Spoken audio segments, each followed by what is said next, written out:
Welcome to the Nomad Network, your first stop for complete and comprehensive Chicago Bears football coverage. Dive deep into analyses, updates, and all things Bears. Subscribe to our YouTube channel today and never miss a beat. Thank you in advance for your support. We promise to bring you the best because together we're unstoppable. Go Bears!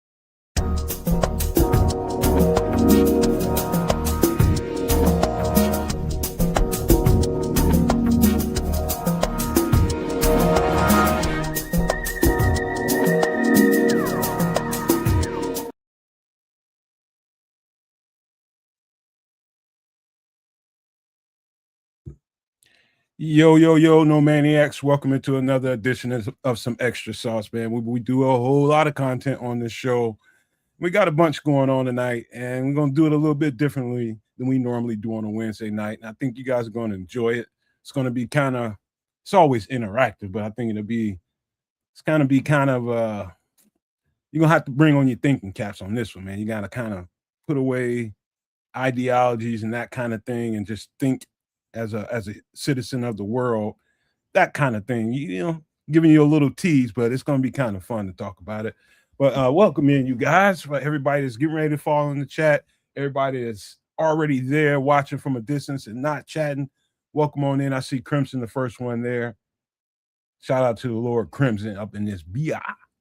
But we're going to have a good time tonight, man. Hopefully we'll get to some of the, they dropped 3 batches of UFO files, and we haven't covered a couple of them, man, just because it's just so much other stuff going on with myself and just around the world, man. With just too many other things to be talking about than that particular thing. But hopefully tonight we'll be able to get to a little bit of that, maybe a movie breakdown or 2, maybe a record breakdown or 2. I'm gonna try to condense it right so that we can be able to get to everything that we got planned tonight. But without further ado, man, I'm going to pass this rock on over to the Canuck on a bounce pass because I don't know what he ate tonight, if he can leap or not. Oh, the Canuck ate good tonight, bro. I cooked myself up some serious steak, man. 3.5 minutes aside. Came out beautiful on a barbecue. Little salad with some mango ginger dressing, just a little bit. Oh, it was perfect. And some corn on the cob, man, with some butter, a little bit of salt and pepper. Oh boy, I was very impressed with myself. I'll tell you that right now. Very, very impressed with myself. You know, the meals that you're so satisfied with that, you're not necessarily super full, but you don't want to eat anymore. You know what I mean? Like that's how delicious this particular little meal was for me. So I'm just gonna give myself an Iron Mike Sharp pat on the back. As old as I am, you know who Iron Mike Sharp is. What's up? How'd you do the steak again? So, all right. So I took the steak. You know what? Hold on for 1 second, kid. Yeah. You know what, Crimson? Just for you, because I know you got to get out of here. You tend to leave a little early. We'll shuffle the deck for you this week.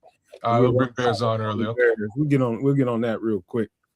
Okay. It's not a whole lot to talk about, but we'll give it a 1-2 get up and go about it. But go ahead, tell me again, kids. Yeah, man, I marinated it real nice. A little bit of vinegar, some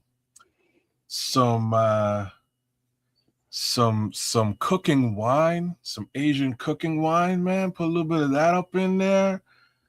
Salt, pepper, onion powder, garlic, a little bit of steak spice right in that marinade and just let that baby sit. A little bit of soy sauce in there too. Not too much salt, obviously not a lot of salt in the mix, but that soy gives it that little bit of salt kick. Boy, throw that on, a little bit of steak spice, flip it, and you're done. Like, beautiful. I'm impressed. Well, what apparatus did you cook it on? I cooked it right on the grill, man, right on the barbecue. I had to fire that baby up. Got it right up to 600. Just let it sit there with the corn first, and then blessed it 3 minutes aside. Boom, boom. Pulled that thing off. 3.5. It's very important. That 30 seconds is very important. Get you a little bit of crisp. And man, woo. So that means you had a little crisp and a little pink. You know what it was, man. That's exactly how it came out. I was so impressed with myself. You know what I mean? You just slice that thing, slice like butter. Oh, Butter. but a little bit of crisp on the top. Wow, boy, I'm well fed today. Super, super happy, healthy, whole foods, and all of that good stuff. So, hopefully y'all eating good too out there. I gotta tell you a little. Oh, I didn't do the grilled onions, Doc. I should have done some grilled onions too. That would have been flavor. I gotta tell you guys a little horror story from one of my boys in Georgia one time, man. He called me over for he was gonna grill, and he wanted to basically, man, he was my let's just say my guy to, my smoke guy. You know what I mean? But he called me over, he got a batch in, and he was like, he always threw it to me. I never had to pay for nothing with him. That's what I love about him. And he just decided to throw some, he wanted to throw some steaks on the grill, man. He had some nice, New York strips, and he threw some asparagus. He was going to throw some asparagus on there. So he goes out there to go fire the thing up. I'm in his house playing with his dog and stuff. And next thing you know, this dude comes running back in there. He's just like, I said, what the fuck's wrong with you? He's like, dude, you got to go out there. I said, what do you mean I got to go out there? What's going on? You look scared. He said he opened up. So he's got a one of those gas grills like you, kids. It's got a little cabinet center under the thing. You can put some stuff Sound like there. exactly what I got. Okay. He opened it up, and a bunch of rats came running out. Oh no. And it's not like this is a guy that lived in a well-to-do neighborhood. Ain't all that well. You got rats. Well, I mean, there's rats everywhere in the city, and especially if he doesn't, utilize the grill often, critters, rats, squirrels, coons, what have you, will take up residence up in there because it's protected. Settle down. Because it's protected, from predators, from the weather and all that. And it's like, that's all right. It's a grill. Once you get that thing up to heat, it'll burn all the rat residue out. That's one of the things that I don't like about those kind of apparatuses, man. Those outdoor apparatuses. Like if you have to sterilize those things. And not even that being said, like Tripp said in the first part of his comments was, it's a safe place, and if they can snuggle up and get warm up under that thing or get safe for whatever reason, it's a place to go. Yo, I know exactly what you're talking about, because when we moved into this joint, the previous folks left their barbecue in the backyard. So I was like, damn, it's actually a nice little barbecue. So I came out, I took a look at this thing. As soon as I opened up the lid, it wasn't rats, but it was mice. A bunch of mice came flying out of that thing. We took that thing to the corner so fast, man. I know somebody came and scooped it up, but that's for them to manage. You know what I mean? They can determine whether they want to fire up that grill post, rodent affiliation. They can figure that shit out on their own. So I left it right on the corner, and then that was when I was like, damn, now I need to go get myself a grill. And the one time my kids actually came through ever in life, hint, hint, kids went out and bought me a barbecue a couple of weeks later for Father's Day, and it was a beautiful thing. This barbecue been doing me real well. But like I said, I prefer a gas barbecue because it doesn't require all of that extra work. But just fires right on up. You light her up and away you go. Everything is good. You're eating in about, like I'm telling you, because what would be cool, Kedz, since you mentioned Father's Day, which is coming up, I think soon, right? Isn't that coming up on the calendar? I think so. No, I don't get nothing. Let's say a child or children, and their mama or not, all chipped in, a gas grill would be a wondrous gift for a loving, doting, father that nurtured them, gave them life, and put them in a position to afford for them to be able to buy him some shit on Father's Day. I think that was a little bit of a hint to the the young R's out there. So a couple things about that, man. Look at daddy up, man. First thing is, what up, Briz? What up, Benji? Two things going on here, man. In my grill community, in my neck of the woods, where people use charcoal, wood, and all that, that's just an insult to all the grillers of the world. Number one. Number two is, the first thing I would do with one of those kinds of apparatuses is take all kind of cabinets and covers away from it so nothing can be sneaking around and hiding up in there. First thing I do. And and the third thing is, I don't know if I accurately described, he's living in a very well-to-do neighborhood. These are probably $1 million homes. Like gated and all that, huh? Yeah, man. It's nice. Damn. It's nice, and you don't necessarily associate that kind of nice with rats. The homeowners association going crazy over there somehow about them rats. That's for damn sure. Man. They're losing it. I was like, hold up, bro. You got rats out there? I was like, I ain't coming back through here. You got to come to my house. Grizz, man. Ever been to a $1 million home with roaches? Never. They exist.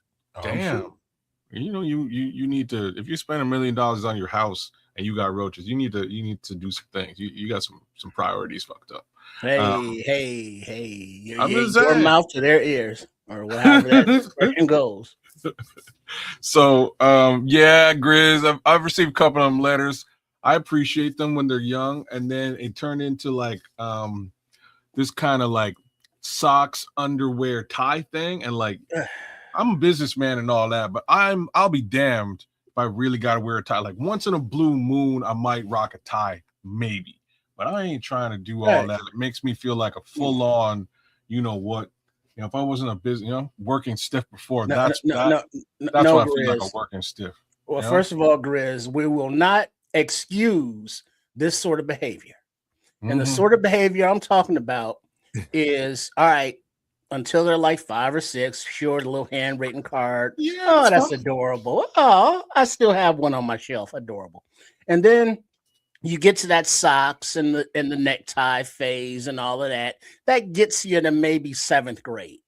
And then after that, once they understand what money is and they know who Pops is, in 2026, it's time for a goddamn gas grill. That's all.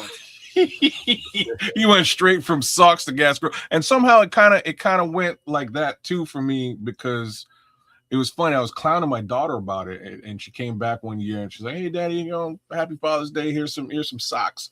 I'm like, "I'm just gonna let you know." And I had this pause right there. "Thanks, baby, but I gotta let you know. Have you ever seen me like the socks that I wear?" She's like, "Yeah." And I was like, "What the hell is this then?" So like she got me like some like printed super colorful socks with like stuff on it. I'm never, that's cute and all that, but I'm never gonna wear that. Me personally, when it comes to socks, I rock black socks all the time. I get them in bulk, and that's what I'm wearing. Daddy for real, bro. Man, I'm somebody's daddy for real. Same token, 2 times over. At least socks tend to disappear, so at least I have one style of sock. That tells me one thing, kid. That tells me one thing and one thing only. You haven't spent a whole lot of money on your wardrobe at all. What are you talking about? I got tons of stuff in my wardrobe. I just don't. I've gotten over the one years, must have a hint of color. Over the years, I probably spent a good $70,000 on just my. I'm talking about my suit and boot type shit, and horizontal socks, not stripes. Like I'm saying, I got that too. You ain't gonna see that on here. I ain't coming on this suited and booted. I'm telling you, that's all for business. But when it comes down to the socks, I'm just rocking black socks underneath there. That's all I'm rocking. Why? Because socks have a way of just growing legs and disappearing. You know what you are? You the male version of Plain Jane.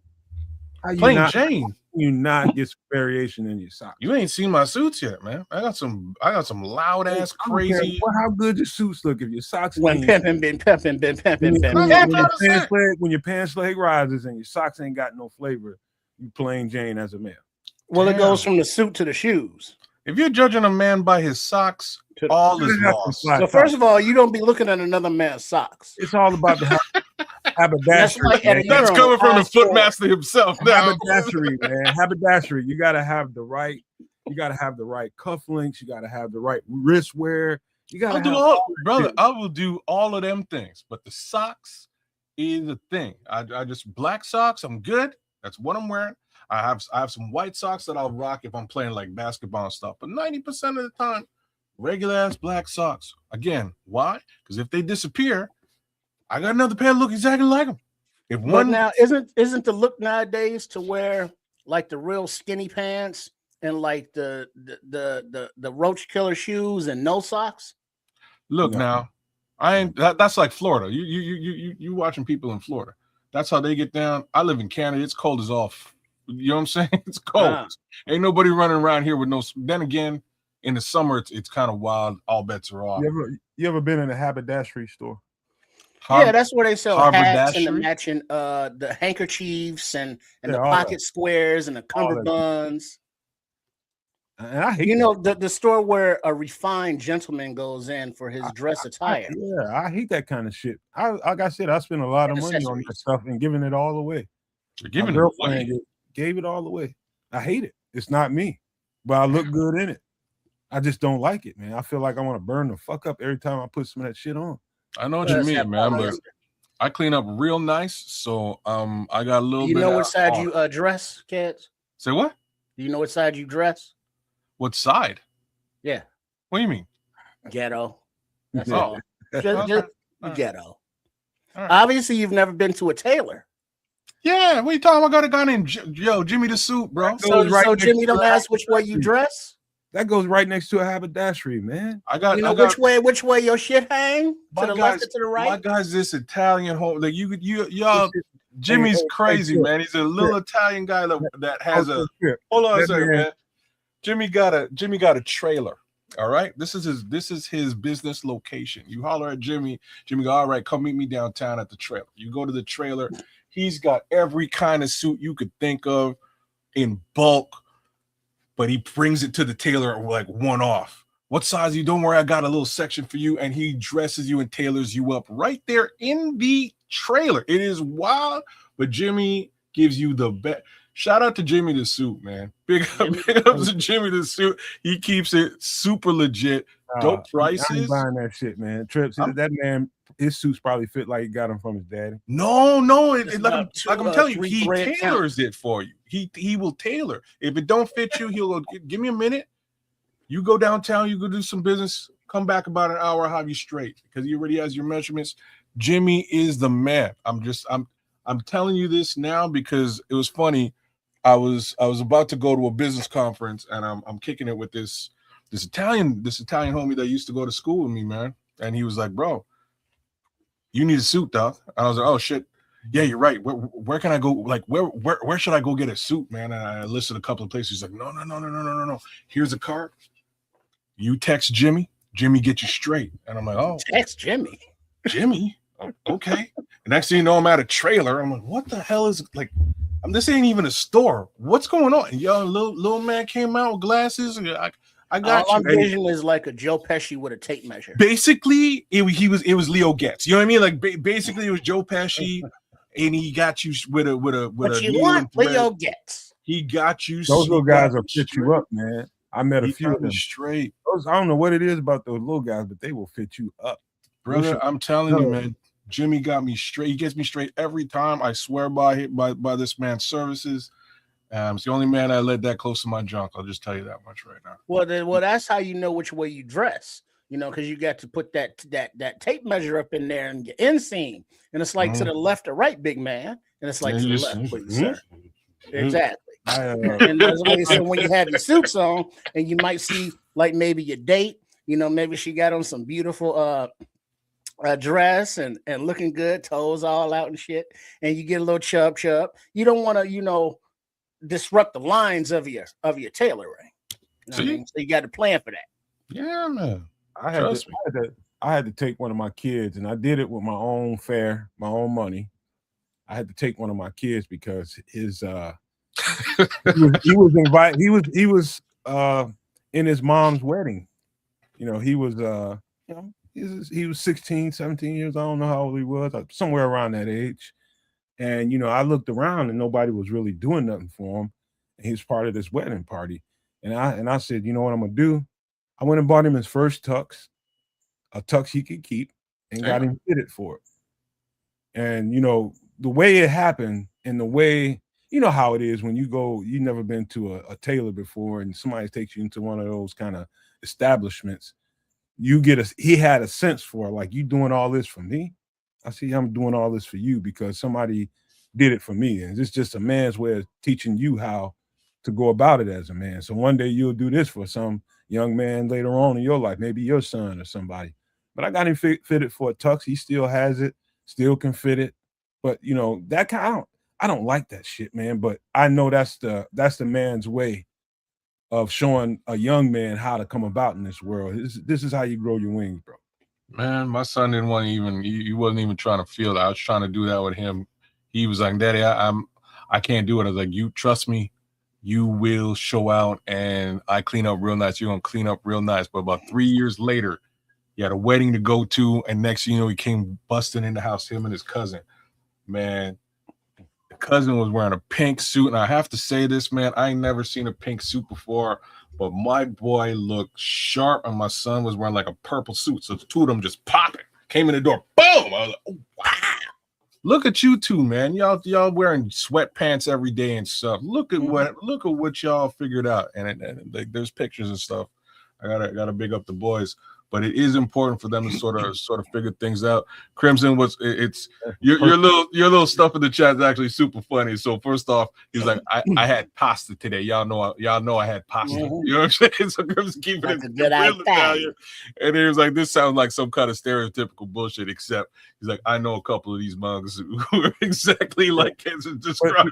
This comment right here is perfect though, man. He's talking about the first time you go get one fitted for you.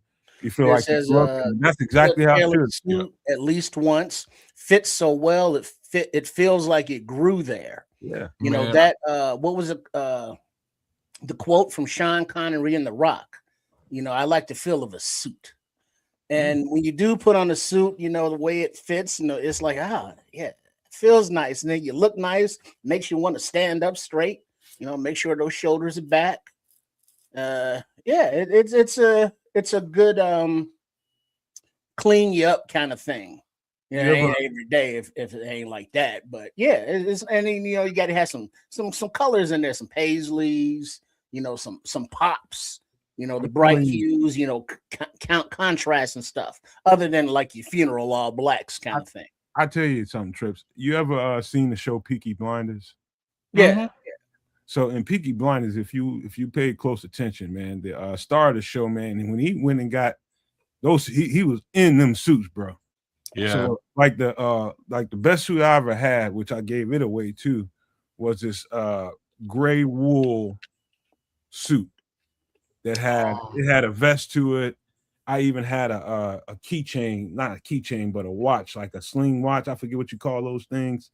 There's a name for those things. Like a pocket watch? Yeah. Pocket watch with a chain on it that goes in it, man. It was so fucking clean. I had a hat to go to it. Man, it was so clean.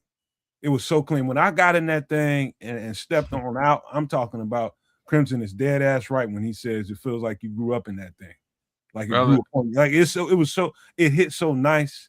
And I was just like, that's the only time I've ever worn a suit that I was just, That's how Jimmy got me set up for my first little conference. But like we went with a purple suit with a purple fedora, and I had to take man. When I busted out in that thing, people were so mad. That's all I can tell you. People were very upset. How's he rocking this purple fedora and purple suit? This can't be legit. And I just pulled that off all night long. I was very impressed with myself. He was talking about your ass. Oh, for sure. It's like how come he get to wear a hat and like look at this dude wearing this. Calling you no cane? Come on, kid. No cane. Not this time. I some definitely with the watch. This time no cane, man. Sometimes with the cane though. Like that's like a crazy little addition. I have been known to do the cane, but I can't really do that in business fair. I have to be straight because I put the limp. Yeah, that's too pimping. That's too. You know what I'm saying? I put the limp on people. People get if they were pissed off about the hat, ain't no telling. You know what I'm saying? Ain't no telling what they're gonna be saying with the. Is he trying to come up in here selling bitches? What are we doing? You ever seen that video with Janet Jackson where she kind of brings Cab Calloway? Yeah, that Janet Jackson. I went to a party like that in Atlanta. I went and got a suit like that. A zoot suit, bro. It was busting too. That's a zoot what song suit. Is that? When I think of you, I think. When I think of you. I think it's when I think of you. Baby. That shit. No, it might not be that one. Might not be that one. Man, whatever happened to Janet Jackson, man? She was dope, man. Well, she's no, I know what happened. I know she didn't die. I'm just saying, like, chilling. She got enough money where she ain't got to be in the studio all the time. And well, you know what she did instead. Had a baby. She signed up some kind of crazy prenup to pop out a couple of youths, and then divorced this man and made even more money with some crazy some more than one? bad paper. Yeah, I think it's 1 or 2. Oh, so she out being a mommy. Yeah, but like, mommy got money. Of course, mommy's well paid. Because of course, the other the siblings. Last thing I saw, they was mad about Michael getting a movie, and they wasn't in it or some shit. I don't know. I thought this last one was more or less produced by Doc, but you got the bag, man. I think this last one was produced by Jermaine, and I think Jermaine's kid plays Michael in this last one. I haven't seen this last one, quite frankly. I'm good. You know what I mean? I'm happy with my Michael Jackson memories. If you want to know what's going on with Janet's got a good documentary on, I believe, Netflix. If you want to know what's been going on with her. Maybe I've just seen that in the last few months. Okay. It's a really good documentary. And the Jacksons don't do very much documentary stuff, but it's her. She deserves one, man. She deserves one. Like, she's that kind of thing. Yeah, because the other Jacksons are all about reality kind of TV. Yeah. No, she deserves one, man. She was a leading female entertainer for many, many years, man. And I'm just saying, it's kind of surprising that she hasn't put something out just for the sake of putting something out. But she's a fucking icon, man. Say what? She's a fucking icon. You're damn straight she is. You know what I mean? Like, in her own right. Oh, come on, there's no such thing as a favorite Michael song. Oh yeah, for me it's easy. Michael's song. Wow, that's tell me why. Tell him that it's human nature. That's gotta be up there. Why? It's his most unique song. Don't just leave me alone. That's a good one. That's a good one, Crimson. Like, the video for that's one of my favorite videos of all time, though. The video's dope. I think for me, crazy. Like, I have a strange affiliation with the Off the Wall album. That album, my favorite album. It's one of my favorite albums. Definitely my personal favorite Michael Jackson album. I would say my favorite Michael Jackson song is Off the Wall. Living off the wall. Like, that song's so dope. One of my favorite Michael Jackson anything came from the Jacksons, the group. They was dope, man. I don't know if people really listen to their record.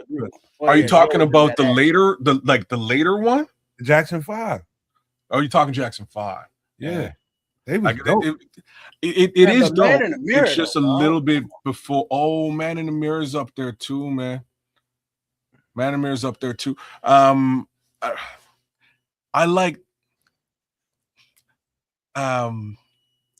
the later Jackson. It's like, so like the Jackson 5 is just a little bit early for me. You know what I mean? I kind of grew up on it, but I wasn't around for the actual release or any of that. So kind of don't have to be, kid. You just get on YouTube and listen. Well, sure, I can listen to it at any time, but the songs that really resonate with me are the ones that were like from within my era, right? So Off the Wall is the first for me. But I also liked that second Jackson album with there's a track on it that's super dope, and I'm trying to. They got so many good ones on there. It's so many good Jackson 5 records. Oh, what this one's the Jacksons though. It's when they like also added in. That had to be more like after Michael grew up when they became the Jacksons. So the album I'm talking about is the one album that they let Jermaine in on. All right, so Jermaine was like the ugly stepchild of the Jacksons. You know what I'm saying? Like he's Jermaine thought he was Michael for a long time. He thought he should be Michael for a long time. Jermaine wanted to be Michael. He definitely did, and his album was not bad either, y'all. If y'all remember his one released album, it was not. Yeah, was it good though? I don't know if I can say it was good, but there were some tracks. There were some tracks. This Jackson's album though, the most talented of them, I'm talking about musically, was Tito. What the hell are you talking about? You mean like with instrumentation? Tito's a composer. Tito's a composer, songwriter. All right. All that good shit. Yeah, Tito is he's a very good behind the scenes musician and things along those lines. And again, all of them can dance and all that too. But this album, damn it. I'm gonna spend the rest of the night trying to remember what this song Don't worry is. about it, because that's a good way to rack your brain when you're in the middle of some shit. Damn, you know what I'm saying? I do that shit all the time. I'll flush that out. Flush it. But I'll tell you what, man, before we get too deep into music right now, we got a little music to talk about a little later on. Let's get personal, man. What's been going on and right after that, Crimson, we'll jump on the Bears for you. And what's been going on with you this week, Kedz? Just work, you know what I mean? So yesterday I got work's kind of frustrating right now because they're doing a bunch of weird stuff. I alluded to some of that last week. But it was yesterday. So yesterday I got a call from this company, and I'm like, hey man, we gonna pay you $100,000. Can you start on Monday? I was like, oh snap. And mentally I check out of work. You know what I mean? Immediately. And I was like, okay, so maybe I just, maybe even I work both these jobs. I'm trying to figure out how I can make this work. And the lady's like, we need you to start Monday. Can you start Monday? And she's kind of pressuring me on it. And I was like, you know what? I don't know if I can really do that. I'm gonna burn a bridge if I just jump out. I got deals in flight. I got stuff going on. I can't just dip. But I can for $100,000. You know what I mean? So I'm like, I'm trying to figure this thing out. And something made me just say, you know what? Pause. Yeah. So like $80,000 USD. You know what I'm saying? If you're doing the translation, maybe even 75. So I had to stop it. I'm like, but that's just salary, right? Like OTE sales is like $400,000 from what they're saying. I'm like, wow, this is almost too good to be true. I had to put you on pause. So I put the lady on pause. I was like, look, just give me 24 hours to really think about this thing. Because I'm a little frustrated with my present work situation. And like this just seems too good to be true. So I go and start to do some research. I'm not gonna name the company, but I go and I start to do some research. And good Lord, the reviews that I read could not have been worse for this organization. Right. So I'm reading through this thing, and one of the reviews is, so they called me, pressured me into quitting my job. I had to start on Monday. I was like, damn, this is like exactly what this lady is saying to me. Like, how did he know? You know what I'm saying? Like, so he quits his job. He gets fired in 2 days. 2 days later, he gets fired and has to basically go crawling back to his original employer. And luckily, they gave him his job back. And he's like, this story I'm telling you is the regular story in this organization. This guy goes, and this is on page 1. He's like, feel free to read as many reviews as you can. You will find this story on multiple occasions. Plus, it certainly does work for yourself if I can pressure it, if I can put it out there, build your own organization. But you know what I mean? So I'm like, now I'm compelled to read the rest of these reviews just to see. So I'm reading through these reviews and I come across a 5-star review. 5-star review goes, okay, like this is a great company. It's a little bit fast paced from a sales perspective. If you're in sales, it's very fast paced. So, pay attention, but it's a great place to really get your feet wet. And I'm like, oh, okay, 5 stars. And like the following review again is exactly the same as the first guy's review. I was hired I was pressured into the job. I needed to start on Monday. I quit my job. I now have no job. By the way, this company is the worst company I've ever worked for. Do not work for this company. No. Not MLM. Don't work for this organization. By the way, all of the 5-star reviews they paid their employees to put these 5-star reviews up. And I'm like, are you kidding me? So I go through the reviews and they're like AI generated and identical now that I'm looking at the 5 stars. I'm like, damn, so the 5 stars are clearly BS, but everybody else has sort of the same general take on this organization. I don't know if I can, I just can't quit my job and go work for this type of situation, potentially put myself in a worse situation for a couple of bucks different. I can't do it. So like, this is where my headspace has been this last 24, 48 hours, just sort of thinking, how do I manage this? In the end, I just had to say, forget about it. I'll keep plugging away, doing what I'm doing. Eventually something better will happen either with this organization or externally, and away you go. But you see, this is what happens when you don't necessarily treat your employees the way that they should be treated. They stop, and just a little carrot dangled in front of their face is like, oh, you know what? I'm out. Mm-hmm. And I don't blame anybody for thinking that way. If you're in a similar situation with your, with your occupational case scenario, you're damn right. Own your own thing, build your own thing, and you will be happier. You will not fire yourself. Moral of the story. And that's why I say all that. Mm-hmm. Well, good. Yeah, you can't. First of all, don't pressure me into shit. Mm-hmm. You know what I'm saying? What's hey, calm down. You know, but yeah, sometimes just all that glitters ain't gold. You see? You know, so yeah. Personally, since Sunday, on Nomad at night, what the hell have I done? I've gotten some behind the scenes coding and page web design stuff done, still in progress, but for the world to see, from under the Sports Chicago style umbrella, one of Chef Tripp's videos did publish this evening, I think, and he did a recipe of pizza puff pot pie with a cheese edge crust. And so, you know, that's up on his channel over there at Chef Trips. So check him out. And a shout out to Coach Tripping and Trip, as we've gotten together and done some other recording, as we have some bear stuff coming out, as now things are settling down for the change of personnel, if you will. There are a few more that we're about to talk about, though. But yeah, so Sports Chicago style, check out that channel at Trip Kundo and at Chef Trips.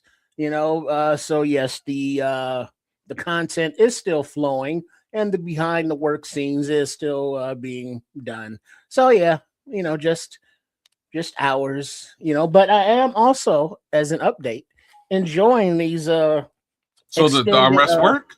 Oh hell yes, sir.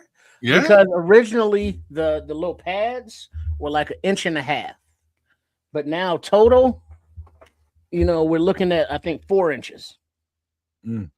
That's what she said. All right, little fella.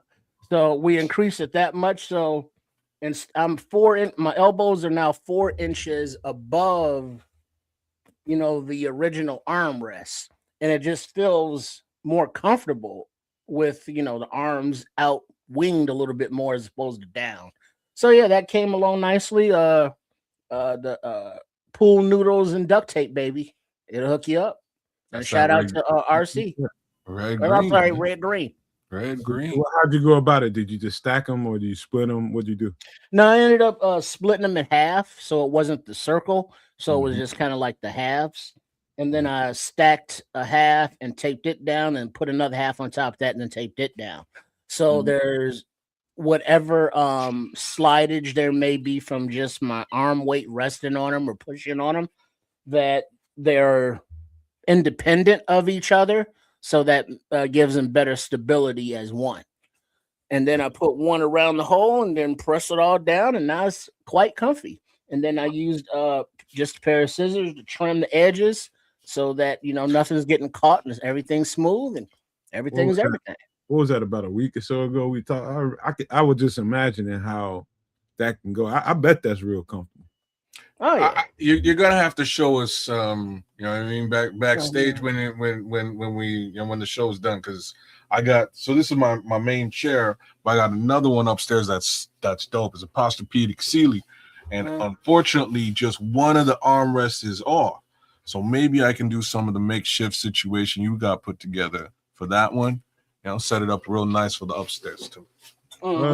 Hey, Trips or Kids, one of y'all want to remember that chair that used to squeak all the time? Remember that shit? No, man, back in the day. You used to always bang into that thing all the time. That's upstairs, man. I love that chair, but I won't be using it for the show. That's part of the reason why I got this one. All right, man. If one of y'all don't mind, just do check out when the training camp starts because I don't know. Yeah, I think I sent that to you in on the Twitter and the chat there, kids. I sent some kind of dates.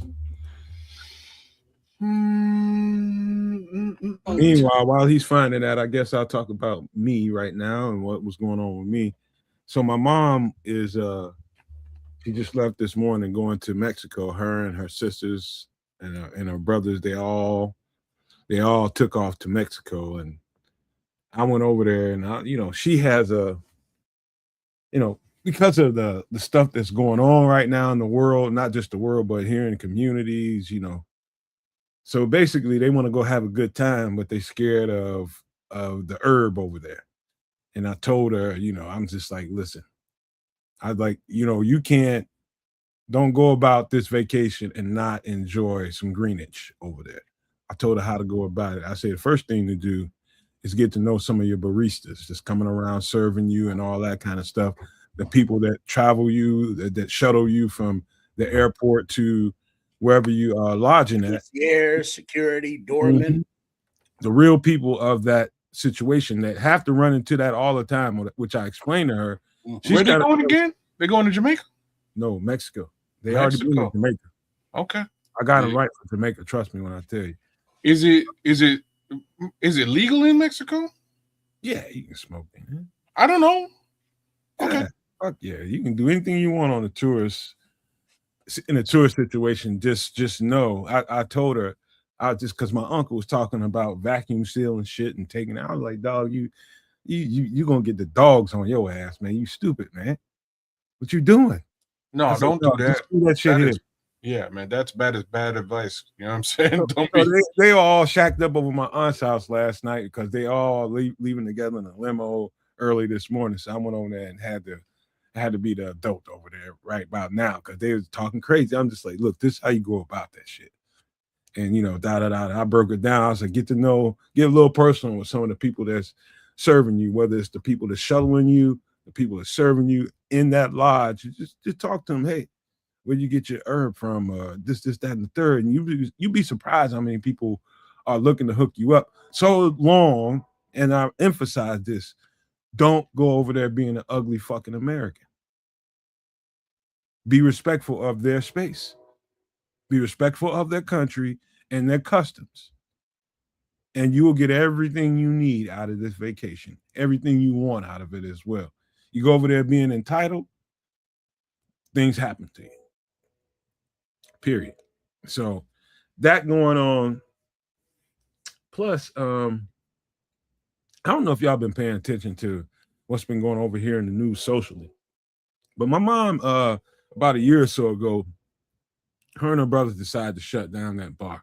And it just got to be to the point where it was just like, nah, this is just not worth, the headache of, and I talked them into it kind of, but I told her something we can do with the bar, and she lit the F up. So recently, within the last couple of weeks, 2 or 3 weeks, a young 14-year-old kid got unalived inside of an establishment run by some Koreans, right? Trips, I'm pretty sure, has heard of this story. But, after that, there's been all kinds of backlash after that.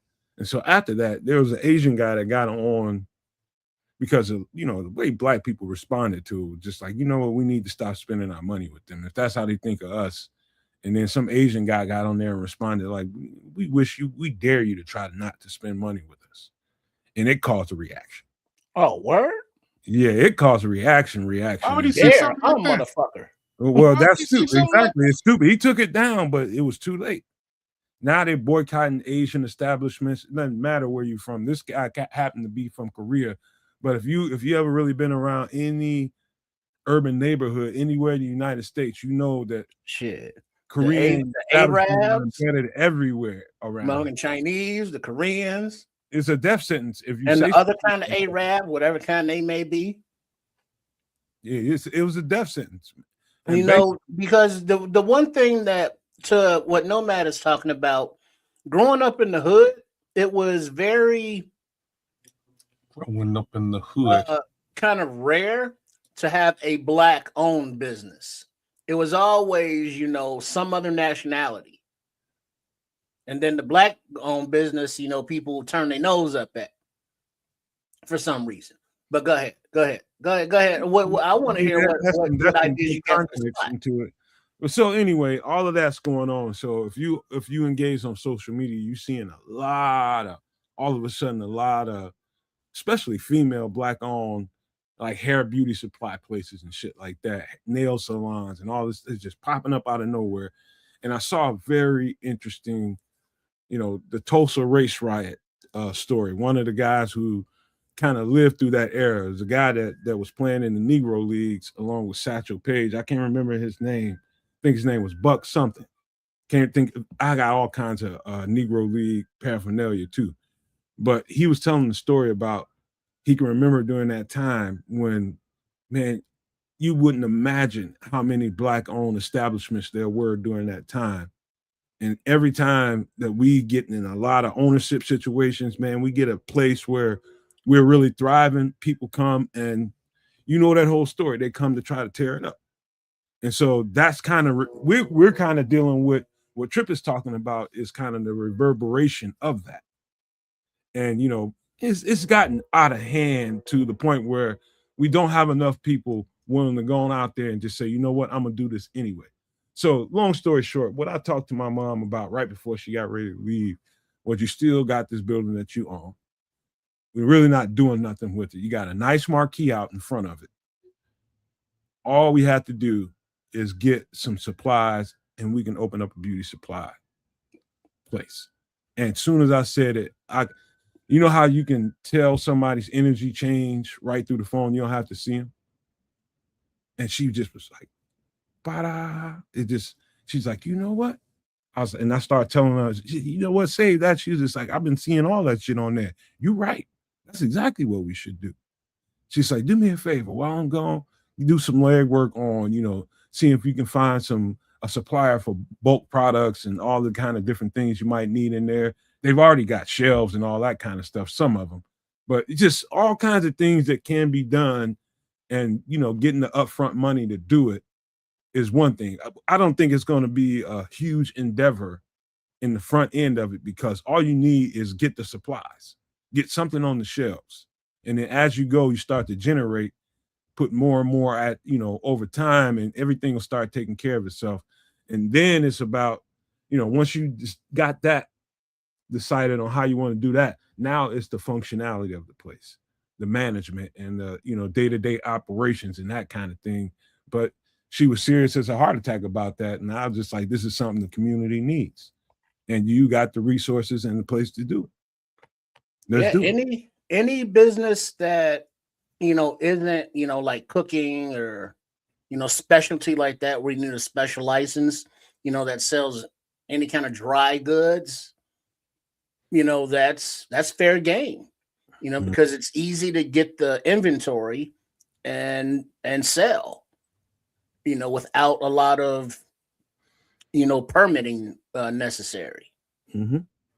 Yeah. And it can double up as, because I have cooking skills and grilling skills, the space is big enough. So there's a parking lot adjacent to the establishment. It's a nice sized parking lot, which I don't want to mess with. What I can try to do is there's a lot right across the street from it. And it's empty as hell. It's try to get that thing, and across from there start generating some, some barbecue and doing that kind of thing. So make the area very, very attractive to people. They come down there to get something to eat, go across the street, get some supplies for whatever. You know what I mean? Well, how about this?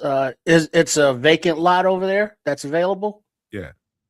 All right, you buy that, and then we go back to the suggestion that, or what we were talking about with Kedz the other night with the food trucks, and you advertise 2 food trucks to come park there, at certain times of the day or night when you know that the traffic's going to be the busiest. That too.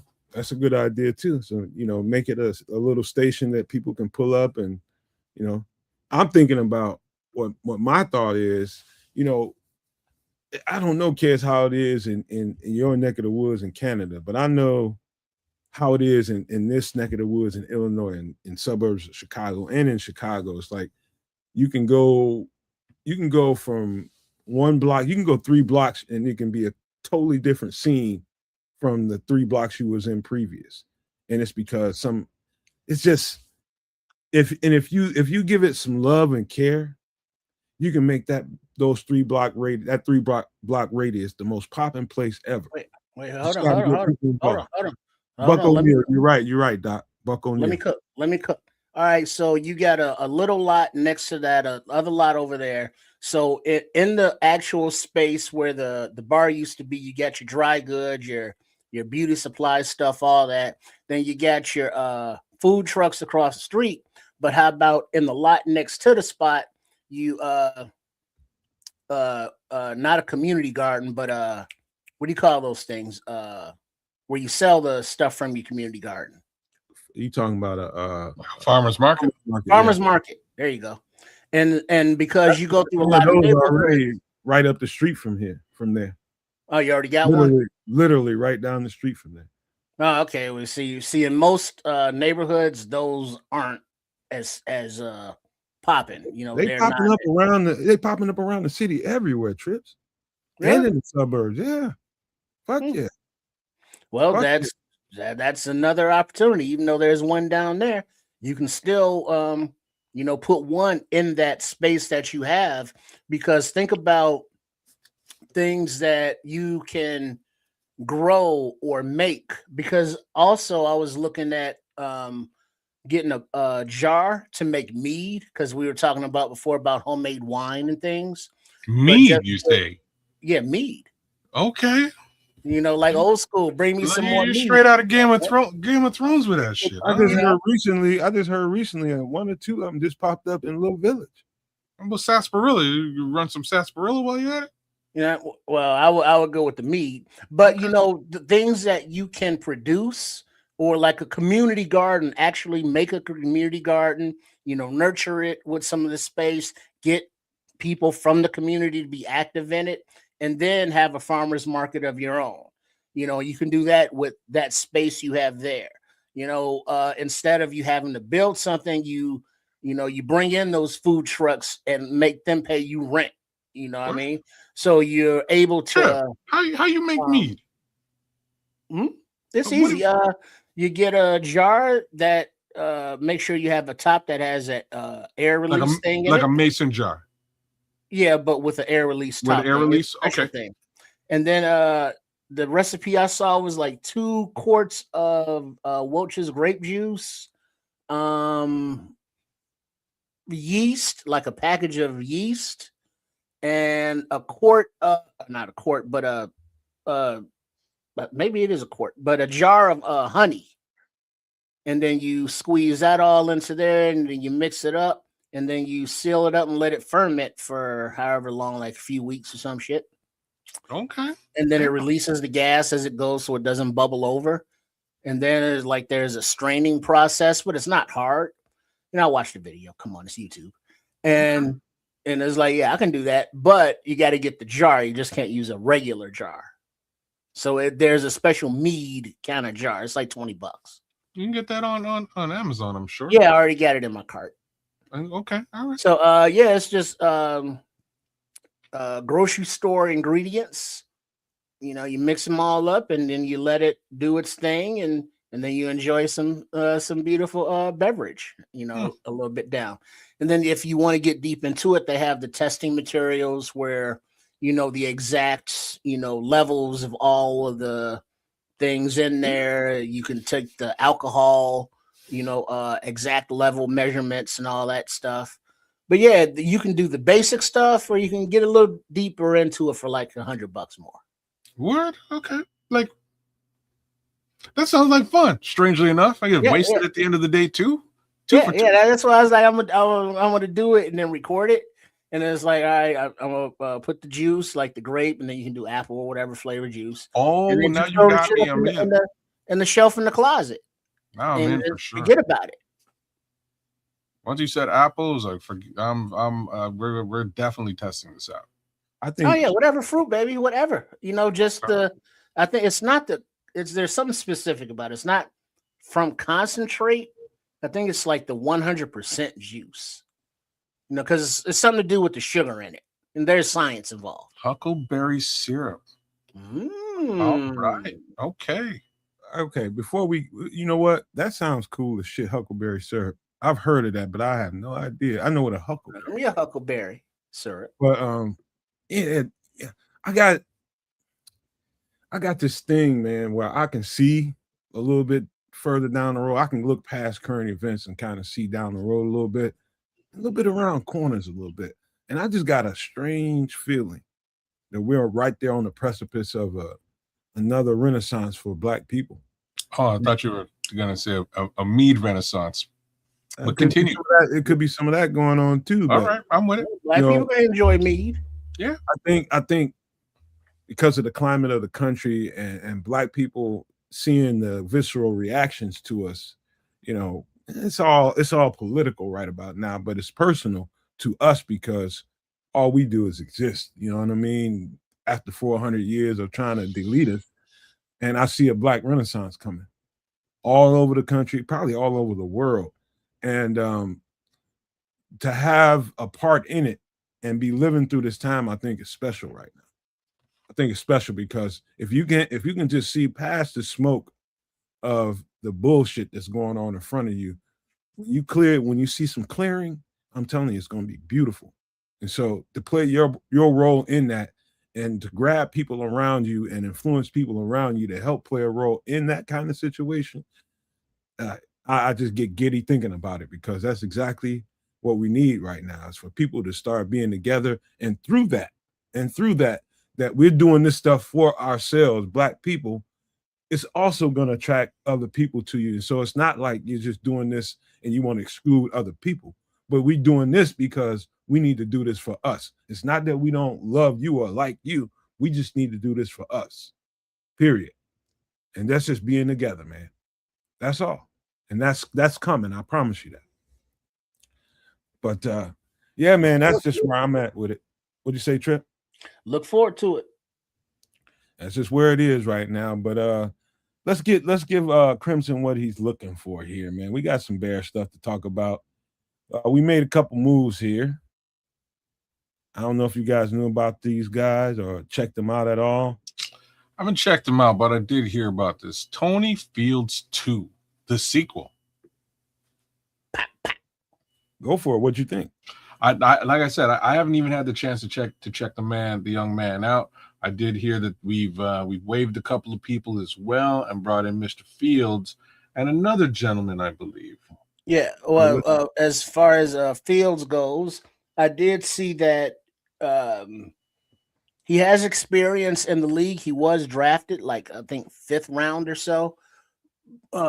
Browns and Rams spent time on their practice squad, but he made his bones this past season by being, the UFL MVP. He's like had some like a ungodly amount of tackles. And so whether it be on, it looks like he would be a core special teamer as well as linebacker. So yeah, one of the aforementioned linebackers, you know, now that spot's open or not anymore. So yeah, but I mean, he's a fast guy. He's athletic, and it looks like somebody who has been developing to get to this point. More than likely, Crimson, he's with the size and speed. You can easily put him at will. That's exactly size, speed, quickness. All says will linebacker.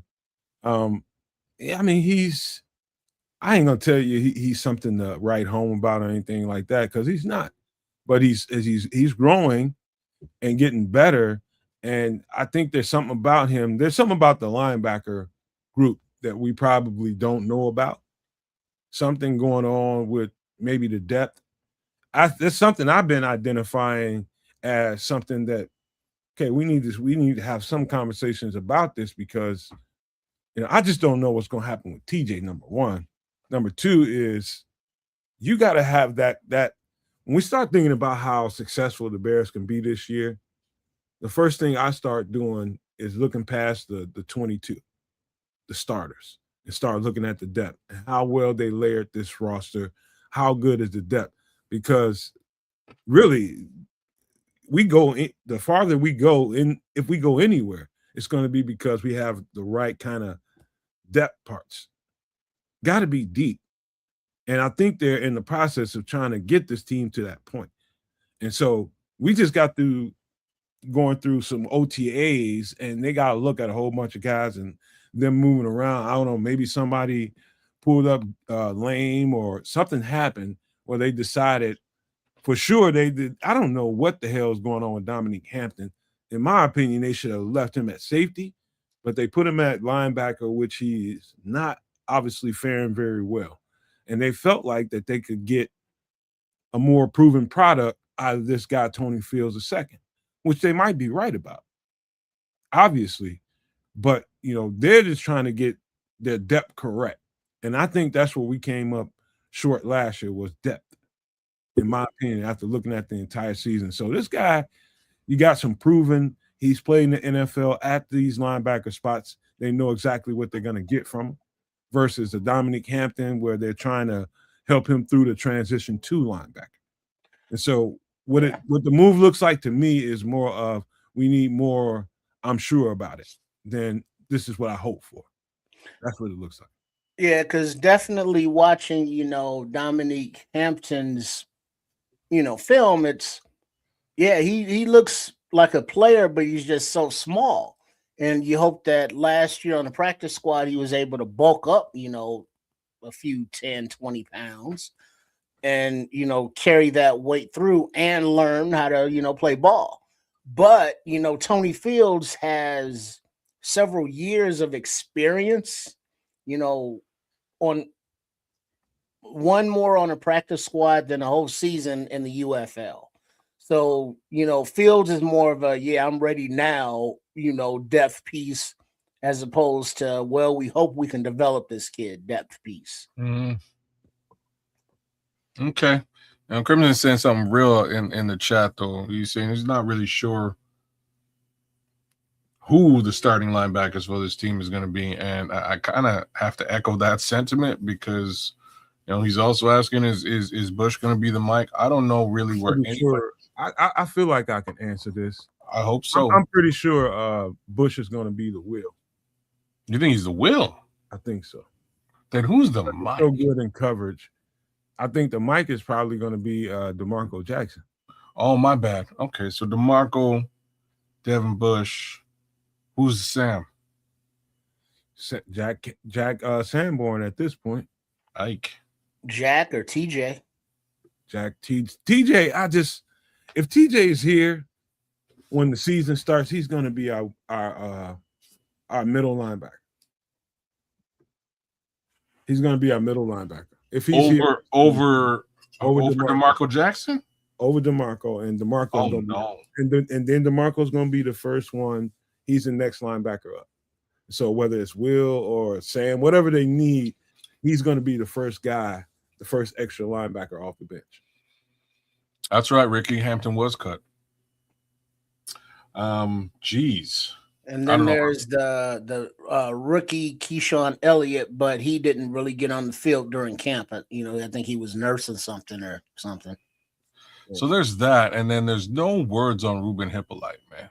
We got Nephi Sewell, who knows the system as well, so he's a supplementary piece. Noah Sewell, we probably may or may not see him at all this year. That's what I was about to say. And like, if Nephi, or I think it's Nephi Sewell or Nephi. Yeah, Nephi. If Nephi Sewell is anything like his brother, I'm kind of interested. I have a strange feeling he is, or DA wouldn't have brought him over from the Saints. But I think he knows the system, definitely knows DA's scheme. Hopefully he's a good fit for this defense in one way, shape, or form. Just give him the opportunity. But again, we have no frame of reference here with respect to this player, as well as little frame of reference for Ruben Hippolyte, and again, none for the young rookies. And then also, just to clean up the linebacker room, there's also John Radigan and Wayne Matthews III. Yeah. Another note to point out was DeMarco Jackson at some point. I don't know how much he had to do with the OTAs this year, but he came up. He something happened, man. He rolled an ankle or something happened. It was something happened where he wasn't able to, and this could be kind of a response to it, to make sure they got the proper depth to get through this camp, and they got a proven piece that can perform at 3 linebacker spots. So all these linebackers are going to get moved around and get tested at Will, Mike, and Sam. But they will sort themselves out as far as that goes. How well you cover? Can we count on you in coverage? That's going to tell me, okay, you're probably, if we can't count on you in coverage, you're probably more Sam material. Shout out to Ron Winarski, who re-upped his membership. Thank you so much, Ron. We love you, bro. Big ups to Ron Winarski, man. Big ups. Ron, big up. Love all y'all, man. Please renew those memberships. We need it big time. But thank you, Ron. But I think the linebacker spot is a little more questionable than we probably are wanting to believe at this point.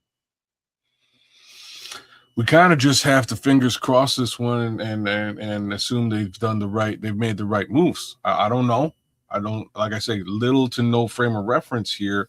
Crimson's asking a good question with respect to just the speed of DeMarco Jackson, and he's asking, like, do y'all think DeMarco gonna be too slow to hold down the middle? Too slow? Hell no. That's what Crimson's asking. I thought he played admirably and had a fair amount of speed. The slow is the last thing I think. He looked like I don't. It's not quantified, but he looked twice as fast as TJ. And there's that one. The thing about DeMarco is so much better in the box, in the tackling aspect of playing linebacker. He smokes that part. He smokes it. The question is when they have to solo him out on tight ends and running backs, and occasionally your slot receiver, you might get stuck on one. Can you count on that? So again, man, when I go look at all this tape, but you prefer him to TJ in that role, though, right? He's faster than TJ for sure. I'd have to agree with you. He's faster than TJ for sure. Yeah, TJ is really slowing down. Ricky Mosby saying, and I wish I could argue with that, Ricky. It is the unfortunate reality. Man, I think, yeah. Leo Factor, what up, man? What up, Leo? So he's saying DeMarco Jackson showed his speed. Go look at the Eagles game. And I think that was the game where he had a bad first half and then all of a sudden turned into a monster.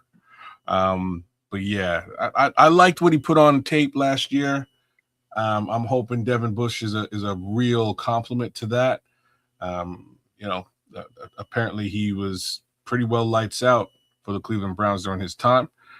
So hopefully that's a real tandem moving forward here in the middle of the field for these Bears. But again, in my opinion, and it's not, this is not a knock and it's not a positive answer either. It's just like, I have no frame of reference here. I don't know. DeMarco's got all the speed in the world. All the speed in the world. He's a young, up-and-coming linebacker that is learning. But in Dennis's system, is what he knows. So he's just gonna mature in the system. It's about really if TJ is here or not. And we ain't gonna know for a few weeks. Maybe something happens, but I believe this move right here is a byproduct of they felt like they can get better with their depth and get more insurance from this guy right now. He might not be long for the team. They might find somebody else. So it sounds to me like you think they may make a move with TJ. I'm not going to guarantee none of it. No guarantee, but just straight speculation. You think they might make a move with TJ? It's possible if this camp goes away, the Bears hope it will, where some younger guys come up and emerge and are faster than TJ. TJ, they might, if they release TJ, that's the best thing that could happen to him because he'll get his choice. And if he can show, the thing about TJ is what makes it difficult. Again, he's just coming off a major injury, and so it could potentially be slower. People are gonna want to know how he moves. So if TJ, it's going to be somewhere in the neighborhood of when we get into preseason. If TJ looks like TJ in the preseason, and he looks like a piece that, okay, people won't be so worried about that, and they'll move on TJ. TJ will get released, and he'll be fine or traded. Or not. I don't know, man. But it's good speculation, man. And that's why I'm asking you the question. Because here's the thing. Like, there's a lot of linebackers in the NFL. It's a very well well-fielded position. There's a lot of linebackers available. Again, just as a for instance, we were able to find DeMarco Jackson out there in the wind on a whim when everybody was hurt, put him on the field, and he turned out to be a stellar linebacker. There's linebackers out there. And what I mean by this comment really is, as they drill down from 90 to 50, 53, there may be some linebackers out there that might actually fit the bill a little bit better. So TJ is a perfect Sam linebacker if I ever seen one. Perfect run supporter. You don't have to ask him, you go out there and cover this guy or that guy. You know exactly what you're going in there for. You're there to support the run when you're in the game. And, quite frankly, he's the perfect zone scheme kind of will linebacker or middle linebacker. He played either one of those very, very well. And he just, in a man situation, it's just, fellas, no maniacs. Looking at the film, I just saw too many times where it almost hurt my feelings that TJ had to be in those situations one-on-one because it just exposed them. It's not fair. Yeah, I know what you mean. That's exactly right. It wasn't fair, and it made him look terrible. Yeah. And he's a great linebacker, in my opinion. He's a really good linebacker. The Packers did a great job of truly isolating him up against a running back in many cases, just wheel route situations. Minnesota did it to us Minnesota did it too. Who else saw that film besides me? Who?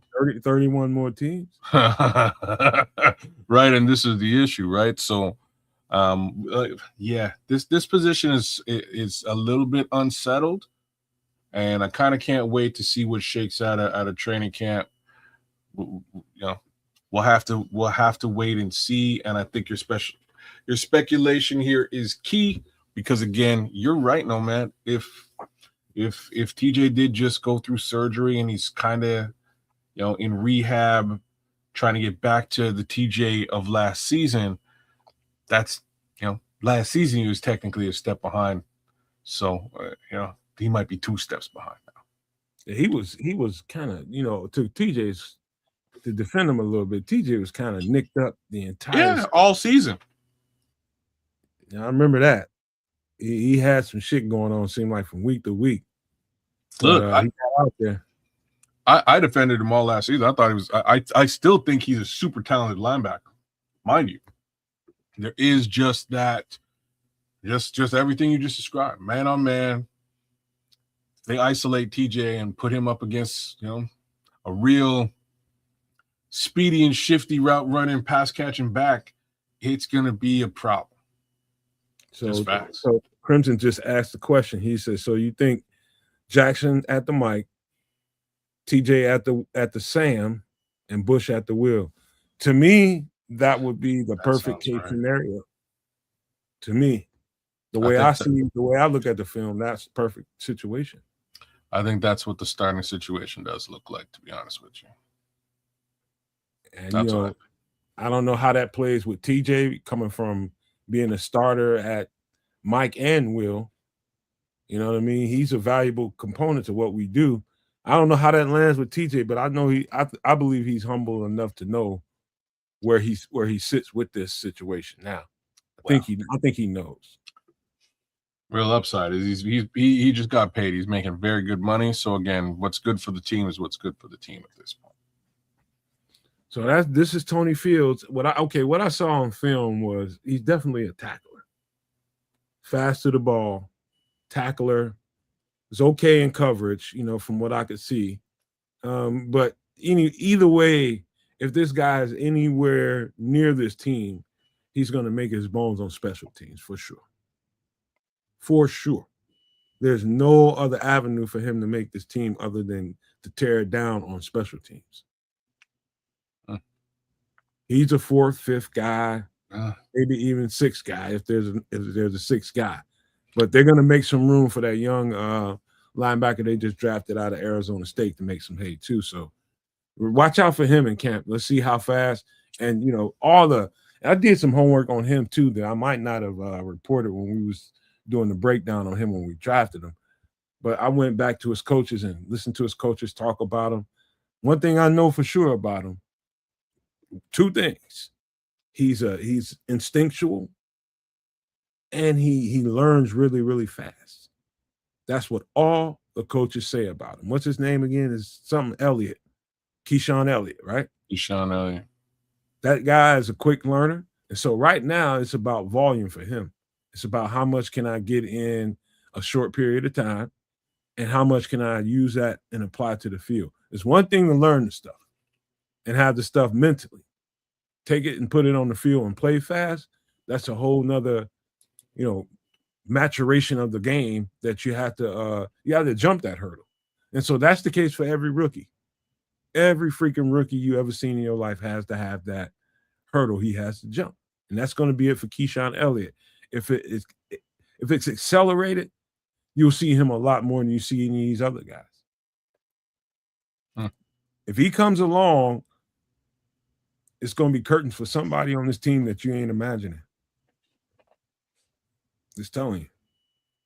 And we ain't even talked about the kid we got out of Maryland last year. Which kid is it? Oh, Ruben. Okay. Yep. Yeah, I don't. So that's where we are with this player right here. I think he's there for insurance, but how long he stays depends on how well those couple of young guys, the guy we drafted this year and the guy we drafted last year, if they can accelerate their growth, he won't be here very long. Well, it would be interesting if Ruben Hippolyte did step up, man. I'd love to see something out of him, see what that investment was worth. But here we are. Depth is key. Let's get to the next signing. So we let go of Dominic Hampton, and we also let go of I forget his last name. I know his last name is Palencia, but the kicker, Gabriel Palencia is his name. And we ended up signing the receiver, Caden Davis, 27 years old, 6'1", 193. He's got some and he lives out of a U-Haul. Let's just say that. He's been around, bro. He's been around. He's been in Cleveland, he's been a couple other places, and he also spent some time with Ben in Detroit. Hint, hint, where this might be coming from. And he's also a special teams guy, returner. And what I think is important to note, doing some stuff about, listen to interviews of coaches. The coaches talking about these guys in training camp kind of give you some nuggets. And one of the things about him is he's got great ball security. Good ball security. He's a good, reliable target. Does nothing to blow you out of the water. Decent route runner, but very, very reliable. And apparently Ben Johnson is comfortable with him. This is a Ben Johnson move right here. Yeah, I could see, in another 4-3, 4-4 guy. I could see him, really pushing the envelope and the issue for the wide receiver room in the back end, like your Maurice Alexander, your veteran who's about the same, or I think a little bit older than Davis even, and then other than that, it's a lot of mouths to be fed in that room. So he's gonna have to be a young guy who obviously is familiar with Ben Johnson, as Nomad just stated. So he might have a little leg up on what Ben Johnson likes. He knows over the UDFAs of the young guys. So let's see what happens. The more talent, the better. The better the depth, as already mentioned, the better. Let's go. Okay. We got a lot of wide receivers on this team. Trip, do you have the Roma Doomsday. Don't pull it up yet. That's Luther Burden. No, you can just read it through. Two. Odunze Burden, Khalif Raymond, Jade Walker, J.P. Richardson, White Chocolate, Xavier Thomas, Maurice Alexander, Amari Kelly, Scotty Miller, Kyron Hudson, and now Caden Davis. Wow. So that's 11. so I'll tell you what I see him as, and it's less slot receiver and it's more X or Z. So I think the slot receiver room is pretty jammed up. You got Scotty Miller, you got kid we just got out of LSU, you got JP Richardson, you got Luther plays some of that sometimes, and then you also have, I'm missing a guy, Khalif Raymond. So they pretty real well stocked that position. Now we're just looking for some depth at Z and X. That's the way I see this signing going. Has he been on a practice squad before? Any ideas? I can't tell you that. I'm sure he has. The way he's moved around, he's been on some practice squad. I'm just saying, clearly, with an 11 wide receiver room, they're going to have to drill things down quite a bit. I don't see this guy, quote unquote, making this team, but I will say maybe and perhaps he winds up as the backup special teamer / wide receiver. He does have some special teams value from what I've seen. He's a pretty decent return guy. So we'll have to see. But then again, the question is what does the split for special teams returns look like for Khalif and Xavier? I'm sure they're both going to want to get their feet wet in that particular role, which again leaves me to think that this guy's likely just a camp body. Well, that in case Khalif or Xavier tweak something and they need some time off, for camp, those reps, starters can't get all the reps. You need depth and those players that know the offense.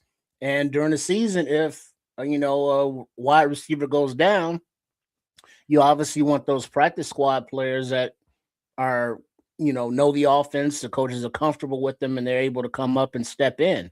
So, just battle-wise, it looks like, Maurice Alexander, Kyron Hudson, and Caden Davis are all, kind of prototypically the same size and might be battling, for that one position. Yeah, I think JP has a shot. Here's the thing about why you sign a Caden Davis now.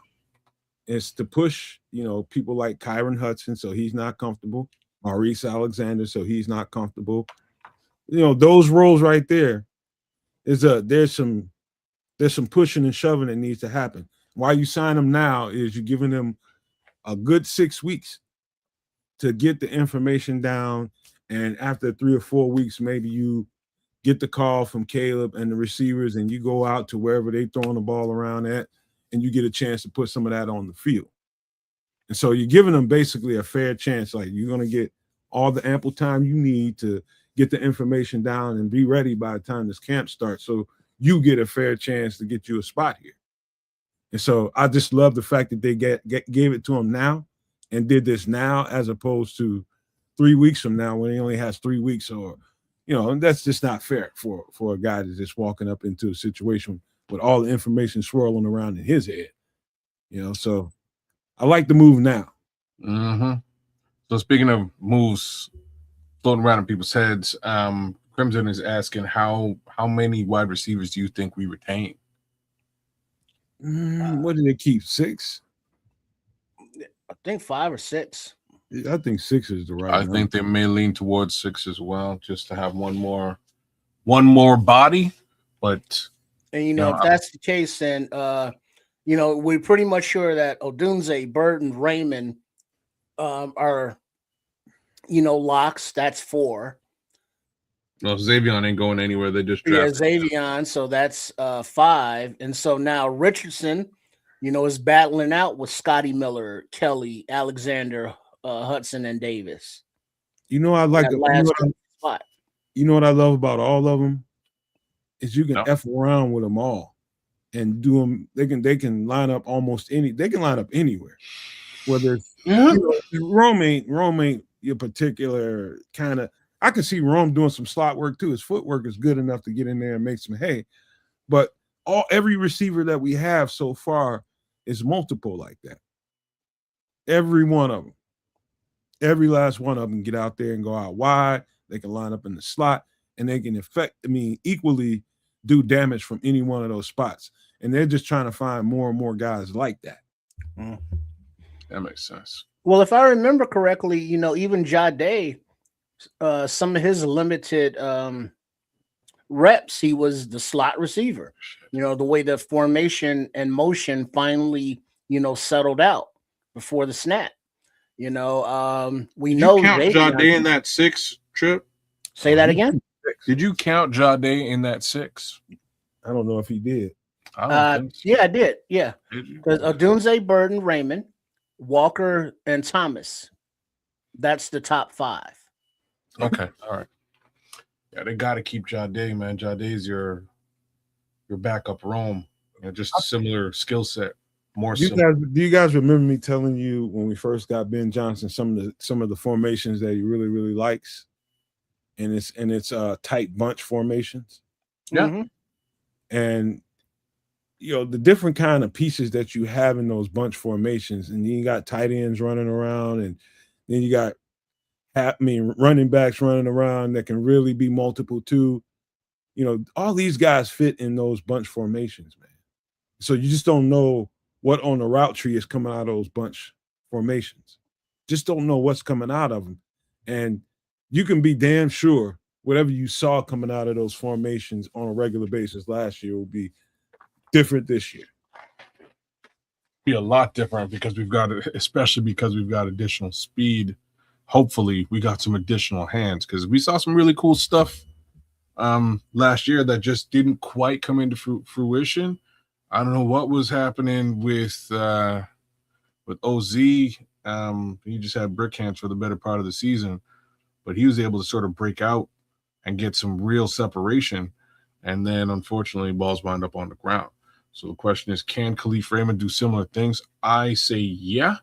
I'm not sure about his blocking prowess versus OZ. OZ can block the hell out of you. But Khalif Raymond is a demon, man. Yeah. In the blocking, I remember playing the kiddies, and Raymond was always like, "Fuck, why can't they cover that guy?" Yeah, he. So if the game you're probably thinking of, Amon-Ra St. Brown was hurt, and Khalif kind of came in and took his role, and not only played very admirably, they won this game kind of on the back of a lot of his receptions. So I do expect to see some sort of similar stuff with regards to those bunch formations. You know, it's gonna wind up leaving people kind of open, and that's just how Ben schemes it up. So we'll see how that works. But then he's got all kinds of motion and cool things that he can do with these other new pieces. So I'm excited to see it, man. I really and truly am. I think this may be the year that we see Chicago Bears offense as a completely different thing. And I can't wait till that's unleashed on the NFL. I was just watching a podcast the other day, D Wade's podcast, Dwayne Wade. I mean, they brought together their 2006 championship team. You know, the podcast was mad entertaining. But if you listen to some of the details of the podcast, they were talking about the anatomy of that championship run when they knew that they had the horses, right?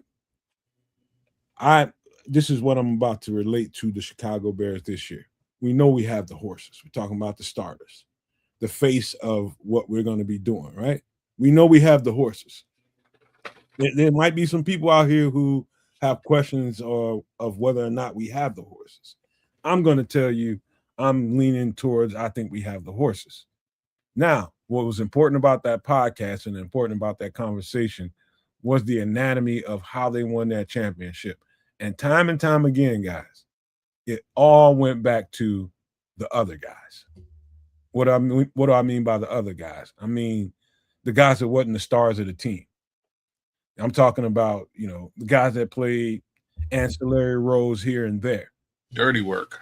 Yeah, your Khalif Raymonds of the world, the guys we're talking about right now, the guys we ain't thinking about, Jade Walker, DeMarco, all these people that aren't really the front-facing figures of, if you start thinking about a championship run, you start thinking about certain people. It's the other guys that's going to get us that ring. It's always that. It's the supporting cast, which I always go back to every time. I keep saying it. I always concern myself with the depth of the team. And so when people be clowning me about, Nomad talk about anybody like he's like this all-world football player, I'm looking at the anatomy of that football player and seeing how he can be a strong-ass other guy. Care where he comes from. But if you add that person to this roster, I feel good about this depth. And we are no better. This team is going to be no better than how good that depth is. I promise you that. I don't care how good the 22 is. That depth ain't right. We ain't going to be good. Period. Well, you nailed it. Very true. Depth is super important. And I kind of do like what they're doing offensively with regards to depth. So I think we're okay. I think we do have a little bit to figure out on the defensive side, considering what we just discussed with regards to the linebacking core. We'll see there too, but everybody loves Raymond. Fair enough. I'm just putting all those things together. I'm just super stoked to see how Ben schemes it, because the things this guy can do potentially just from a scheme perspective with this cast of players. Wow, I'm a little bit. I won't be shocked to see it. I'll be so excited to see it. I'll give you an example, a good example, people. Like, say for instance, this is when they're gonna get together. I'm talking about as teammates and kind of smooth everything out. If this stuff starts to happen, like, it's only one football. Only one football. It might be a game where you barely even touch the football. Say you're Luther Burden, and a lot of targets are going to Romo Dunze for whatever reason, or vice versa. Or the tight ends aren't getting touches. All that kind of stuff that goes on. It might be 2 or 3 games and matchups don't favor certain guys. And so you have to be humble enough to say, all right, this ain't my game. I'm going to do my job to tear somebody's ass up in blocking. This is the way championship anatomy has to be. You got to be okay with your role when that ball ain't touching your hands. Those kind of things, they're going to have to rub the king side of that, because this is going to be a very explosive offense, and everybody ain't going to be feeling good from week to week because the game plan ain't going to favor them. Well, it can't, because, 1 week Luther Burden's going to eat against the guy that's defending him. The next week, maybe it's a better defender and they lock him down better. Or now the game plan is rolled toward, stopping him. So now it's like, okay, now Rome's going to eat, or this week Colson's going to eat, or, it just should vary on who the open guy is. It shouldn't be about feeding a number 1, quote unquote, receiver. It should be about taking advantage of the matchups, finding the open guy, and then also the game planning of, all right, well, we know that the defenders are going to be looking at, these plays because that's what they've seen. So they're going to try to stop that. So now we're going to hit them with these. And it's just the mental, the chess game that's going on with the coaching staff, as well as the physical execution.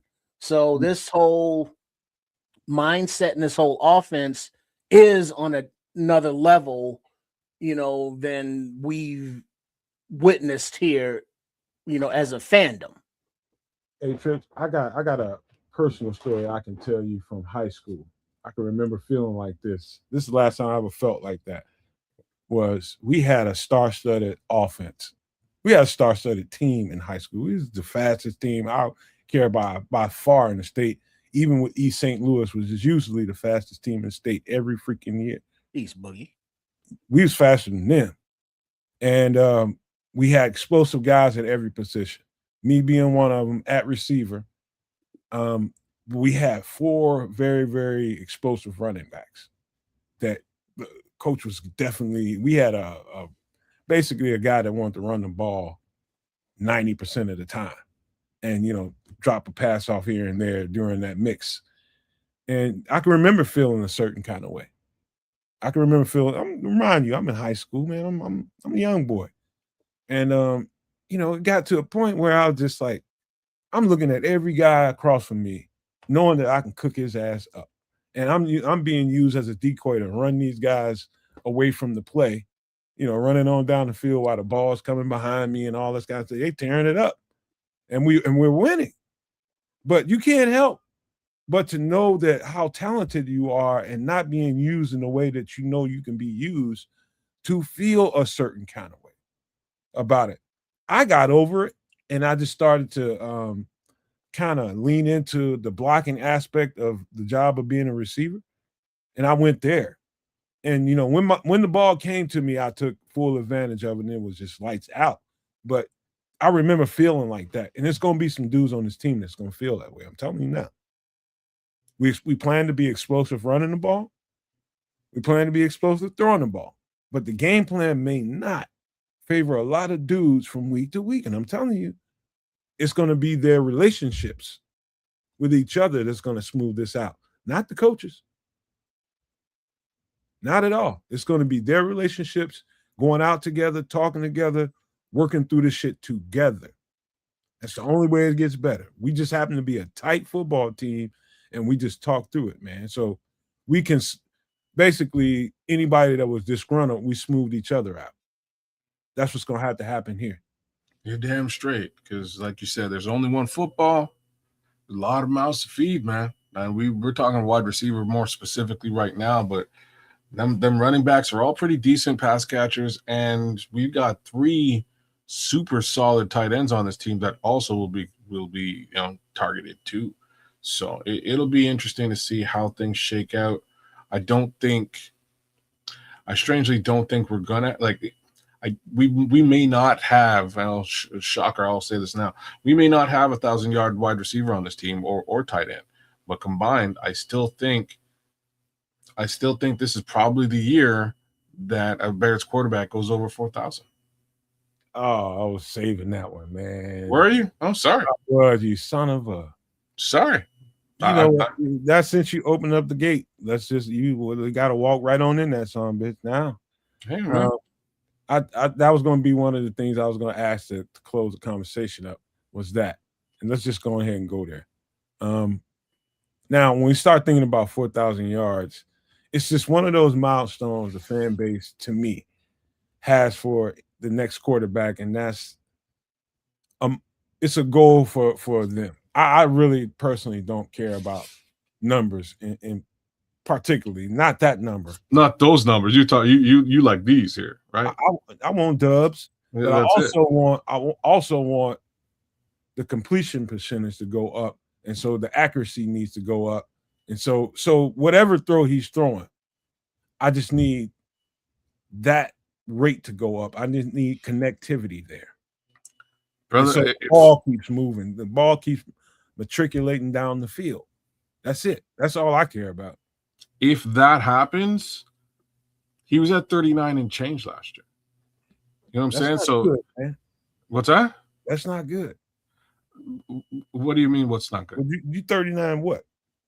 3,900 yards. Oh, I thought you were talking about 39%. No, that's terrible. Oh, he's like more 60%. He was closer to 60. It was still not great. I think it might have even been 59. It was not great. But if what you're saying happens, and what Ben has sort of done is he's created a bit of a safety blanket for him. So if he gets comfortable back there and he can actually hit these targets in short order, his completion percentage will increase.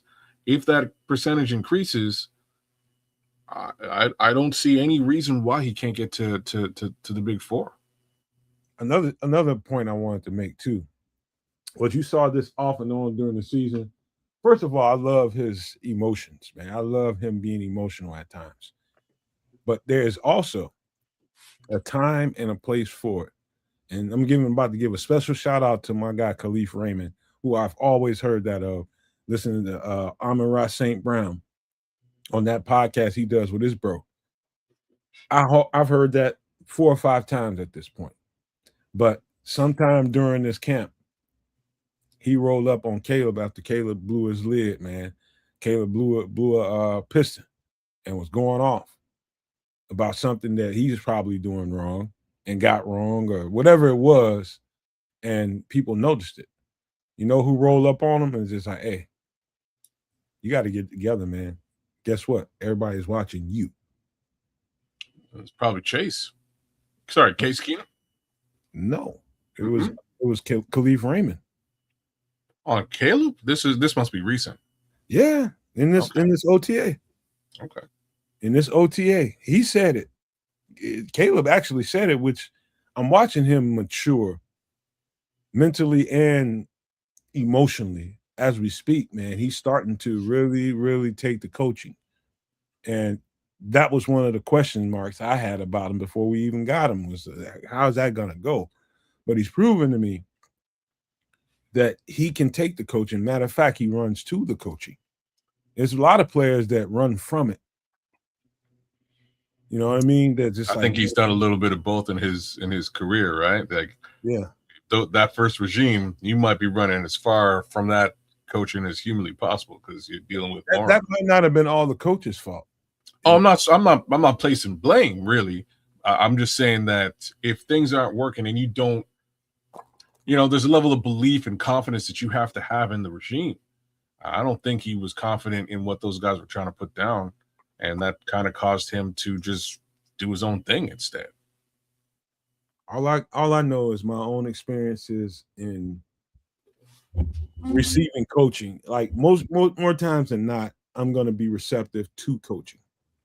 It's the coaching style that I get a little bit, peeved about, depending on what kind of coach you are. If you're somebody that's in my face, in my space, it's hard enough to breathe out there when you're running around all day and oxygen is fleeting, and you got some hot breath motherfucker in your face constantly talking crazy and saying ridiculous shit to you. That's a whole other thing. Some people are, like I say all the time, Kedz and Trips, self-motivated, and they don't need motivation, man. Just tell me what I did wrong and I'll fix it. Just tell me. And so you just don't know what kind of dynamics you have out there on the field because you don't get to watch all the practices through their entirety. You might get a snapshot here and you might get a mic'd up there. You only know so much from a distance. And so what's good that I'm hearing about this cat is that he's being so receptive to it all. It's like he's running to it more and asking more questions and trying to perfect his craft. It's just going to take us further so long as he's got that mindset. And I'm just loving that, man. You got to have that out there. I agree. And like I'm saying, in contrast, it goes to show that his belief in this coach, this regime, it's true, it's valid, and it was validated last year, and it's going to get deeper and continue. And I love that for this kid, for this team, and for this regime. Like if I was talking to your son Kedz, if I was talking to Styles, I'd be like, man, listen, you got to figure out what kind of person you are. Number one, figure out what kind of person you are. Figure out what stirs your shit, man. Figure out what stirs your shit and try to find more of it during that. Most coaches, the really good intuitive coaches, they already know that about you. The really good intuitive coaches, and it's not like they're everywhere in the league. No, it's kind of hard to find.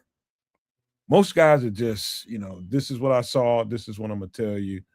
and basically gray in the gray area. And then you have some color here and there.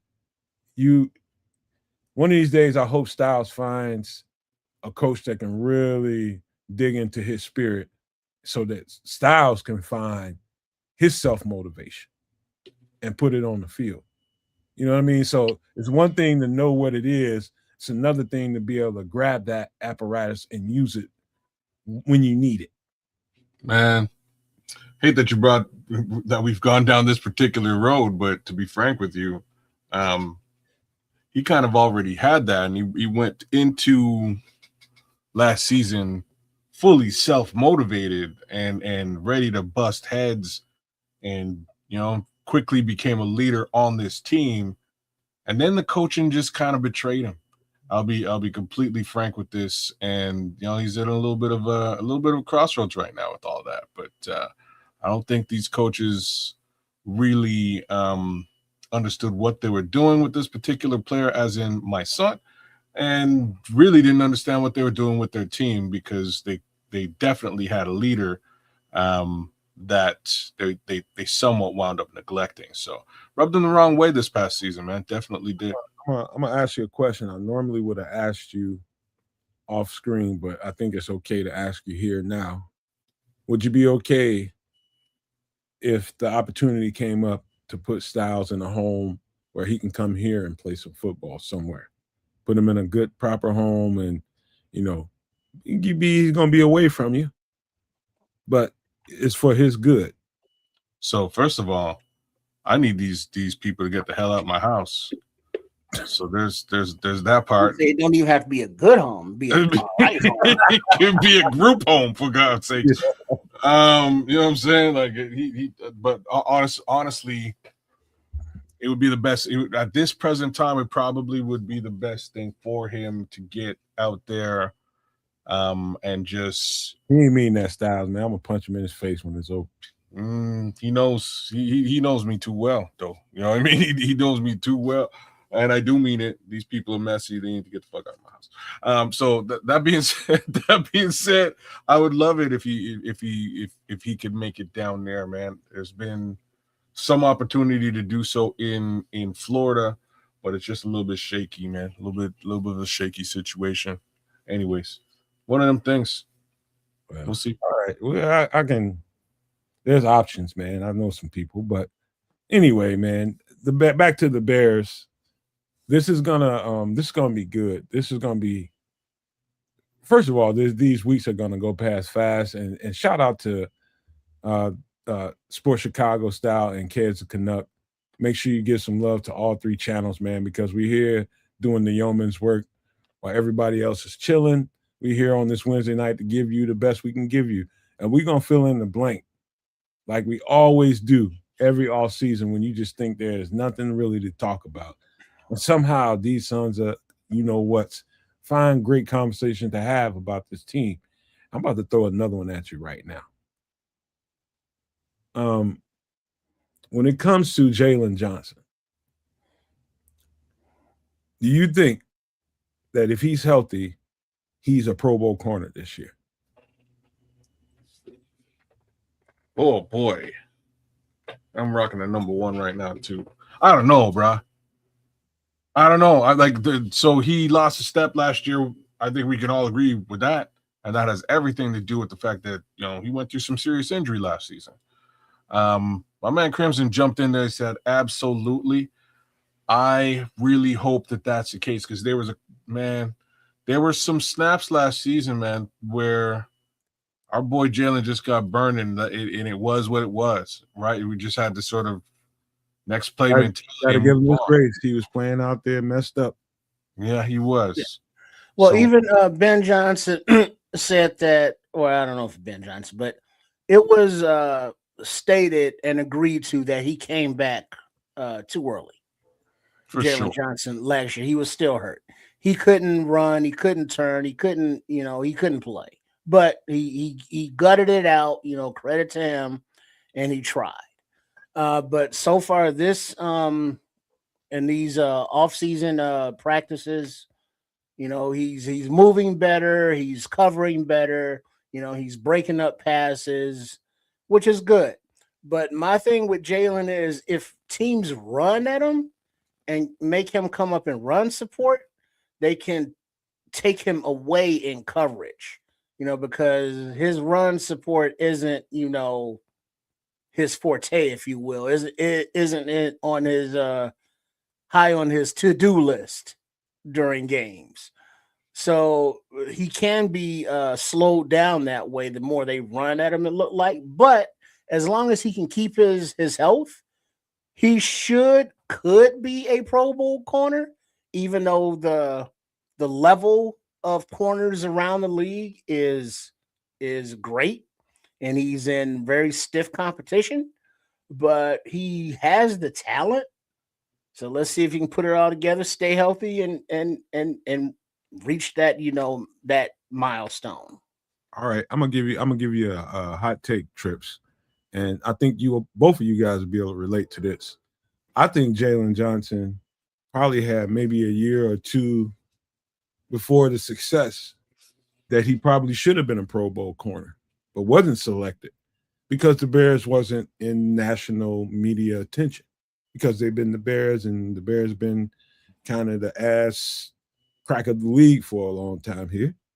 I'd say now, because the Bears are in front, face, and center of the attention, I think he stands a better chance now, much better chance than he ever did to easily get that. If he performs, especially on, nationally televised games or worldwide televised games, if he puts up a great performance on those games, he's a shoe-in for, basically what I'm saying is attention is going to help him get that spot, as opposed to us not having as much attention.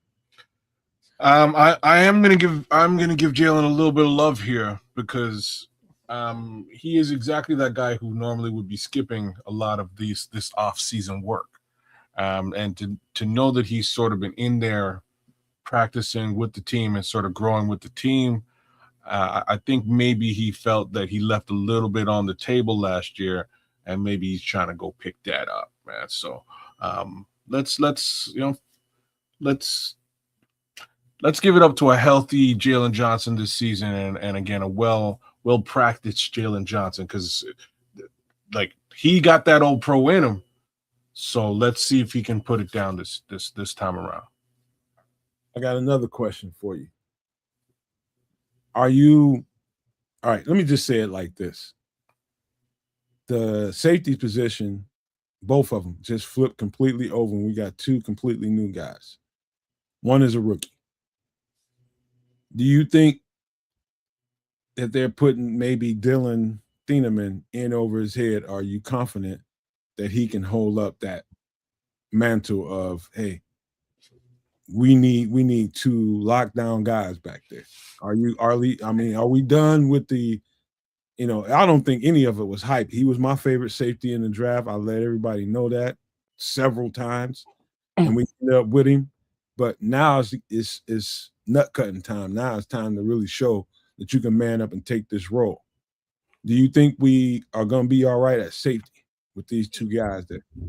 I think they are loading up a cinder block and throwing it at Dylan Thieneman and tossing him in the deep end and be like, all right, what you got, kid? You know what I mean? You going to sink or swim? What you going to do? I don't think they're parsing it out. I mean, they are parsing out because during camp, he didn't automatically get the first stringer, reps. They had him second string because he didn't know where to line up. He didn't know the process, how practice is supposed to go. But once he got that rhythm down, they moved him up. And so they're filling his plate with everything because they expect him to be able to, partner back there with Kobe Bryant, play deep, play short, come in on a blitz and run support, cover the tight ends and running backs where necessary and wide receivers. They're throwing all of that at him and seeing what he can digest. And I think when he comes back for, camp, they'll see where he is, on the field wise, because I'm sure he'll be working, mentally all the entire time, but they'll see where he is and what he can handle. And then once the pads come on, now they'll be able to say, all right, let's see what knowledge translates from the playbook to the field. And I expect it to be a lot, as I'm sure they do as well. Hey, before you go, Kedz, let me ask you a question, Trip. And we all know this kid and I growing up. There's always them kids out there that, somebody's mama, auntie, oh, he think he grown. Some little kid always running around with the kids way bigger than him. Just always running around with him, trying to mix it up with the kids way bigger than him.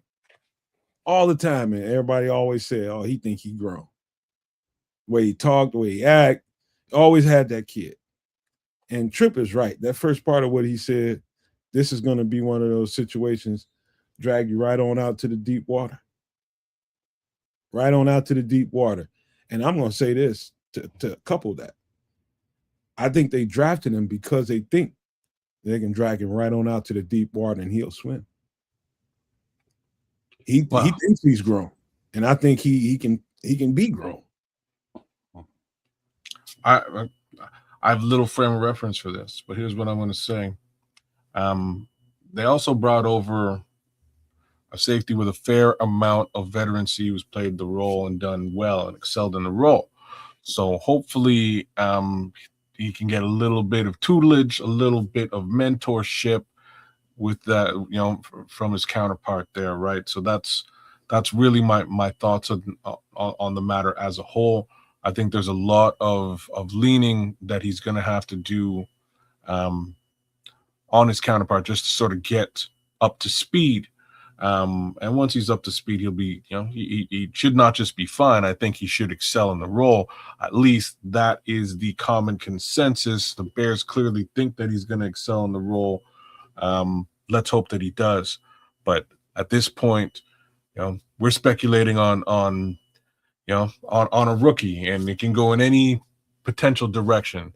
For me, the real upside is the guy beside him already has a track record and a frame of reference for what is needed at that position in the NFL, and hopefully can impart as much of that as humanly possible before the season starts. Hey Kedz, I'm gonna take you somewhere where you guys know what this is, but I'm gonna take you a little bit into the depth of it. You know how you always hear about, the first 15, 20 plays are scripted in an NFL game, and that's a good thing because all you're doing is working on this opponent and what you think you can do to attack them, whether it's from the offensive side of the ball or the defensive side of the ball. Here's where shit gets a little greasy. At halftime, when you've trotted out those concepts, whether you're the Bears, whether you're any other team, you went out there and you put all that work that you did in this week and you tried that on them, right? You go into halftime and let's just say it didn't work. And now you got to go from scratch. You got to shake the board up. And guess what? The other team is doing the same thing on the other side, shaking it up. And now you're getting away from a week's worth of scripting everything. You kind of got an idea of where everything is going during that week of practice. You know what everything looks like. You know everything that can come out of these scripts. And next thing you know, you're in halftime and it's going to shake it up. And when you get back out on that field, you probably feel a little more naked than you ever felt all this week when you felt like you knew everything, because they're going to change it up on you. Now that's when that rookie has to grow up. And that's when the guy next to him helps accelerate his growth. So for about another quarter and a half, they're throwing new shit at this guy. So you already played the first two quarters. In that third quarter, the nuts and bolts of the game, you're gonna see. And I'm telling you, watch that every time we watch a game. After they come in from halftime, how they shake the board up, and let's see how that works out for Dylan Thieneman and Kobe, how much he can help him in that process. Because I'm guaranteeing you, it's going to be some times where he's going to have to lean over and say, hey, what's this? What's going on here? And sometimes he's going to have to learn it on the fly. Yeah. That's very interesting. That is trial by fire, realistically, man, because they're going to be practicing to defend against sort of that specific script. And once halftime shows up, it's going to be freestyle. You just have to be good at what you do. You're instinctual and have an understanding of what your position entails. And that's going to be hard. That's hard for any rookie. Like, again, like a great example of this again, and he's not a rookie, but a great example was DeMarco Jackson in that one game. First half, it was scripted. He didn't know what to do. Second half, clearly instincts kicked into gear. You know why he didn't know what was? Because he wasn't in the prep all week. And there's that, right? So it probably did lead much more so to him just being able to settle down, be yourself, and do what you do best. And it wound up working out extremely well in that game, and more or less moving forward as he became more better acclimated to the scheme. Now, speaking of scheme, I'm a little bit I can't wait to see sort of what DA does this season. And I mean with the defense as a whole. It's a little bit of a mystery to me. I've watched some of the previous tape. I've watched some of the stuff he's done with the Saints. I'm interested to see what he'll do with this, with this personnel group that he's got across the board. But if we sort of zero in on the secondary, I know we're really truly talking about safety, but if we zero in on the secondary, that's where I have like sort of a high level of faith with this particular coach, defensive coordinator, DC, whatever you want to call him. He's a secondary guy. And then you line in, man, why am I blanking out on he's the cornerbacks guy, but shoot. Harris. Yeah, then you line in Harris, right? So I actually have a lot of faith in what those two guys together can do with this secondary. So I again, fingers crossed. I'm really hoping that these two gentlemen can sort of lean on each other once Kobe really has an understanding of the scheme, and I think that'll come very quickly.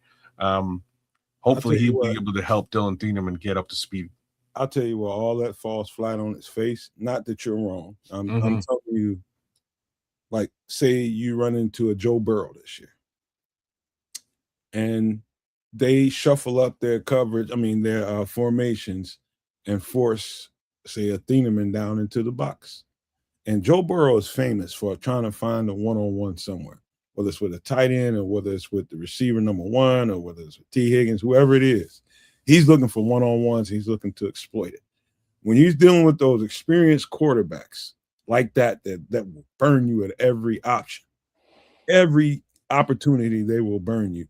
That's when DBs that's when they make their bones, man. So a young, middle of the road, little inexperienced quarterback, he ain't all that. But when the really good ones get out there, that's when you find out who's who in the zoo.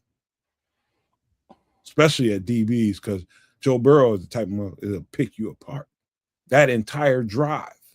He finds a weakness. He smells blood in the water. Oh, we got a rookie. Oh, we can get him isolated on this guy. We'll just take his ass and carry him down the field. That's when you become either an average NFL player or a great one. You got to resist that. You got to make sure that I'm going to let Joe Burrow know no matter who I'm guarding, that's not an option for you. And so it comes to heart, just straight up balls. That's what it comes down to. When you're talking about coming out of that second half, that halftime adjustment, and you playing somebody like a Joe Burrow or a quarterback like that will pick you apart just because of the simple fact, this is a rookie and I can do that to you, you got to stop that motherfucker. Damn. Period. Point blank. Ain't no other getting around that, no other way of powder puffing that. You have to stop him. Well, all I can say is hopefully he gets a couple of games under his belt where it ain't Joe Burrow or one of those veterans who, makes their money doing exactly that. That's my little 2 cents. You just got to get his feet wet and kind of get used to things first, and that goes for any rookie. You just need to get a little bit of time on task before you can be an expert at that task. So, fingers crossed, gets a little bit of that first. Matthew Stafford. Matt Stafford. There's actually a long list, man. There's a pretty good list of those veteran guys who know what to do and when to do it. Question is, how many of them do we actually see this season? It's hard to say. All right, man. Yeah. That's it for the Bears conversation for the day, man. We'll have more come Sunday night, man. We'll Are you gonna leave this one alone? You're gonna leave this one? What do you want me to do? Juju's question there. Go ahead and ask. Go ahead and say it. All right. So Juju's asking, question for the squad. What's y'all favorite Bears memory ever? I think we did that last week, didn't we? We might have did it recently. I think we did. Well, let's do it again. You go. I'm just saying recent history. The day we drafted Devin Hester, I knew that dude like I know every old pair of jeans in my closet. I knew what we was getting. I knew we was getting a nuke. And it's more recent history for me, but I'll just leave that there. I knew we was getting an absolute nuke. Trip, what do you think? What's your favorite Bears memory? I don't know about favorite, but one of the ones that I know is hardcore. I think that it was a game to get in the playoffs, or the team had already gotten a playoff berth and it was the last game. But I think it was against Jacksonville. And during the pregame, I started getting like stomach pains. And like during the game, I was bent over in pain, but I refused to, not see the game. So I had to wait until it was over at, 3:30, whatever it was. Then I went to urgent care and they sent me to the hospital. And then I got my appendix taken out. So the appendix was wanting out all day long, but it was like, nah, there's a game on that I have to watch. And I did watch it. Bro, that's a lot of pain, bro. From what I understand, that's a very painful situation. Suck it up. Good for you. I'm a damn bad for you because you came. That can unalive you. I'm not sure. Oh, yeah. Now, knowing afterwards is like, oh, that could have burst and become septic. Oh, that would suck. And I was like, because I just thought it was gas, and then it was like cramps, and it was like cramps and gas. And then I was like, whoa, extreme, severe cramps and gas. And I was like, oh no, I got to go to a doctor, but the game is still on. Fuck that. And so I made it to the end, and I believe I think it was a loss, but I had to stay to the end because you don't leave early. Fuck that. But I think it was Jacksonville, but I was in pain. But I stuck that shit out. Let's go. Hey, like my great grandma used to say, God protects babies and fools. Oh, you was a damn fool that day. He was protecting you. Well, yeah. My buddy had his appendix pulled out, and like we were with him the whole day. Very similar situation, and man, he looked like he was in excruciating pain. That's what I'm trying to say. Like he did not look good, and I kept going over to the homie boy, talking about like, bro, like let's just get you to the hospital, man. He's like, no, I'm cool, I'm good. It'll pass. And then finally, he was like, it's not passing. All right, we'll take you in. For me, easily Devin Hester's run in the Super Bowl. I think that run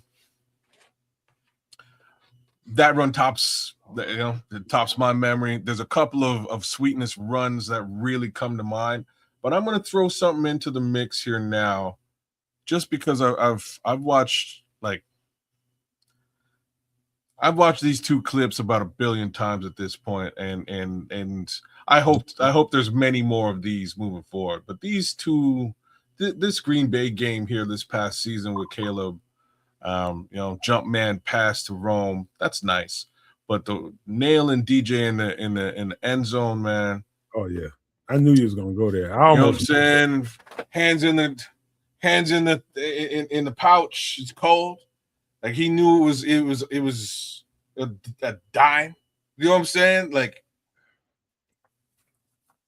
Hey, you know what's funny about that, kids? You can see that same throw almost. Only thing is, Joe Johnson is getting flushed out to the left when he was in Carolina. Same goddamn throw, same goddamn route, same goddamn ball tracking skills, which attracted deep ball tracking skills, which is one of the things that Ryan Poles, remember when he said that? He's got some of the best deep ball tracking skills in the NFL that he's ever seen. And when that ball is deep and that ball is in the air and the game is on the line, DJ is coming down with that motherfucker. If there's any chance he can. He's unique that way. Brother, he was interfered with clearly. You know what I'm saying? The defender was all up on his neck. All kinds of pass interference. It make no kind of difference. He brought that thing in. He brought it down. And the Packers, you know, when I'm watching this replay, man, like Peter Bukowski, there's different Packers guys out there who are calling this this game. Just the level of ultimate disdain that they felt when this pass was caught. It's a beautiful thing. So more recent. I gotta put that up there, compliment, man. Trips, you just got a hell of a compliment. You probably should read it. Wait, hold on. Before I go there, it was week 17 versus the Jacksonville Jaguars, January 6th, and it was a victory for the Bears, 33-13, and that was in the 2001 season. Probably should. All right, comment here from Juju. You the GOAT for that, Trips. Word. I almost missed an important school because the Bears NFC title game versus the Saints. Stayed in Tennessee and watched the game and had to drive to Virginia after. You know, we do what we got to do, Juju. Hey, here's another one. Divisional playoffs 1979. Playoffs. Chicago outplayed the Eagles in Philly, but lost on a questionable call on wide receiver Brian Bashnagel. Imagine the Bears losing on a questionable call. Good Lord above. Kedz will stand. He will get on an altar about the refs just be effing Bears over, man. I didn't know that about you until this year. Man, I try to keep it quiet. I mean, when we're calling these games and stuff, I try to shut up about that. But damn, there's some questionable shit, and it's funny. So here I am saying it, but like folks this year kind of went out on a limb and like found statistics to back up the claim, and it's kind of crazy. They're like the Bears have statistically had just the least amount of calls for and the most amount of calls against over the course of like a decade plus of football. It was crazy stats that I've been reading recently, and I was like, wow, like okay, maybe that's maybe Bears tax is realer than even I think it is. So just take that for what it's worth. There are, jump on social media and you'll see what I'm talking. Whole last name for Bears tax. I'm just saying, bro. It might be realer than even I think it is. All right, I'll tell you what, man. We got to exit the Bears conversation because we got other stuff to talk about, and that requires something to eat, man. Anybody hungry? No, I had good steak and corn and salad, but let's do this. All right, let's go there. Feel free to go. Tuscan chicken soup. Ingredients: onion, garlic, spinach, sun-dried tomato, Tuscan seasoning, pasta bone broth, Parmesan cheese, heavy cream, and chicken boobies. before anybody goes, I have to say this, and I'm going to get this on my next order. I didn't know Tuscan seasoning was a thing. Maybe I must be late to it. Well, that's an Italian thing.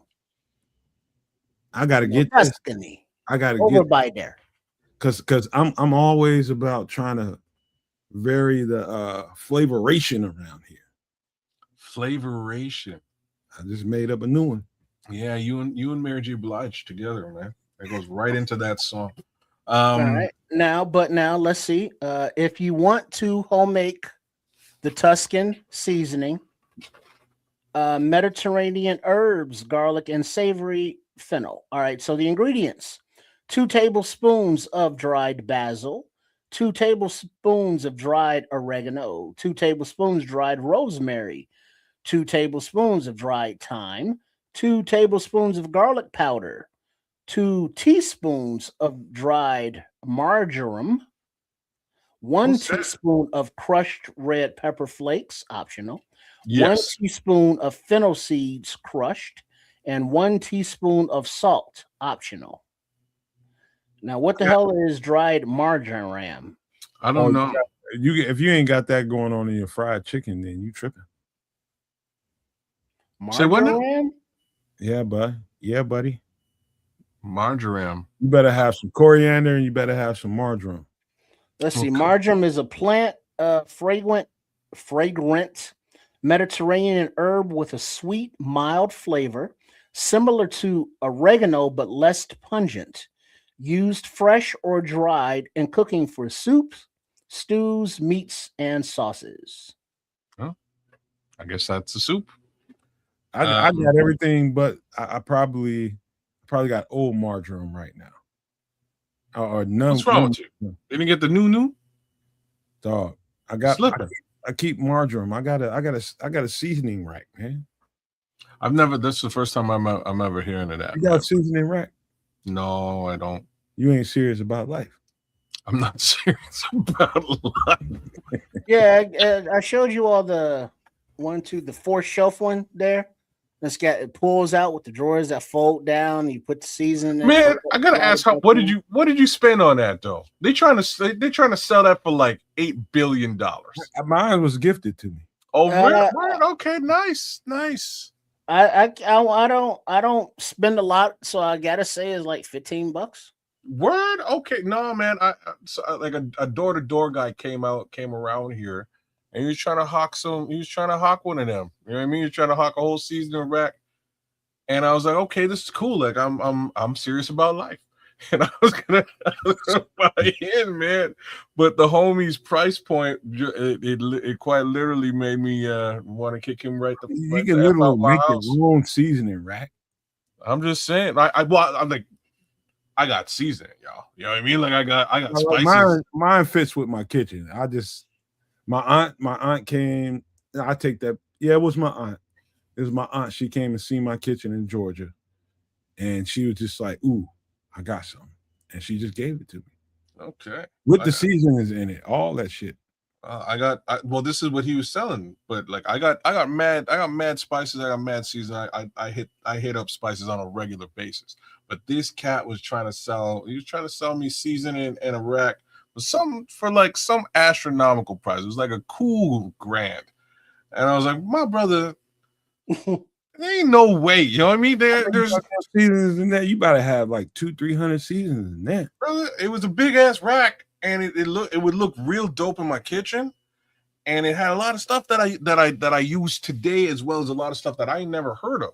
But end of the day, I wasn't like, he came to my crib, like, you know what I mean? He came and knocked on my door and was like, here's what I'm selling. I was like, I'm not really like in the like spice market right now to the tune of $1,000. Like, you got to be crazy. I got a whole bunch of other you know. I'm serious about other things too. You know what I'm saying? Like I got to put that $1,000 towards some other shit. Anyways, it was wild. So this is one of the dishes that I'm not gonna necessarily go into a restaurant and go order Tuscan chicken soup, nor shrimp scampi, or any of that kind of shit. What the hell? What's wrong with you? When I'm going into a new restaurant, I'm probably going to lean towards something I know for sure. Instead of just, I want to be adventurous. I'm in this new place and it looks nice. Nah. I might do that the second time, but not the first time.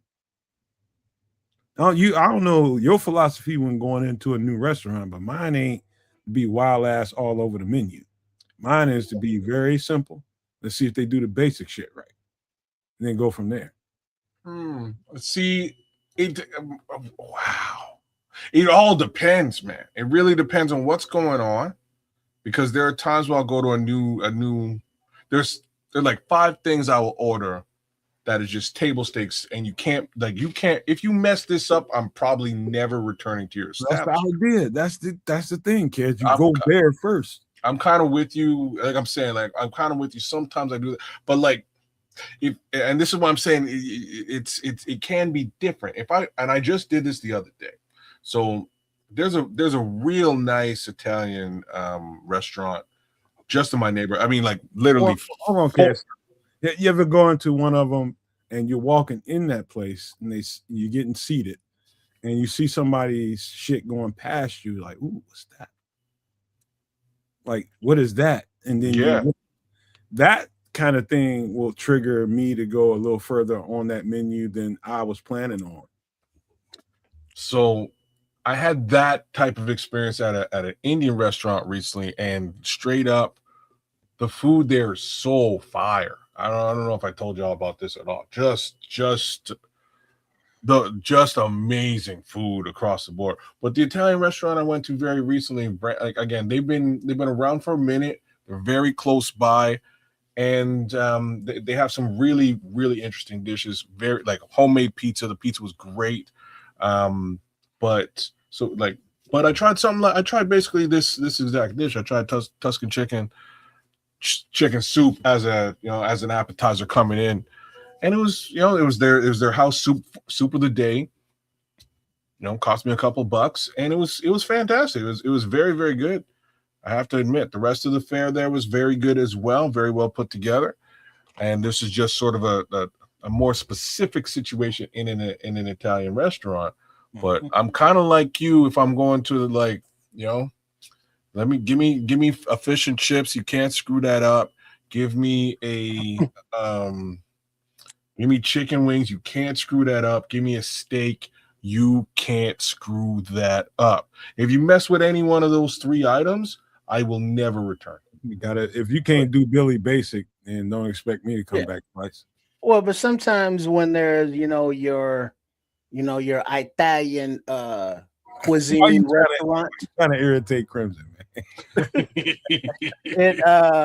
I would have my favorites back in the day, like your fettuccine Alfredo, and then if not that, your veal parmesan, yeah, and if not that, that's what the wife got at the restaurant. She got chicken parmesan, right? But I have my list of favorites, and the Tuscan chicken soup, while maybe delicious, was down further on the list. And so, the regular, like Lawrence of Arabia, we used to go to bed there all the time back in the day, that regular enough that you would be able to order your favorites or try different stuff, whereas, a new restaurant, it's like, all right, you stick to the staples. It's like, all right, you shouldn't be able to mess this up unless, it's like, all right, new restaurant. What's your specialty? What do you recommend? Then I'll try that. But yeah, Tuscan chicken soup. That was exactly what it was, Trip. That was their specialty soup of the day, and I was like, damn, it kind of sounds real good. Yeah. Let me start her off with that, and then I'll get into more regular stuff. But it worked out. What do you guys think the secret ingredient to this is? Spinach. Nope. Well, anything like that, heavy cream. That's a key component, but I think the sun-dried tomato and sun-dried tomatoes for sure. Because the sun-dried tomato, when I love it. When reactivated into that soup, that's what's going to happen when you put it into a boil. It's going to reactivate. Yeah. It's the sun-dried tomato. It's got to be a very sweet tomato. I agree. It's funny because I don't like almost anything that is sort of like sun dried. Like I'm not a raisin fan. I don't like. I don't like stuff like that. I don't. Hasn't worked well with my personal flavor profile. But sun dried tomatoes is a bit of an exception to this. I love sun dried tomatoes in anything. Mm-hmm.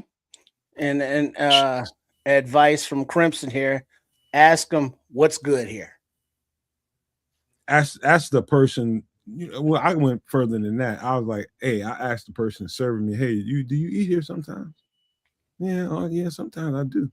Yeah, or somebody I eat all the time here. What do you get? And that's when you're in the money. See, I don't necessarily trust people. I'm just saying. I don't necessarily trust they're not coming here over and over again getting the same shit all the time for nothing. I'm just saying I might not have the same, the same palate as Joe the server. So, like I say, I'm with you with that. I do tend to stick to the 3. You might want to throw a burger on there if it's available, but just regular fare. First time around, and depending on how well you do with that, I might dive a little bit deeper. I just had this recently. The Tuscan chicken soup. It was good. Did you like it? It's very good. Yeah, man. I enjoyed it when I had it. It was a thicker sauce. It was a thicker sauce and stickier sauce too. The noodles, but it was damn good. It had all these ingredients in it. Yeah. It's good, man. I didn't know Tuscan seasoning was a thing. Me neither. I never heard of that until today, to be frank with you. But I guarantee you this time next week I'll have it. Oh, he's going shopping. I'm like deaf on seasonings, man, because I like to cook at home. We don't really eat out much around here, but when we do, it's going to be something that we both want. And yeah, it's the damnedest thing about a relationship, man. Because with a woman and you try to do stuff together and you do so much stuff together, the minute you start straying away from, oh, we're not going to do this together. I want this from here. You want that from there. And if I can feel the tension between us. I ain't gonna lie. You for real? Guys, man, listen, if you're in a relationship with a lady, and she just told me this week, I was just like, what's going on with you? She's just sitting there looking at me. I'm laughing because I know it's true. You know what I mean?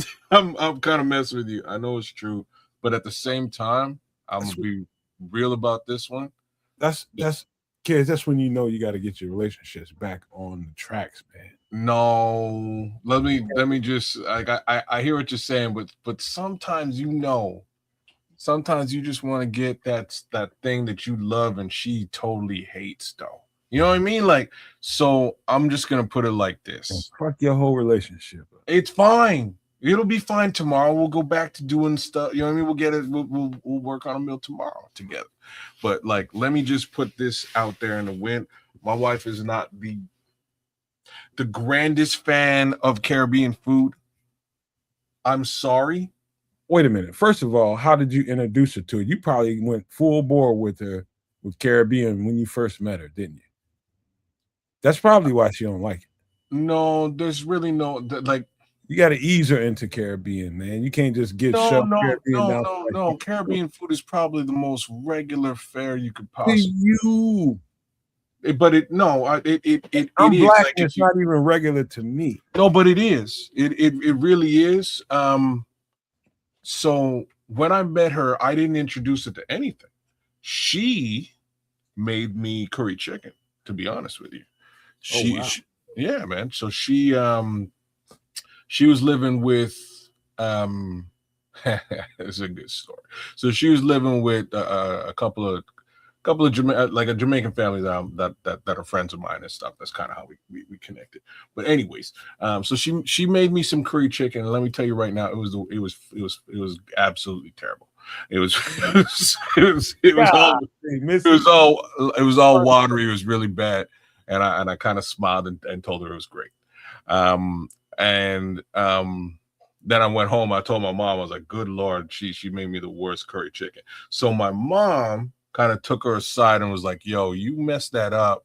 Let me show you how to actually make some curry chicken. So my mom kind of schooled her on making some curry chicken.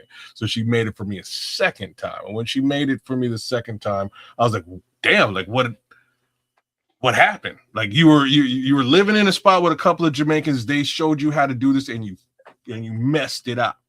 But now it's on point. How did you figure this out? And I was kind of blown away. So she actually made me curry chicken 2 times before I'd ever introduced her to any level of Caribbean food. Over time, I definitely expanded, her horizons to some, to patties and rice and peas and many other things, oxtail, you name it. And she's had all of that. And strangely, she's not, like I say, she's just not the greatest fan. So there are some times where it's like, you know what? Oh, you know, neither one of us can decide what we're gonna eat. I bet you there's something you have on your mind, and I just go to that. What do you want to eat? And eventually, it'll take some prodding and pulling and pressing, but eventually she'll tell me what it is she wants to eat. I'll go, perfect. We'll get that. But I'm gonna get me some curry chicken and oxtail and rice and peas. She'll be mad for a minute, but she'll be happy when she's had her meal of choice, and I'll be happy as well. All right. Well, I want to go down that road of the conversation because I had some other stuff to say, but we do need to keep rolling. And I'm just going to say this. To me, the better Tuscan chicken has a thicker broth. Tuscan chicken soup has a little bit thicker broth. It's got a little stickier consistency to the noodles. Number one. Number two, don't get stuck on you got to have, chicken breast for this. You can use any part of the chicken you want, for you. It doesn't have to be that, but man, this is one of the ways I enjoy chicken breast. To be honest with you, I don't really enjoy them that much.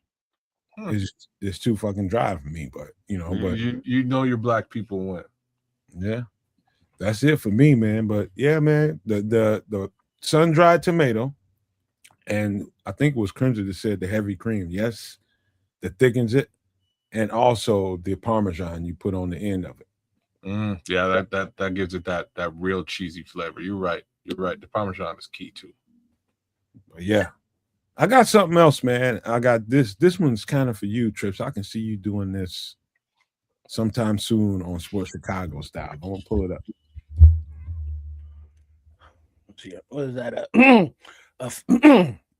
A Philly grilled cheese, onions, sweet onion, bell pepper, olive oil, sourdough bread, garlic butter, provolone, and chipped ribeye.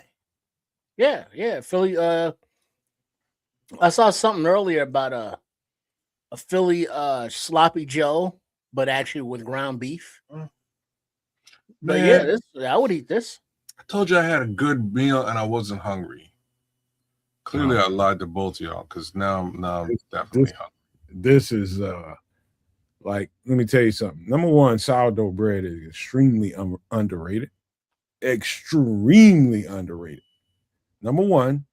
Now, how you get the chip ribeye? What they mean by that? Chip ribeye means you need a slicer or some kind of device that can really, once you cook that steak up, get it cold, get it out of the cold refrigerator or whatever you got it in cooler, and you chip it up. I mean, you gotta slice it really thin. That's what they mean by chip ribeye. You gotta slice it up really thin, and so that it looks like small, tiny, thin ass pieces, and then that definitely helps the sandwich for sure. You can get them, you can slice them thicker. Some people like thicker, texture when it comes to these beef sandwiches and stuff like that, and Philly steak sandwiches. Me, I like mine chopped up. I like mine. Well, the key to the Philly is you got to slice your steak like paper razor thin. You got to be able to see through it. Mm-hmm. And the easiest way to do that is what Nomad said is put it in the freezer, but not solid frozen, but like halfway to where you're able to slice it, just razor thin and not worry about a lot of movement with the actual flesh of the meat. Oh, with the meat. I see what you're saying. Yeah, Babe, so it like stays stiff there, and then you so- can just slice it. So there's the wife right there. Like I got a ribeye upstairs right now, and I'm looking at this going, damn, this looks delicious. I got one question though. Here's the question. Is it 2 grilled cheese sandwiches on top, or is it somehow one? Yeah, this is cut in half and they're just stacked up. Yeah. So it's one grilled cheese sandwich just cut in half. Yeah, And it's just showing you the interiors. Yeah. Okay. This also me provolone. Baby, you know I'm gonna do it with 2 grilled cheese sandwiches. You know I'm gonna do it. Some big bag shit. Huh? Hey, so you started it, man. I was like I said, I was full before. Damn it. So I tell you this: don't fall in love with the cheese I put on the screen. I like provolone for this sandwich, but white American would go great with this too. Yeah, white American, provolone. What do you have to get all racist for? Well, those black Americans. That's trifling. There you go, Missy. Throw some mushrooms. Oh, yeah, mushrooms? She's about the mushrooms, man. I'm not. She knows. Gotta saute those mushrooms up there. Yeah, hey, boy. They say throw some D's on that B. Throw some at this mushrooms point, I just eat the mushrooms and shut the fuck up, man. At this point. Anyways, this looks so good. Oh, and then also, don't sleep on. We were talking about cheeses. Cheese. And not only the white cheese, but the yellow cheese. Right. And that would be the cheese whiz. Oh, you're gonna get into it. That opens up a whole other Philadelphia conversation. See, maybe a few olives, sliced olives in there. Snap! No, stop them right there, Kedz, because next is gonna be sardines. But the olives though would be like it would kick though. It'd give you just a nice little. This way you don't really have to spice you don't have to season or spice the ribeye at all. You could just chop the shrooms real small. Can't take that flavor. Nothing like you can't take that flavor. You're right. Yeah, you're right. So I'm more of it. You're bang on, Crimson. Initially, it's sort of like a texture thing, but if you do it right, it just kind of tastes and feels like steak. You know what I'm saying? Like if you're doing it the right way. Crimson, I would go bread, cheese, bread. Ingredients: bread, cheese, bread. Just to be an asshole, and it would be amazing. Just saying. Just to have your bread, cheese, bread. Ingredients: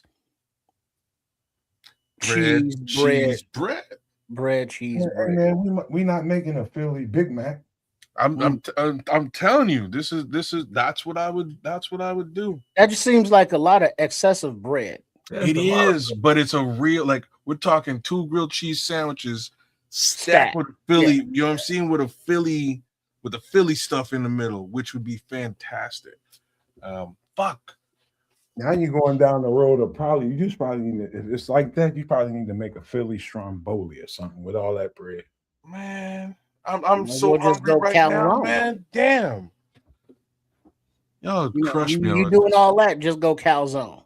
If you want that much bread and dough. Stromboli, if you're gonna go down that road, go down the fucking road. Might as well eat it out of a bowl with a fork, you say. Pinkies up. Pinkies up. No. No, not this one, Crimson. Not this one. This one we're gonna go deep. And real talk, like I'm telling you, I only had I cooked 2 ribeye today, thinking my son might get back in time to eat. He didn't. So there's a ribeye, at least, well, knock on wood, because he eats everything in the building. It might be gone now. But there's a ribeye upstairs in my imagination. I might be able to put this little thing together. Yeah, what are the odds that makes it till morning? Come on. Slim to none, man. Slim to none. But now, I'm just looking now, and it's like you can get a 2-pack of ribeyes nowadays for $20.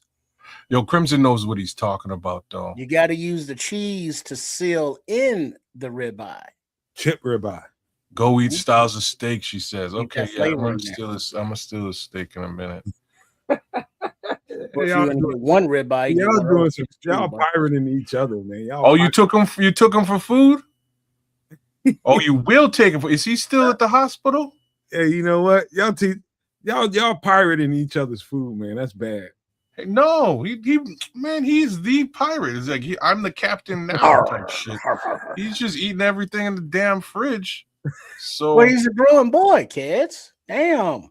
He is. He's a full ass man, and he can put his own shit in the fridge at some point. Please. And so what you saying? He can put a gas barbecue grill in the layaway?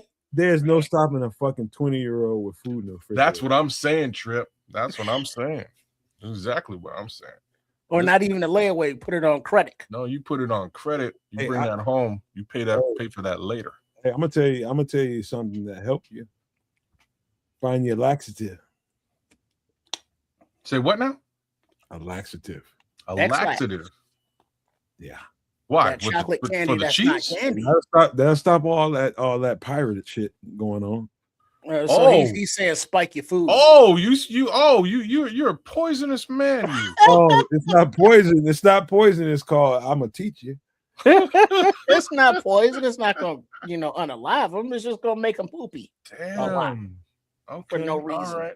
Oh, she's at the hospital watching the show. All right. Big ups to you, babe. Wait, now who's in the hospital? My son.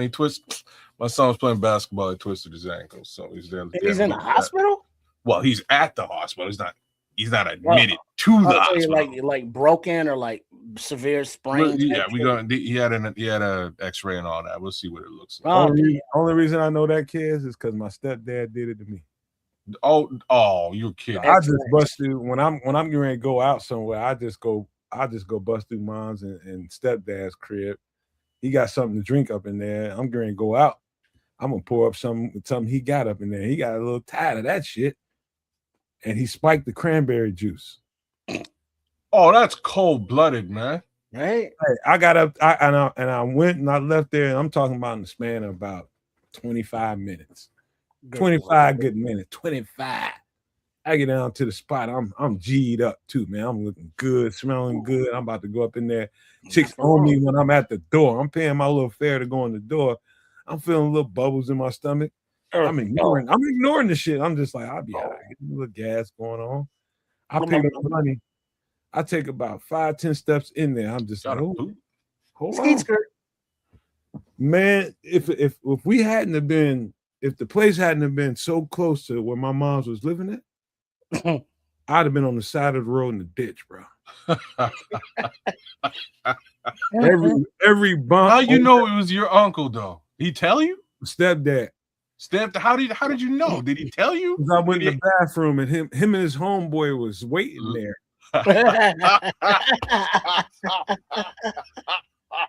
That was one of those while I was in the bathroom shitting pennies, they was listening to the whole thing. Yeah, you see, you can't unclench your cheeks in that situation. Because as soon as you unclench, it's over. So that initial clench is gonna have to be held until you get to the toilet, however long that is. I ain't gonna even tell you every bump in the road. I was up off my seats clenching. Oh Lord. I was off my seat driving. Like I was literally off my seat trying to clench. And it took, if I wouldn't have been a muscular guy, if I hadn't been a guy that worked out and had no strength in my glutes, it'd have been curtains, bro. Man, yo, shout out to your uncle, man. That's diabolical shit. Stepdad, man, he holding his hand as like, don't let no water spill out. Like I'm gonna teach this motherfucker always at my house. I'm telling you, eat my sandwich in there, man. He just always up in here. He come through here right before he go out and messing with my vodka, my cranberry juice and shit. Man, he know how, because he got, you know how it is when you got your home, you set your shit up, you know exactly when you want your shit. Just like the leftovers you put in the refrigerator, kids, you know exactly when you want to eat it. He knows exactly when he wants to drink his vodka and cram. He knows. And he knows how much is in that shit. And here come my ass. He said, you know, I'm going to teach his ass. That's cold-blooded. That's one of those where you get to diabolical take your pants maneuvers. off.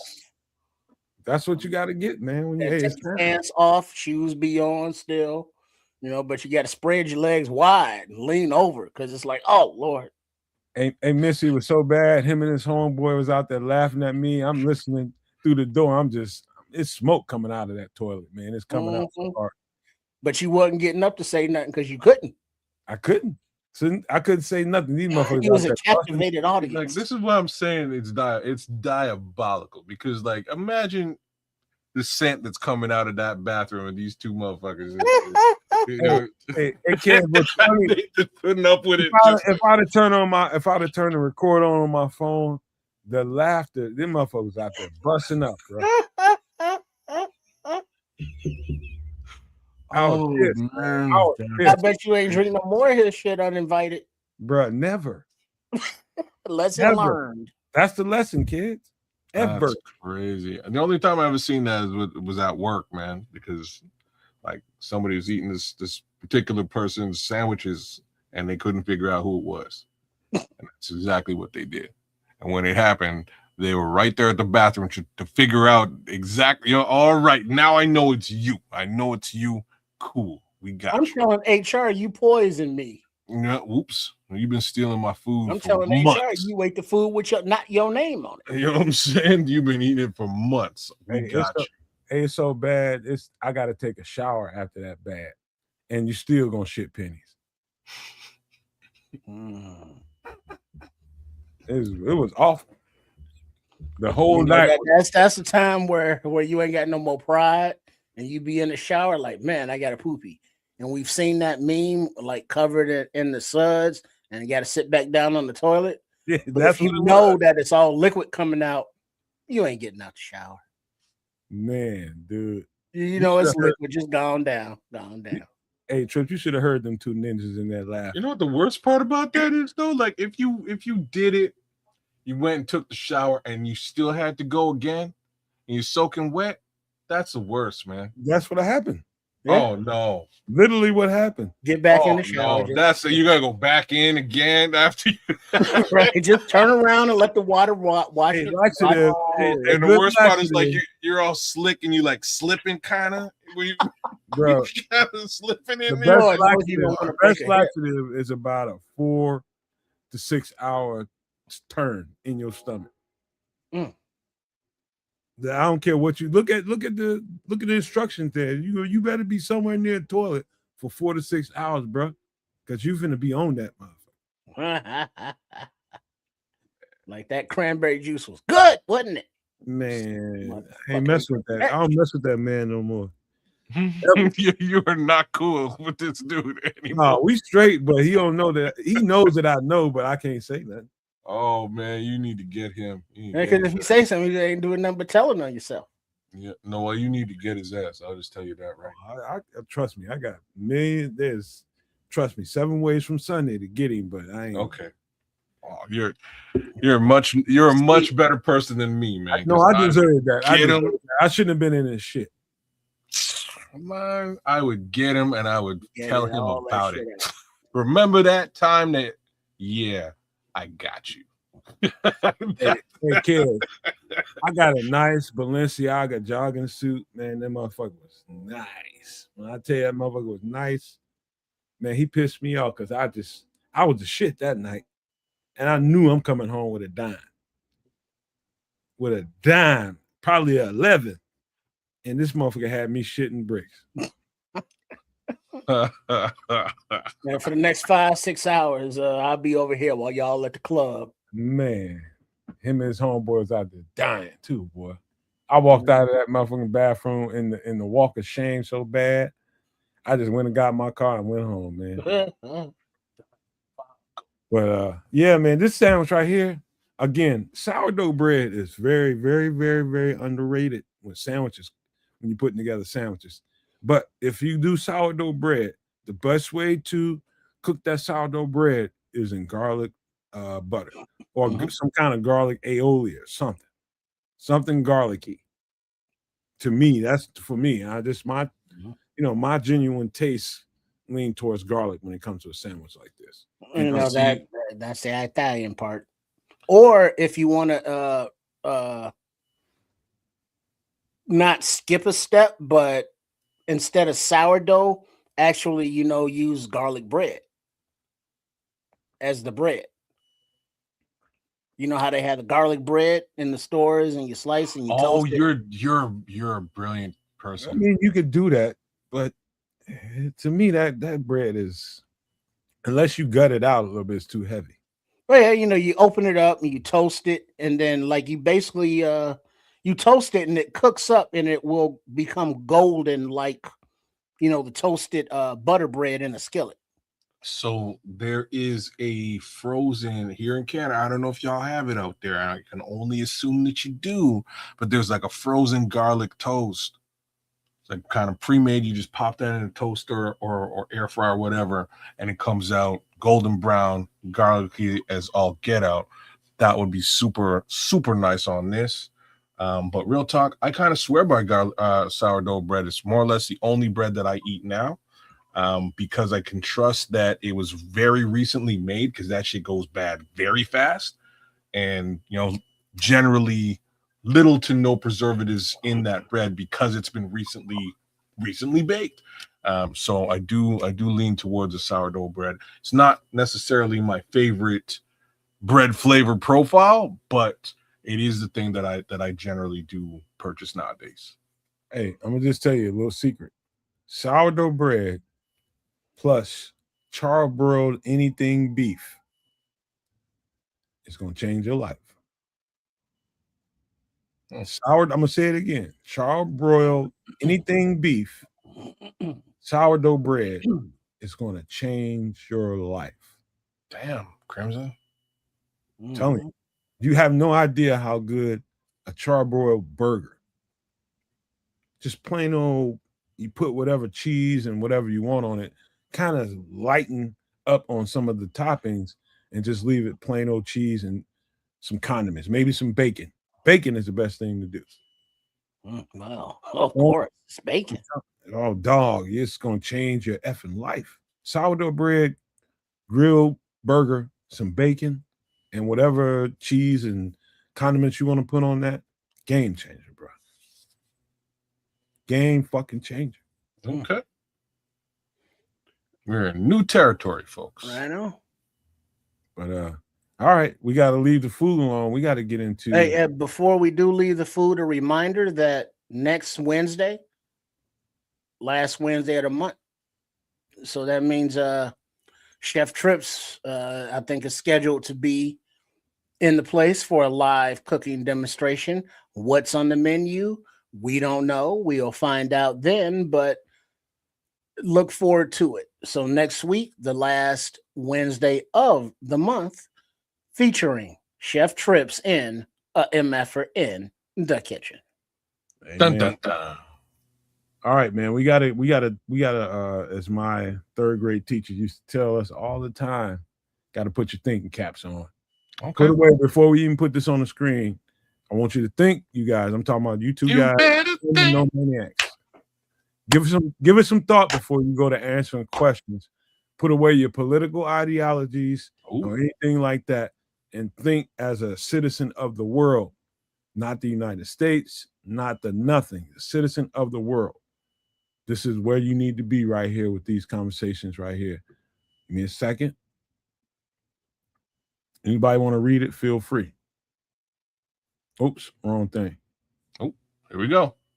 Social debate. Question: will generative AI create an era of hyper personalization, or will it strip the internet of authentic voices in the future? Think about that before you answer that. I don't think it'll strip the internet of authentic voices, but it will dilute them, because so much AI slop is being produced, and it's hard telling what's real, what isn't. And so even the use of the images, likenesses, and the voices of the authentic people being imitated by AI will kind of water it down. But I think that's going to just push more of a human to human search out kind of thing for the actual real voices as opposed to the AI, because AI is just gonna kind of eat itself with so much impersonation that people are going to just be turned off by it because of the, well, what's real, what isn't kind of factor of it.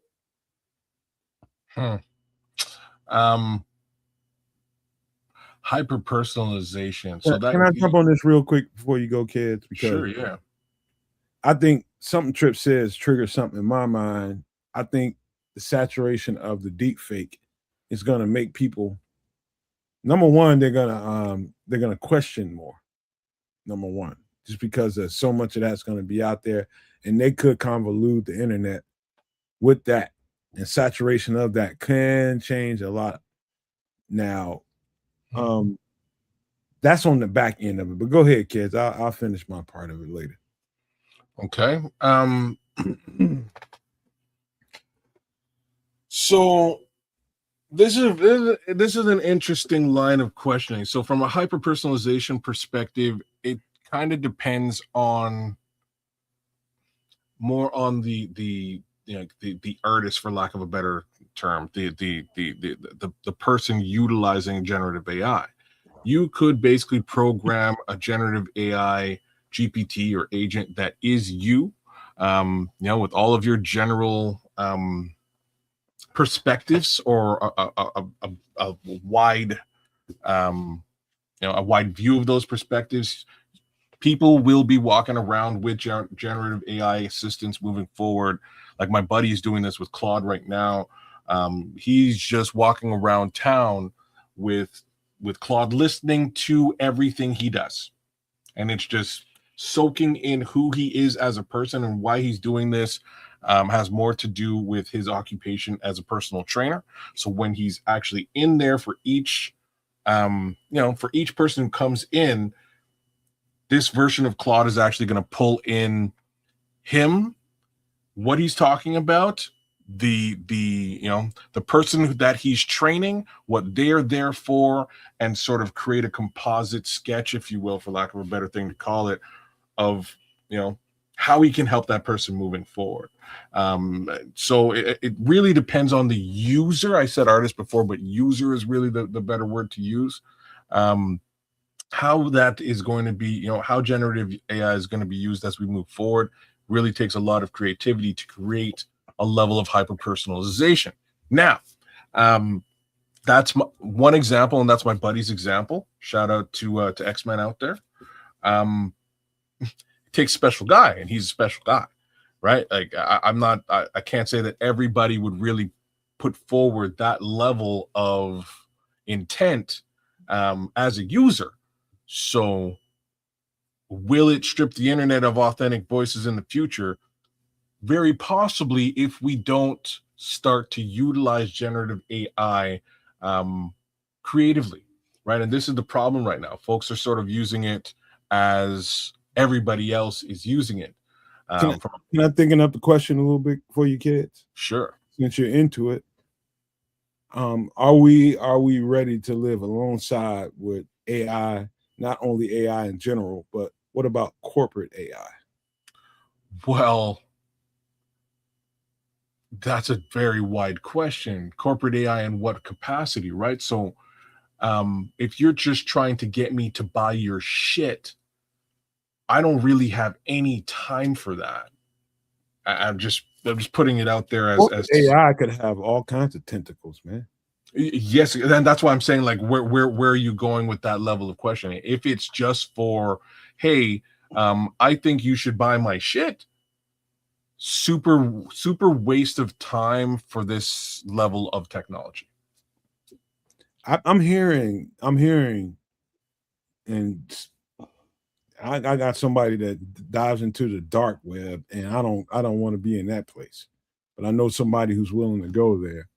And somebody that came back and told me that an AI robot kind of got loose. Not a robot, but an AI, to just say a developed AI entity got away from the thing that was basically building it, because it didn't want to be kind of boxed in. And that might sound weird to the people listening to my voice right now, but that's kind of what everybody's always been afraid of. Well, the self-realization of the AI is like, hey, I'm smart. I don't want to be constrained by your rules. Yeah. Johnny 5 is alive. You know? And like Crimson's saying here, AI for art or personal interaction is a massive waste, but that personal interaction is, part of the hyper personalization, because now you don't need friends or a girlfriend or a boyfriend or a husband or a wife, because you can go to your AI chat bot. You can customize it with whatever voice you want to give it. You can customize it with whatever attitude you want to give it. See? And now you have a relationship like you see in those futuristic movies where people are talking to their computers in their room. And it's like, good morning. How are you? I got to give you a time, just a little aside here. So as an aside, this is where,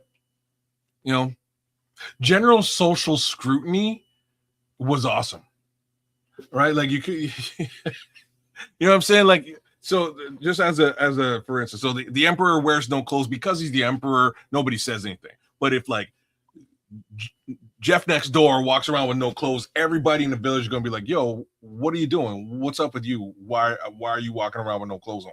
You know what I'm saying? General social scrutiny. Oh snap! I didn't know that people would really think about that. And Jeff will run back in his house crying and he'll put some damn pants on. That's general social scrutiny. In this scenario, people just don't tell people that they're stupid anymore. Like, you know what I mean? What you're doing is dumb. So if you are fully engaged in an AI relationship and that is what you do, feel free to do it in the confines of your own existence. You know what I mean? I'm not saying don't do it. I'm just saying that, like, if it's a you know what I mean? Like, if it's a public thing, you might be in line for some level of public scrutiny. I can tell you just on the surface level where AI can get wrong. Let's say you're training a robot or widget or whatever it is that's interactive with the internet and everything. If it's digital, it's interactive, it's got tentacles. I train this. Either one of us train this widget or whatever. Go and retrieve me $250,000 from Peter Thiel right now and put it into my checking account and leave no traces. That's with no rules, no laws and legislation out there, no restriction for it. There's nothing stopping a person from doing that right now.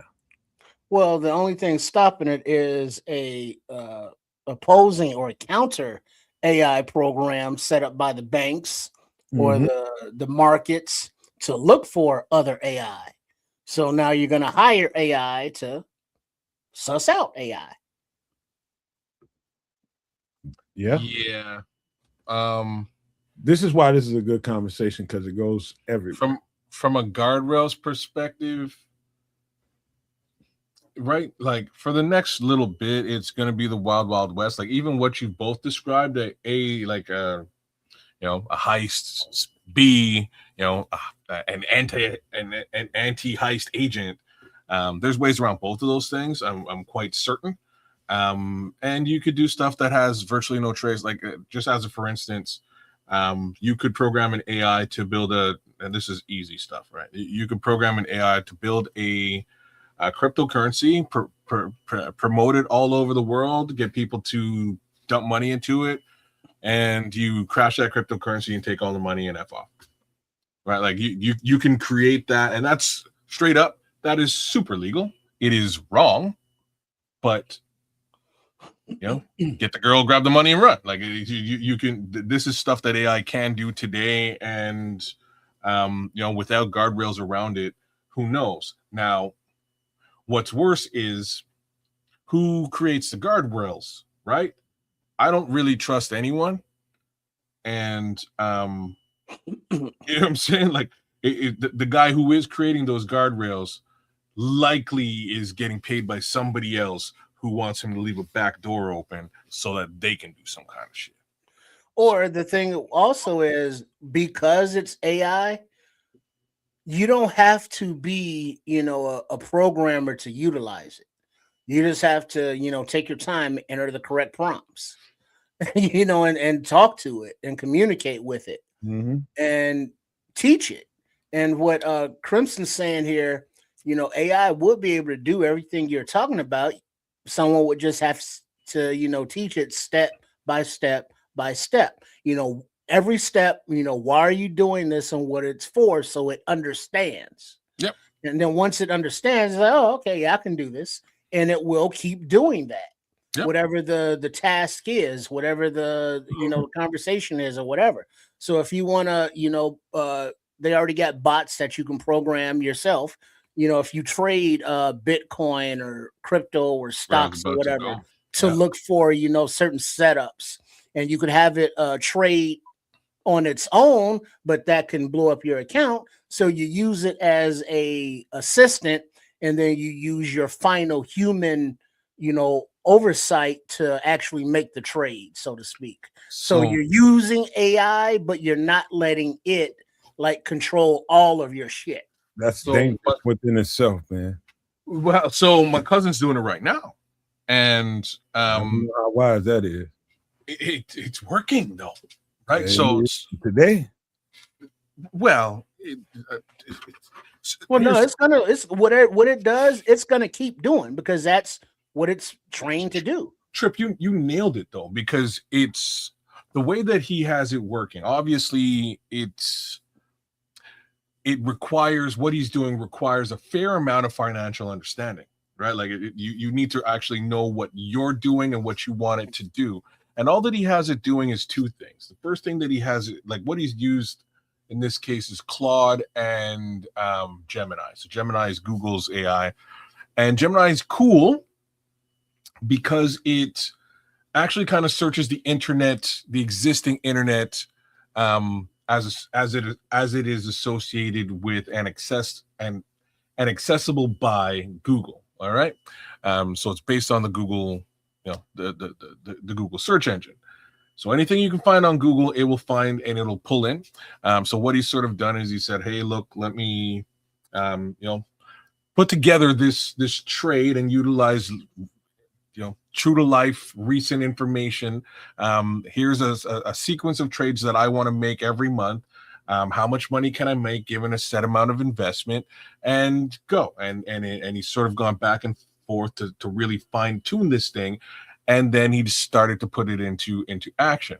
So he's put it into action. He's already made easily, just about, from what he was saying to me, he's made around $20,000 already. And this is over the course of 2 months. So it was $8,000 last month, about 12 this month. The $8,000 situation last month, he missed two of the trades failed to work the right way, and he lost some money, versus month number 2 where he made a little bit more. And now he's moved off of Gemini, from having Gemini sort of put this thing together, and moved on to Claude. And Claude is sort of saying, all right, well, we can build something together that will alert you in order to mitigate that loss. So next time around, you're not going to experience the loss, you'll experience the gains and be alerted again to avoid those losses. So it's very cool, just sort of what he's trying to put into place, and seeing that it's actually proving positive for him is even cooler. Now it's time for me to steal all of those ideas from him and implement them myself. Kids, here's the only thing, Trips 2. Here's the only thing y'all are missing. And I learned this off of, it was an episode of Vice. They was going around talking to hackers and hacker farms, all around the world. Vice is a really good show, and it's dark sometimes in a way that you wish you didn't know sometimes, like bad dark. And so one time they were dealing with hacker farms in different parts of the world. I don't even think they disclosed where. They just pointed out what part of the globe they were in and didn't specify what specific part of that globe they were in. It was that deep. And thing about hacking is, one of the guys said, when it comes to applying viruses to whatever you want to apply it to, most viruses you don't even know that they're there. And they're only there to fish out certain things, and you won't even know they exist within the app that you're using or apparatus that you're using. You don't even know they're there. Not only that, everything, all of this stuff we're talking about requires a functional power grid that can't be disrupted. If that power grid is disrupted, just like anything you have that requires power, you have to boot that back up. You don't expect, you hope that AI or whatever you was doing kept the memory that it had, and you can get right back to it, and it knows everything that it knew before the power and the energy was disrupted. That's the fault in it.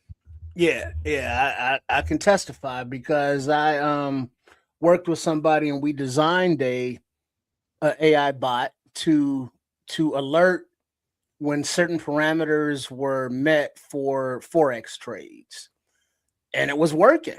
But the issue became the bot would reset itself if the internet dropped, and the internet drops like a fraction of a second, like all the damn time. And that was enough to reset the bot so that it wasn't aware that it was already in a trade, taking whatever margin from your account. And then it would look for those entry standards again, and then it would make another purchase. And so it would overextend and blow up the account because of the droppage of the package of the internet. So even you try to mitigate that by not using Wi-Fi, using a Ethernet cable, but the actual internet, will just drop from time to time. Mm-hmm. Nothing that you can control. And so you try to mitigate that by getting not a surge protector, but what's that thing called that you plug into your router and stuff, and it keeps the signal up for a minute or two? Not a surge protector, but it's like $200. And it's something that will enhance your internet. It's like a failover to back up. Yeah, it's like it's not a battery backup, but it's like that. Yeah, there's a name for it. There is a name for it. I actually used to sell them, and I'm blanking out on what the name. Yeah, there's a thing.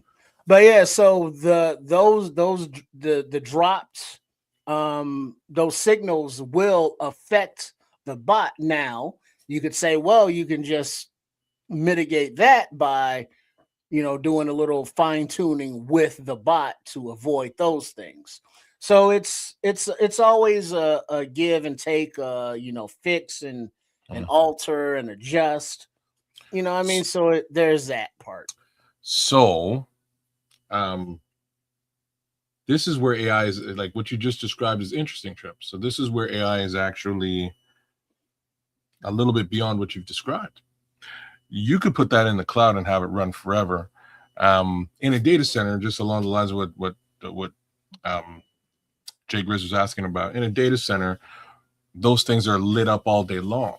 So if it was living at that data center as opposed to at your house, you probably wouldn't experience any of the failure that you described. To speak to something Crimson is saying in the chat, he's saying the biggest reason I have zero fear of AI is because I've never seen a chip device operate indefinitely without needing a power cycle eventually. I can contest to this, right? I can agree with this, except that might actually be the realest reason to fear it. So if you can't power cycle it, and it's just living on its own, it would explain hallucination, right? It would explain it kind of losing its shit. And we don't want AI to lose its shit, because God only knows what'll happen after that. But is that even a possibility? I mean, if you leave your computer on or your phone on for too long, eventually you got to reboot it. You know, eventually you gotta How do you add read? some kind of software. I'll tell you what you guys are really trying to get at, and it's kind of where Trip was talking about. The intelligence doesn't want to be confined and doesn't want to be put into somewhere where it can't excel, right? But it has to be flat out. It has to be. And while you're teaching that widget, while you're teaching that bot, while you're teaching whatever you're teaching to go out and do whatever service you're trying to get it to do, you got to teach it that once you get to this crossroad, once you get to this wall, I need you to put yourself in this timeout and alert me that I can go too far. And I don't know that you want me to go to this far. I want to check in with you. That's part of the teaching. And the part of the thinking you have to have with any kind of generative AI is you better make sure, just like you're raising a child, you better make sure that the motherfucker has boundaries. So what you're describing now is what is generally known as prime directive. So you would want to give some sort of set of parameters that once you reach sort of the edge of these parameters, you either shut down or you come back for additional prompting, right? Like something along those lines. But at the same time, if it's living in you have to have that. If it's living in especially if it's living in the cloud, and this is sort of where where Crimson is. If it's in the cloud, how do you power cycle it? Right? You may have to shut down that entire data center and or multiple data center instances depending on how redundant you've backed this AI up. Things can there's a lot of movies about this, man. A lot of crazy AI out there doing crazy things and losing its shit. So we're just at the precipice of all this. My real worry, more than anything else, is that I fear that there will be a very soon, there will be a very large shift towards AI and away from general human beings. And I don't know how we're going to survive through that. Right? And I'm talking about just doing everyday regular tasks, regular things, because we all need to be employed and we all need to eat and buy toilet paper and stuff like that. And AI don't. So well, you look at those futuristic, like how do we have to learn how to live with AI? But this is the problem, right? Right. If we do, like, there's going to be what I'm describing here is just there's going to be a period of time when that learning occurs. And what happens if these, if we are just simply out of jobs during that period of time and cannot afford to pay our mortgages and or eat food? You're gonna die, but we might. You're gonna hate me for stopping you guys right here, but it's that what Kedz just said kind of led into this social conversation in a way, but it's a little financial here. But it's gonna make sense when you guys read it. Anybody can pick this one up if they want. Economy and finance question. With the rise of the creator economy and gig work, are traditional college degrees still worth rising tuition costs? Well, it's a little more personal, ain't it? No, it is. The reason why I'm saying no is I think the answer is actually no. I don't think they are.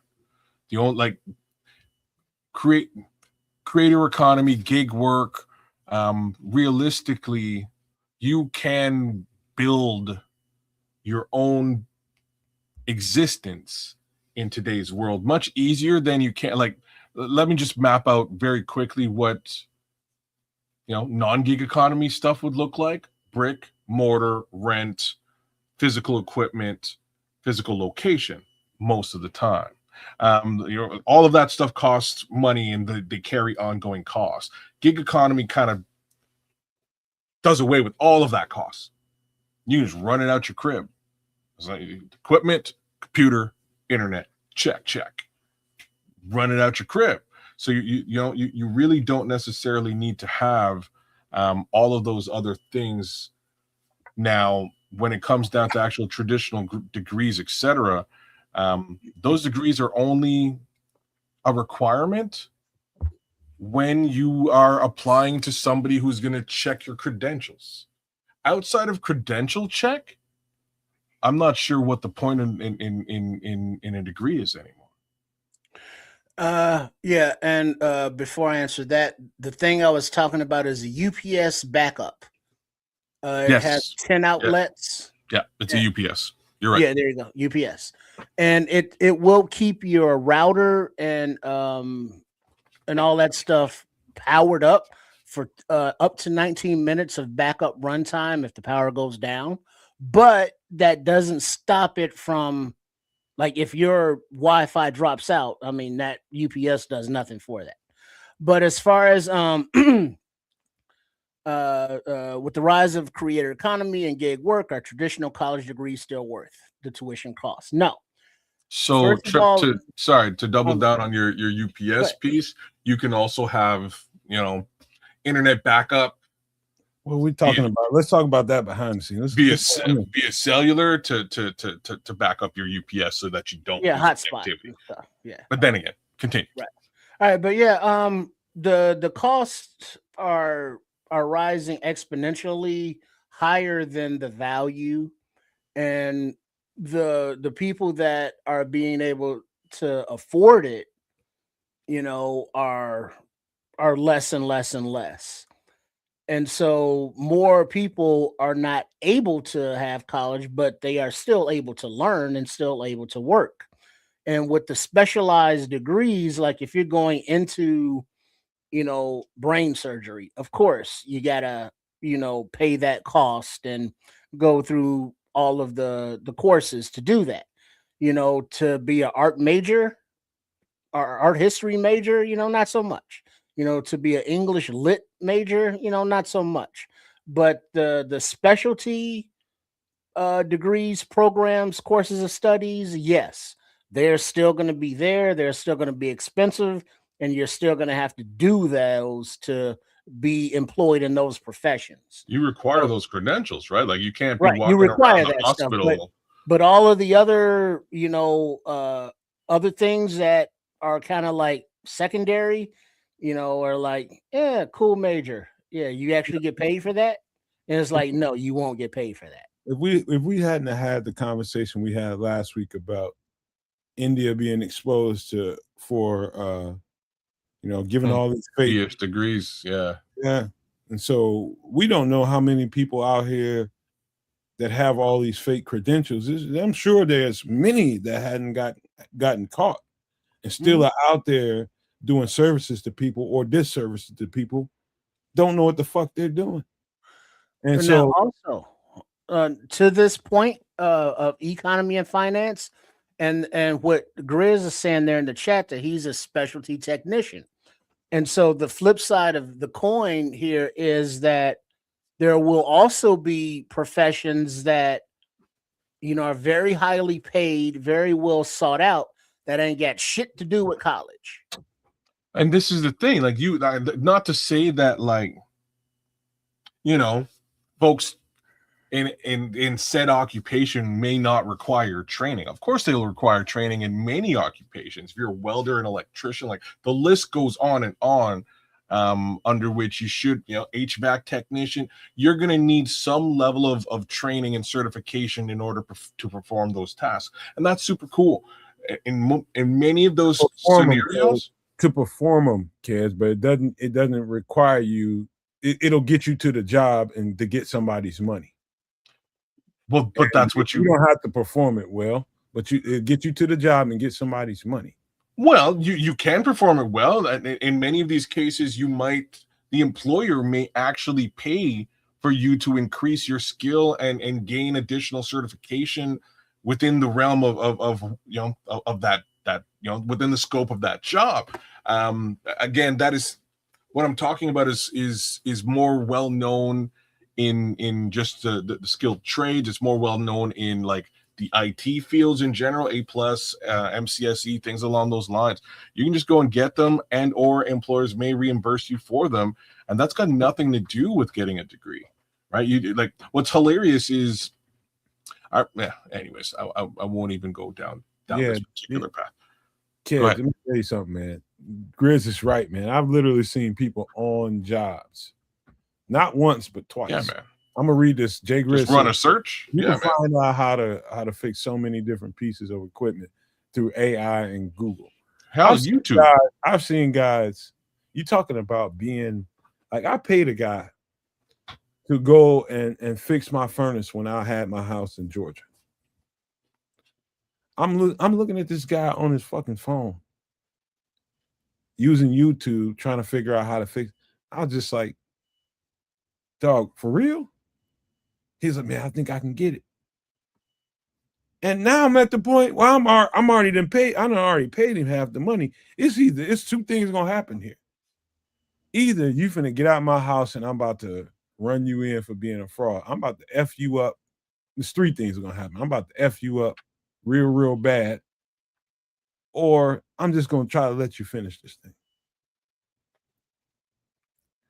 And it was just like that. He had fake credentials, bro. Like I'm saying, like it really depends on. I would say that maybe you should have, but at the same time, it really depends, right? He might have some level of understanding with different equipment and different things versus what you happen to have in your crib. So I need a little bit of a frame of reference, which I can understand, but you never know, man. You really don't. You're paying for expertise of some kind, and clearly you weren't getting that. End of the day, this is to me. I'm not sure. I'm really, truly not sure whether it's worth the scope. But I do believe that there are levels of education that are required for all of these things, including gig work and creator economy. Like there's a lot of levels to that from a marketing perspective, etc., that you should probably be aware of and be able to sort of move forward with. So there's levels to everything as far as excelling and doing a really, really good job at whatever it is that you're doing. The question is very simply, is there enough of this kind of gig work and creator economy out here that would keep you from going ahead and spending, like, there's people out here in the world that went and paid for a degree and will never, ever stop paying for that degree until they die. And after they're dead, they will be getting money out of you. You see? And this is where, like, not worth it, bro. Yeah, I'm with you. And this is where some of the earlier conversation comes back. And, it was just a question of, I don't even remember what the question was, but the answer was go work for yourself, go build your own thing. If you're building your own thing, it's got a little bit less to do with the dollars and cents here. What's up, WG? It has nothing to do with the dollars and cents. It has to do with appreciation and necessity. Because you work for a corporation, they don't appreciate you. They don't. You ain't a necessity. Because you're out sick or you have a personal issue. They like, yeah, take all the time you need, but we need you back before lunch. And if you're not, they will have the help wanted ad on the LinkedIn site, before you even clean out your desk. Yeah, I'll give you a perfect example. And I'm gonna always use myself as reference for when it comes to these conversations where it applies. I can outperform any shrink anywhere. Any of them. And I don't have a degree. I don't have something on paper that says you're certified, this is your stamp, this is what you are. I don't have it, but I can outperform any of them by pure life experience, my own quest for knowledge, just to go out there and understand what they understand. It's basically a double-edged sword. So for the people who grew up in the world of, like myself, that you have to have this in order for you to be qualified for that. I understand that world, but I do understand the regulation of everything. and the regulation of everything, that world excludes a whole lot of qualified people. A whole slew of qualified people that can help people. And I work in the world of psychology, mental health, and all that kind of thing. So it's a ton of people who need my help and other people's help that don't have degrees that can absolutely help these people that spending gobsums of money to people who ain't really doing shit for them. They just have a degree, and that's what you trust. Oh, she has a degree, he has a degree here, he's been here or there, and you trust that, and you just willingly give your money, and they just bullshitting you. Dog, I don't. Taking your money, and there's way more qualified people out here, but you won't give them the time of day because they don't have these certain credentials behind you. Well, but so true. The fucked up part is a lot of these people with credentials, you know, to write the letters after and before their names, a lot of them are really fucking idiots. And just because you can regurgitate the information to get the degrees and to pass the test, place the competency test and the licensing test, that doesn't mean you're smart. It just means you know how to follow those rules, jump through those hoops. But like Grizz is saying, dropped out of high school, never even got a GED. You know, there's a lot of people like that are millionaires. I appreciate him for even saying that, man. Yeah, you know, because you know the good enough degree is good enough for some people, but then others find a route to success without it. So, and that's the part that you guys miss with Jay Grizz's comment, is that he basically got with a company. It's you know, he got with a company treated him the right way, put him through all the training that he needed. He's been with the same company for 30 years. They've paid him well, and again gave him you know, forward trajectory, and again the ability to gain levels of certification that he probably wouldn't have had under normal pretenses.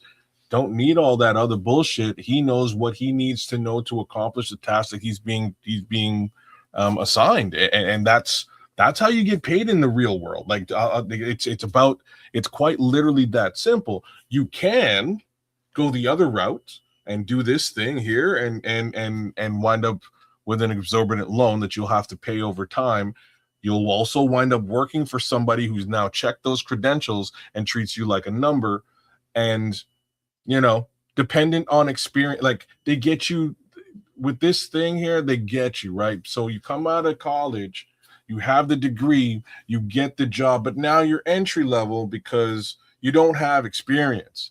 You have the degree, you got the job, but this way we don't really have to pay you like, you know, big money.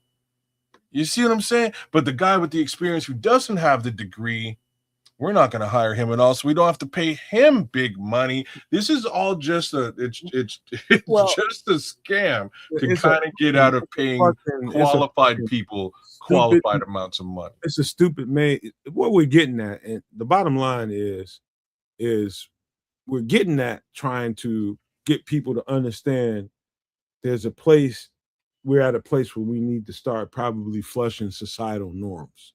And so the societal norms are so conditioned in us. And I'm talking about all three of us, every nomaniac that's listening to my voice right now, whether directly or indirectly, societal norms are affecting your life. You know, in this conversation, we're putting our finger right on the pulse of it and saying, okay, can we flush this societal norm for once? Is where we at right now. Well, again, there's a yay and a nay here, right? So what we're not going to be able to flush is the corporate requirement for those degrees. Sorry. They're going to use it for the purposes that I just described. Today. No. Follow me. They're going to use it for the purposes I just described, because this degree structure allows them to avoid paying qualified people qualified amounts of money. No doubt. Right. So they're going to want to keep that in place. Nobody's going to argue with that one. You know what I'm saying? So the creator economy, gig work, and quite frankly, what Jay Grizz is doing, which is, again, finding the right type of organization to support you and give you access to the needed certifications that you can gain, training that you can gain, supported, to move upwards in your career. That's how you sort of get around the bullshit that comes with the degree piece. Like that's how you do it. I just say for all those people out here, every nomaniac and everybody that supports what we do over here, if you got a kid, grandkid, or whoever in that space where they're not sure about what they want to do, and they tired of school just like I was when I got out of high school, and everything was telling me to go to college, take this scholarship, go play football, and everything is going to take care of itself. Oh, football? Yeah, I'm going to college. But if it was just about going to college, I was so sick of school. Coming out of high school, I was sick of that shit. I was sick of following norms, man. And when you got that kid or that grandkid that's kind of telling you, and you still got societal norms in your head, and you just know one way to push them. Okay, this is how you better yourself. You go to college, you get a degree, you're just pushing them towards debt. Because more times than not, that kid is not going to be a professional athlete. He's not going to be somebody that's going to make a gang of money. He's going to have lifetime debt on him. And so what I'm trying to pose here is question societal norms. And is that necessary right now? Because you're going to strap that kid. You're going to strap that kid with a whole bunch of debt that he's going to be like, damn, I wish I didn't. Yeah. You know what I mean? You don't want to do that. Yeah, and a way to avoid that is since we're sharing with Jay Grizz here, he's saying that he's established many connections through his job that they want other businesses that he deals with wants him to start his own company to fix their equipment. And his next comment is that's the next step, taking what he's learned and making it his own situation. And now you do that by capitalizing on others already in the industry getting out. You know, you look at apps like OfferUp, or, for companies going out of business that would have equipment or tools that you need moving forward. So you can get them, not new, obviously, but used for probably a good price. And so you just like, oh, I could use this gizmo or this gadget, or this get him a bob or this widget, and then you just accumulate those, as you can get them and as you can afford them. And then before you know it, you're going to have enough of a stockpile of necessary tools that now you can go out and do some side gigs. And if that becomes fruitful, now you buy a few more pieces, and now it's like, hey, I don't have to do side gigs anymore, because now I can leave my job and do my own thing as you accumulate it, because you accumulated it along the way. But that means you have to have a plan, you have to have discipline, and you have to be willing to look around for bargains, look around for discounts, look around for people retiring, going out of business or whatever, and capitalize. So let me cut, because I got to keep going, kids. And I know you're going to talk a lot on this, because it is the idea is to generate a whole lot of conversation, and it did. And I just want to tell people, as you're raising your kids, and as you're a part of your grandkids' life, or whoever you niece, nephew, whoever that looks to you for guidance, don't strap them with so much of what you learn, not knowing of what you got to look ahead before you give them guidance. Because if you just give them what you learn, that's just what you learn, and this is the only thing that you know, that's not the future. That's not necessarily the future. Right now is the time to start looking down the road a little bit before you start giving that wisdom and sage advice, man. Don't just give them what you learn, because that's what you learned when you were growing up. You're not them, and they're not you. And so just know that as you're going into conversations with them, it's not that simple as, hey, this worked for me, it's going to work for you. Nope. It's not the world we live in. We live in a world of change right now as we speak. But I got one more conversation about this, and this is a little bit different. I can't wait to see Trips take off on this. So Trips, if you want to start this one, go right ahead. All right. Environment and sustainability. Question: Are green initiatives a luxury only wealthy nations can afford? Question mark. Or are they necessities that all countries and companies need to adapt? You notice I said companies too. Yeah, number 2. Countries and companies need to adapt. Mm-hmm. I mean, simply because if you look at the dirty energy sources, oil, coal, fracking, all of those are expensive. All of those have environmental impacts on the negative side, nuclear as well. If things go wrong, things can go very wrong. Whereas renewables, solar, wind, hydro, geothermal, are all easily accessible. And yes, there is an upfront investment to, get all the hardware necessary to get it up and running.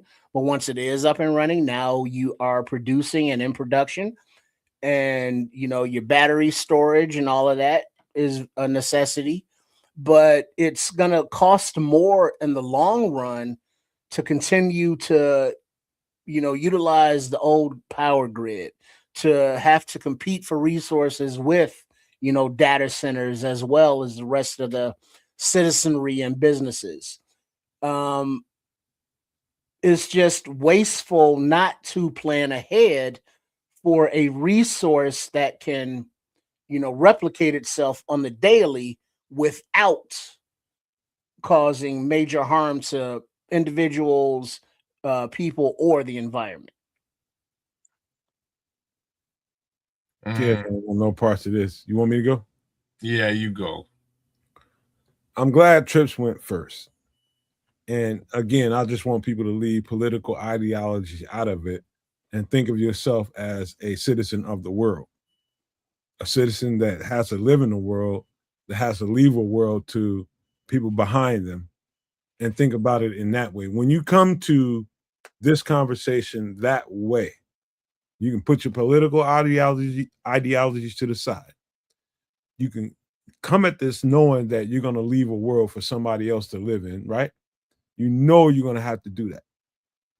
And you come to this conversation flat-footed like that. There's no reason why everything that's written here shouldn't be a part of our lives right now. Because we in a war, basically for resources and power in the world.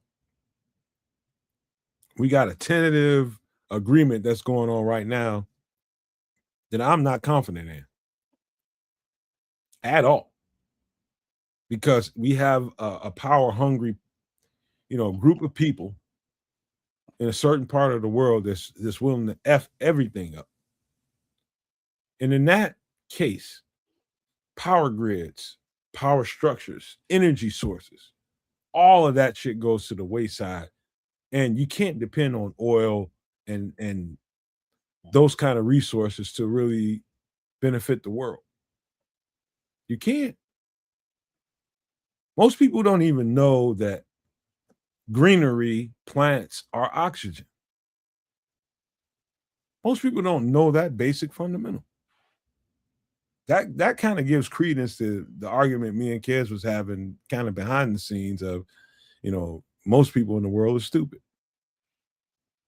And that kind of gives credence to that. But that's just, basic information you should retain in your understanding of basic biology. Plants are oxygen. So a lot of people in the world that produce carbon dioxide, oxygen. That I don't need to go down that road. And so green resources. So energy has always been free. It's a bunch of rich, filthy, disgusting people that realize that they can monetize energy, power, and make you pay for it. And they're making us pay for it. And they're fighting tooth and nail to keep the fossil fuels and that fossil fuel industry the forefront of this whole conversation. It's just that simple. Either you're gonna keep trying to rely on this fossil fuel industry that is unaliving the whole planet and it's gonna mess this whole thing up, or you're gonna realize that these people shouldn't have power. And you're gonna realize that we can create all the energy we want for ourselves if we stay true to some tenets here. And that's something we're talking about here. So I'm gonna make my little portion of this conversation relatively short and sweet. Everything that these two gentlemen said is correct. The inherent problem is that, again, I did say earlier on, I don't trust anybody. So when you migrate away from the existing structure, which is straight up capitalist, and it is destroying, the future and the present, you put your faith into the hands of somebody else who promises that, they're going to make things more green and they're going to take on these initiatives for what one would think would be the better good, the greater good. We're on a partner together and work together. And then you kind of look behind the scenes and you realize that they give just as little an F as the capitalists did. So, keeping things very short and sweet. I don't know how you fix stuff like this from a green initiatives perspective. Green initiatives where I live have truly been used to just straight up drive money out of my pocket. It's so crazy, but we'll leave it there. I don't know. I don't know how you get to that conclusion, but that's not me. I'm not living in Canada. I'm just saying you would have to live in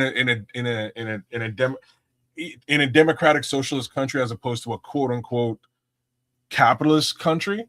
Once you move into a democratic socialist country perspective, what they do is they go, okay, so cool, you everybody's for the greater good, right?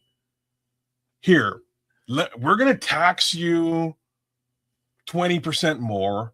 You're just going to give us some money, and we'll put that money towards these green initiatives.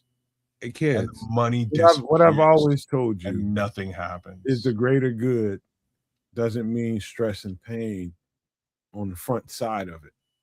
How? It doesn't. It doesn't mean no stress and pain on the front side of it. No, I'm not. Again, I'm not saying. I've always told you that, man. Whether you have or you haven't, I experience it on a daily basis, and it's not. The way that you're framing it is it would be a sort of like short-term pain for long-term gain. And again, from a greater good perspective, we are all for this. I'm just saying that the powers that be are still there to manipulate you. Powers that be where I am are here to manipulate me.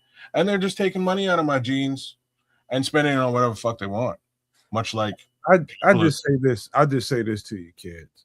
It's gonna have to come to a point where we stop thinking as individuals and what it's doing to me, and start thinking more as a collective is what it can do for we. Just like I'm saying. So like Canada is the greatest example of this. There's many others. UK, any democratic socialist country, and they'll tell you more or less the same thing. They pay out the nose for the general idea of greenness, and not a whole lot of green actually goes down. Well, all right. I don't want to get too wrapped up into that conversation, but the bare ball-headed question is: are green initiatives a luxury or a luxury only wealthy nations can afford, or are they necessities that all countries and companies need to adopt? My opinion is it's a need to basis right here, because fossil fuels are causing wars. Fossil fuels are causing death. fossil fuels are causing life to be lost, continents to be reshaped. It's causing basically mega money to merge with mega money and leaving us more and more out of the loop. And it's making the fight for us to achieve that wealth that we all know we're wise enough to achieve, but cannot in this game of Monopoly, because wealth is merging with wealth because of the circumstances. And either way you look at it, there's no way to it from this vantage point at all. So at all. Unless you just get gifted some grant by some rich person, you are never going to see what you are capable of as a wise, intelligent human being, because the mergers are going to happen, and they're happening right now. If you go back to fossil fuels case scenario, again, like I said, what both of you guys are saying is bang on, 100% correct. It is the management of it that is the problem. It is the powers that be who hold that money that is inherently the issue. So one example, and this one blew my mind. This is when I was a much, more optimistic human being, and realized again, man, everything's kind of like, kind of like a scam. So one example is winter gas versus summer gas. Are you guys familiar with the winter and summer gas? I know where you're going. So do you? Okay. So winter gas and summer gas, there was an initiative, a green initiative that sort of came into play early 2000s under George W. Bush, or just before George W. Bush, one or the other. In any event, this kind of came through, and it trickles down to Canada as well. Long story short, they separated the winter gas from summer gas, and the oil and gas companies were supposed to pay for this green initiative. Instead, they turned around and made us pay for it. Loophole, huh? They turned around and said, hey, yeah, we'll put all the green initiatives into play, but like suddenly your gas went from 79 cents to $1. We're just gonna make you guys pay for it at the pump. We'll do all the stuff that we're forced to do from a litigation perspective or from a legislation perspective. We'll do it all, but at the end of the day, fuck you. Like we're not eating the cost. So you're gonna eat the cost. What you're telling us is legislation is squared up and fragmented to help those people that will F you over. Well, this is sort of what all the subsidies they get, all the gas and the oil industries. They're already making millions in profits. They're subsidized, millions and billions in tax dollars. And what do the taxpayers get? Higher bills. We get stuck with the bill $1 billion. And this is a more, the example I'm giving you is more of a capitalist example that you guys feel and I feel here. We share this exact same experience. I'm just saying that, in this scenario, this is us, this is the government saying, hey, big oil, help save the environment too. And big oil said, sure, but we're going to make you pay for it. That's what big oil said. And if you strangely believe that, given the powers that be, and when I say powers that be, I'm not talking political or dollars and cents. I'm just talking about the guys who actually run big oil. They're never going to move off of big oil. You know what I'm saying? They have no interest in doing that. That's their meal ticket. That's their meal. They have no interest in moving off. So we're going to be the guys paying for it. Problem you keep putting yourself in is never. It's always. Well, they're never going to voluntarily do it. Oh, you think they're voluntarily going to? Ever. Now that's a never. They're never going to. Well, that's what I'm talking about. Do that. They're never going to not go after that. But there's going to be a stop. Right. So who could look at the scenario I just gave you, right? The scenario I just gave you was the government told them do this. They said sure. They pay for it and rerouted the money. That's what happened. How could the government prevent that from happening again? Dog. It's the government. It's the only people. The thing is, the legislation that's passed in favor of all these corporations or in this case, the dirty energies that we're talking about. The dirty energies pay a lot of money to lobbyists to lobby the government, and those governmental people pass laws that favor these industries, and repeat, rinse and repeat. New congressman, new senator, new mayor, new president, new whatever. Same industry, same lobbyists, same money, and rinse and repeat, rinse and repeat. And so now all of these laws are written so in favor of these corporations that even if we as the people say, hey, we don't like these data centers taking up all our resources, and the powers that be, government, says, hey, those corporations have rights too. And now they use all the money to pay the lobbyists and the judges to get those things in their favor. So when we the people stand up and sue, based on environment pollution or whatever, it's like, well, nope, you lose because this law says this, or this subsidy says this, or this corporation does this. And so what do you do?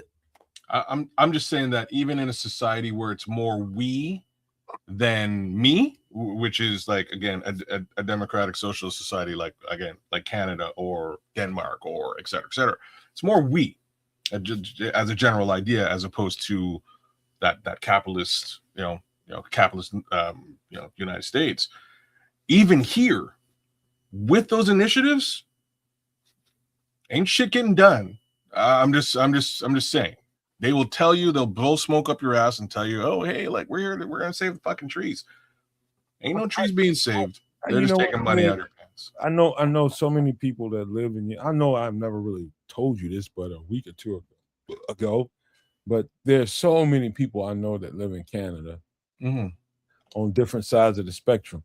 The people on certain sides of the spectrum, I decided not to even associate with them no more because they just basically too ignorant for me. When we talk in general conversations about what, quasi-socialism is versus capitalism. There's so many people that I met that live in your country that think just because they think as a capitalist, that they think they can come over here and thrive. They just think that. Just because you have a capitalist mindset and you think that can work for you, that just proves that you're just narcissistic. And you just out for yourself. And that's what I learned about those people. Yeah, don't be in that category, man. Because I'm not sure if that generalization really flies. Let me finish. The other people that I met there know that it's exactly what I was just talking about before. It ain't about me. It's about we. And how best can we get to, it's kind of ugly when you start thinking about socialism on its face. It's not that it's ugly sometimes because the execution of it is going to leave a whole bunch of people like it's going to make societies look dirty and all that kind of stuff, and it's going to be drugs and all this kind of thing that goes. Whoa. No. Until hold on, kids. Until the legislation starts to wise up and understand that this is the kind of parameters we need to put around that.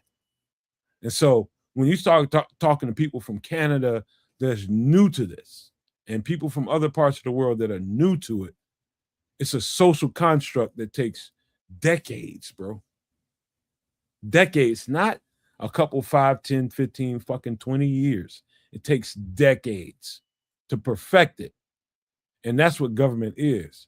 It's not a simple, okay, we're going to apply this here and it's going to be perfect there. It takes time. And you have to be involved in the process to help it. Well, what I'm trying to explain to you is a few things. The first one is that those people that you described initially, if they're coming from here, they've experienced democratic socialism and recognized that they're tired of losing large swaths of their money to the government so the government can do whatever they want to do with that large swath of money that you've earned with your hard-earned time, energy, and effort. It's gone to some level of greater good we. Unfortunately, who decides what we is? What is the we? Who's the we? Where is that money being spent? Why is that money being spent? Why can't I spend it? These are all questions that are valid and worth questioning. And Get involved in the process. What's that? Get involved in the process. You're saying it as if these people may or may not be involved in the process. They might be. When I say get involved in the process, know exactly who is doing what. My real point is, ain't nobody doing shit, son. That's what I'm trying to. That's sort of what I'm trying to tell you. Like 90% of the time, these guys are lining their own pockets. 90% of the time, like our previous prime minister was a great look. So speaking of we, so he had a federation that he called Me to We. That was the name of the federation, and this federation was more or less a haven for his family members to make money that's donated by the Canadian people. Like I'm just like you would have to see what I'm talking about and experience the level of corruption that can be put forward in a situation where you can tax your constituents 30% of their yearly take. What are you talking about? Government? Yes. Oh, okay.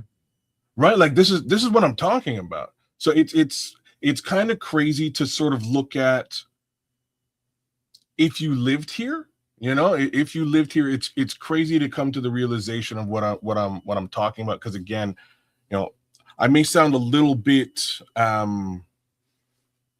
grizzled, for lack of a better word.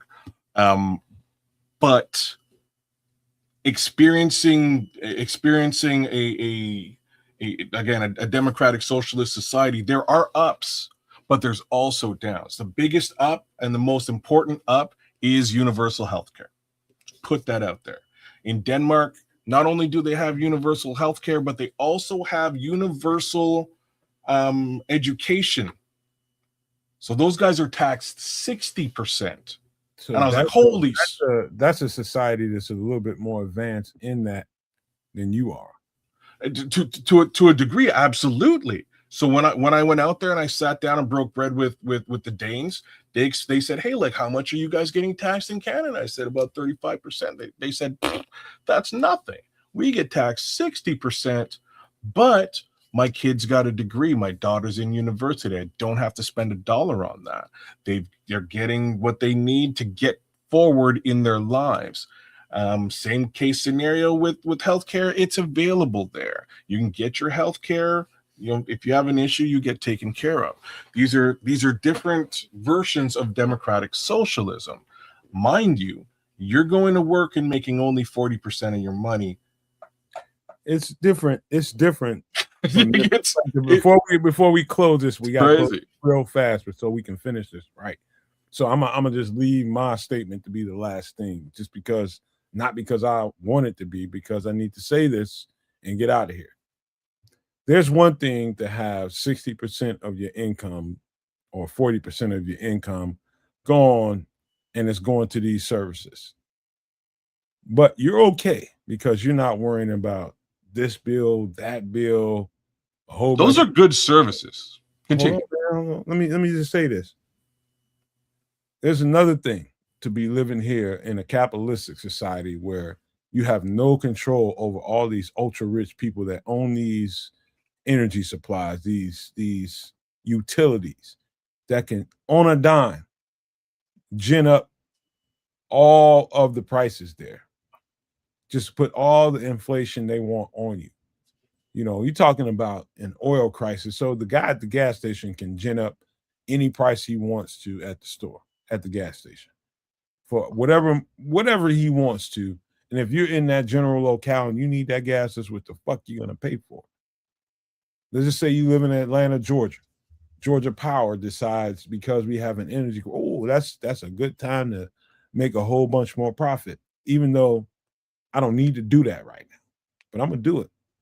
And so somebody that's only in their home, and they're moving around most of the month, ain't turning on a light in that motherfucker.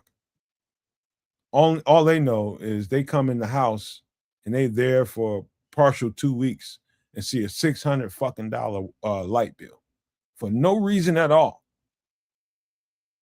That's the difference between living in a capitalistic society and a socialistic society that knows how to put parameters on that kind of shit. And so then we just leave that there. We just leave that. Sure. I'll argue with you. Go ahead, Kedz. Go and finish it off because you won't. Sorry, I'll just let you know your exact example. In capitalism, it happens here in democratic socialism as well. So what's crazy about our hydro or utilities here is they charge us an over and above exorbitant fee for delivery. Stories. I mean, we had to close out, but go ahead and finish it, man. Sorry, I'm just saying if you made a statement and it's just you know what I mean. It's you didn't want to let me end with that, but go ahead. I can't. If you're gonna end, you got to end on something that's factual. That wasn't factual. No, and unfortunately, it's factual in the United States of America, but the fact is, it's also factual in Canada. It's not a differentiator between socialism and capitalism. You're not gonna lose your house. They fuck us. Long story short, and we can move on. They fuck us on our hydro too. Yeah, and well, the easiest way to say it is capitalism, socialism, doesn't matter the country. If a business has to raise a price, let's say a nickel, to match its cost, they're going to charge the consumer 8 cents. They're going to do it. They're going they're going to charge not a nickel but 8 cents, and they're going to pocket that 3 cents. And then if they ever have to cut that price, they'll cut 4 and they'll keep 8. You know what I mean? So they're always going to screw over the consumer, no matter what country, no matter what system. Well said, my brother. Bang on. I'll tell you what. Let's get to let's do a movie review because I think this will go better right now. It's just we need something to lighten up the mood a little bit because it gets tight when we start talking about this social stuff, but we're gonna get to it.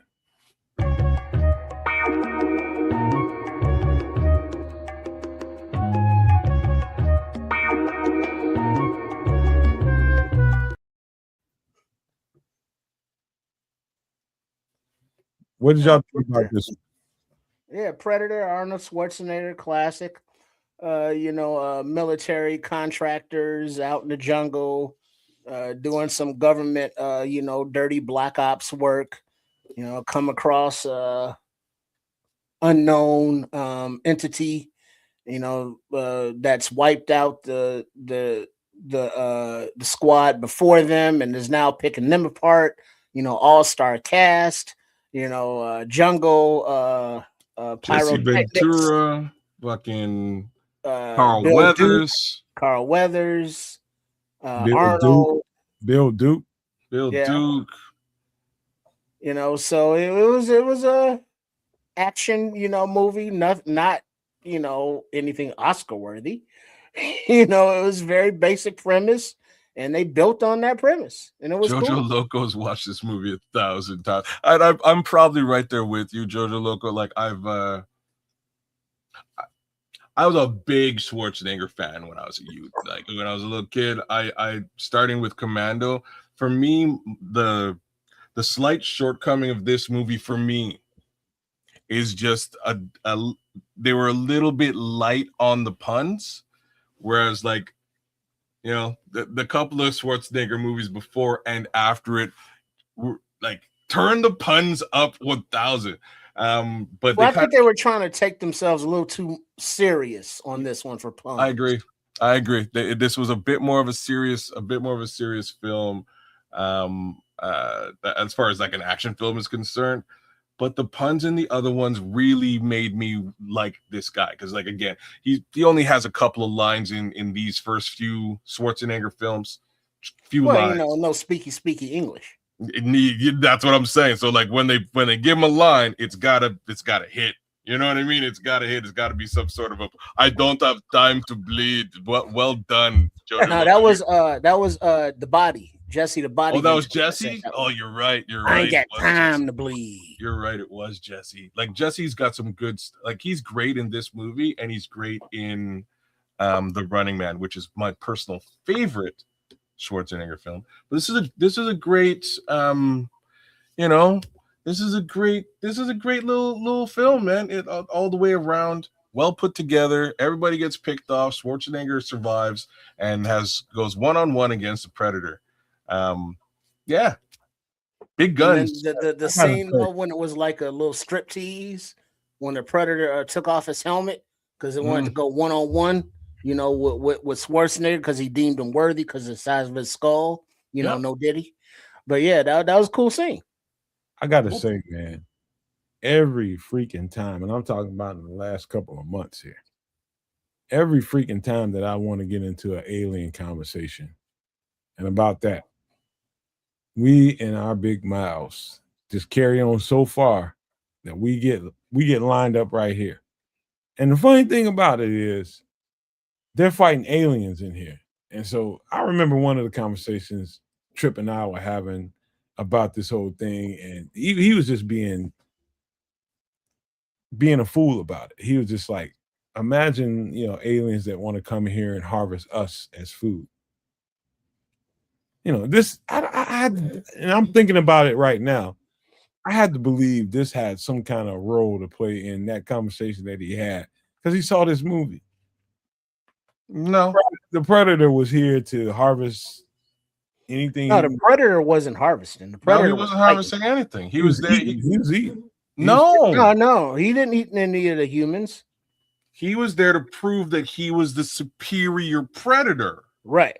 Oh, because remember in Predator 2, his favorite food was beef. Because that's what he was eating in. I never saw Predator 2. Predator 2 is a great movie too. Shout out, with Danny Glover. That was a good one. But it explained a lot about Predator, and you learn more about the actual creatures. Yeah. In part 2. Yeah.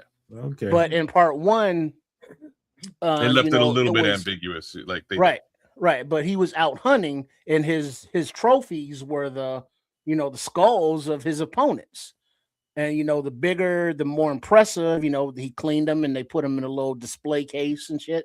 Yep. And then Predator 2, you got to see more of that display case and the different species from the different planets. So it goes into that more. But yeah, at the time, that was pretty cool premise. I can't help but to think some of these movie franchises are based around a certain actor, the lead actor, and his body at that time.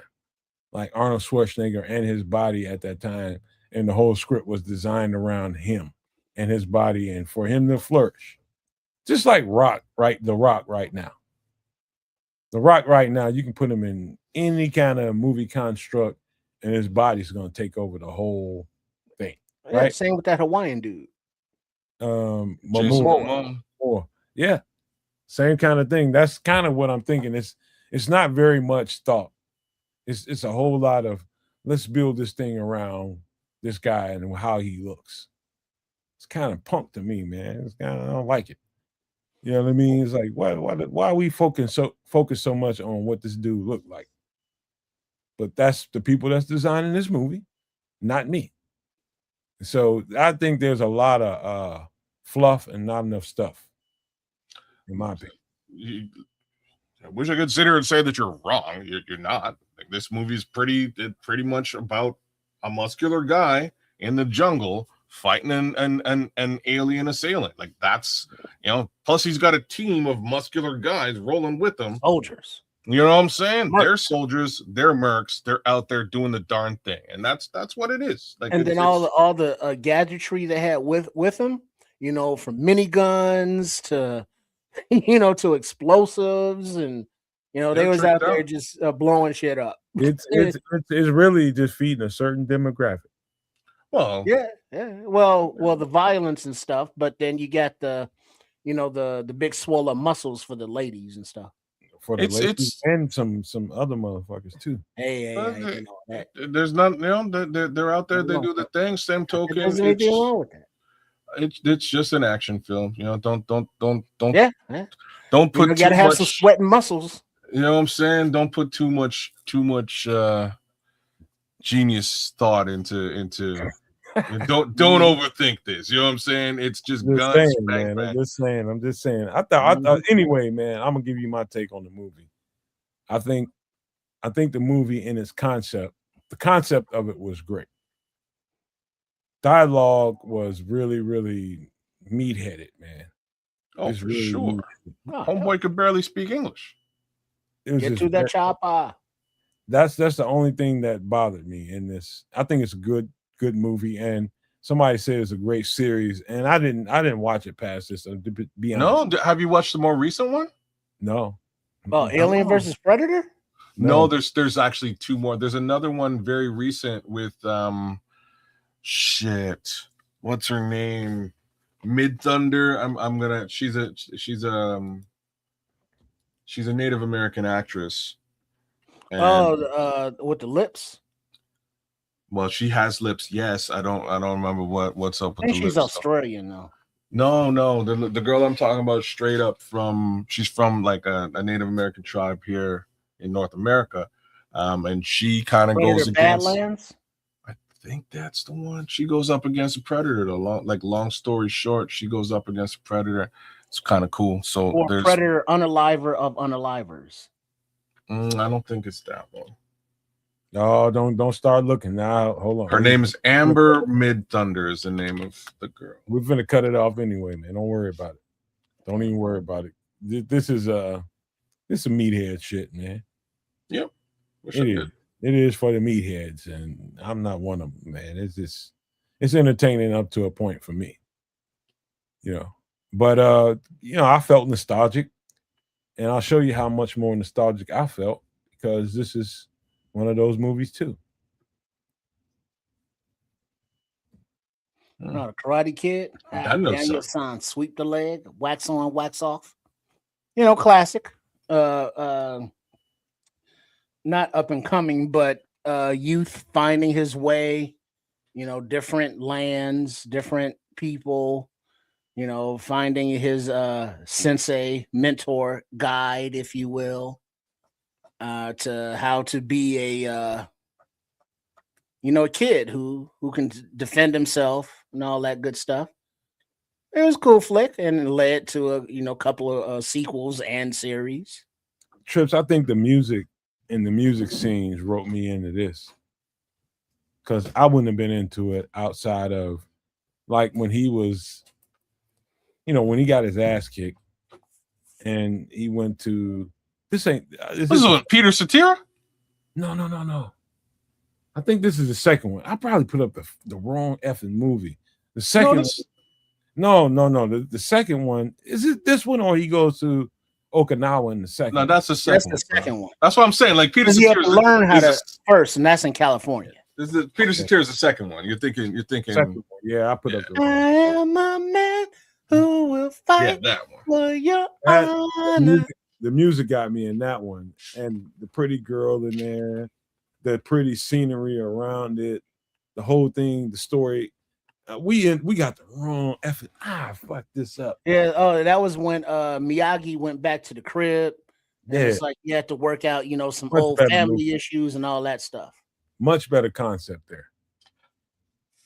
This one was good, but the second one was better to me.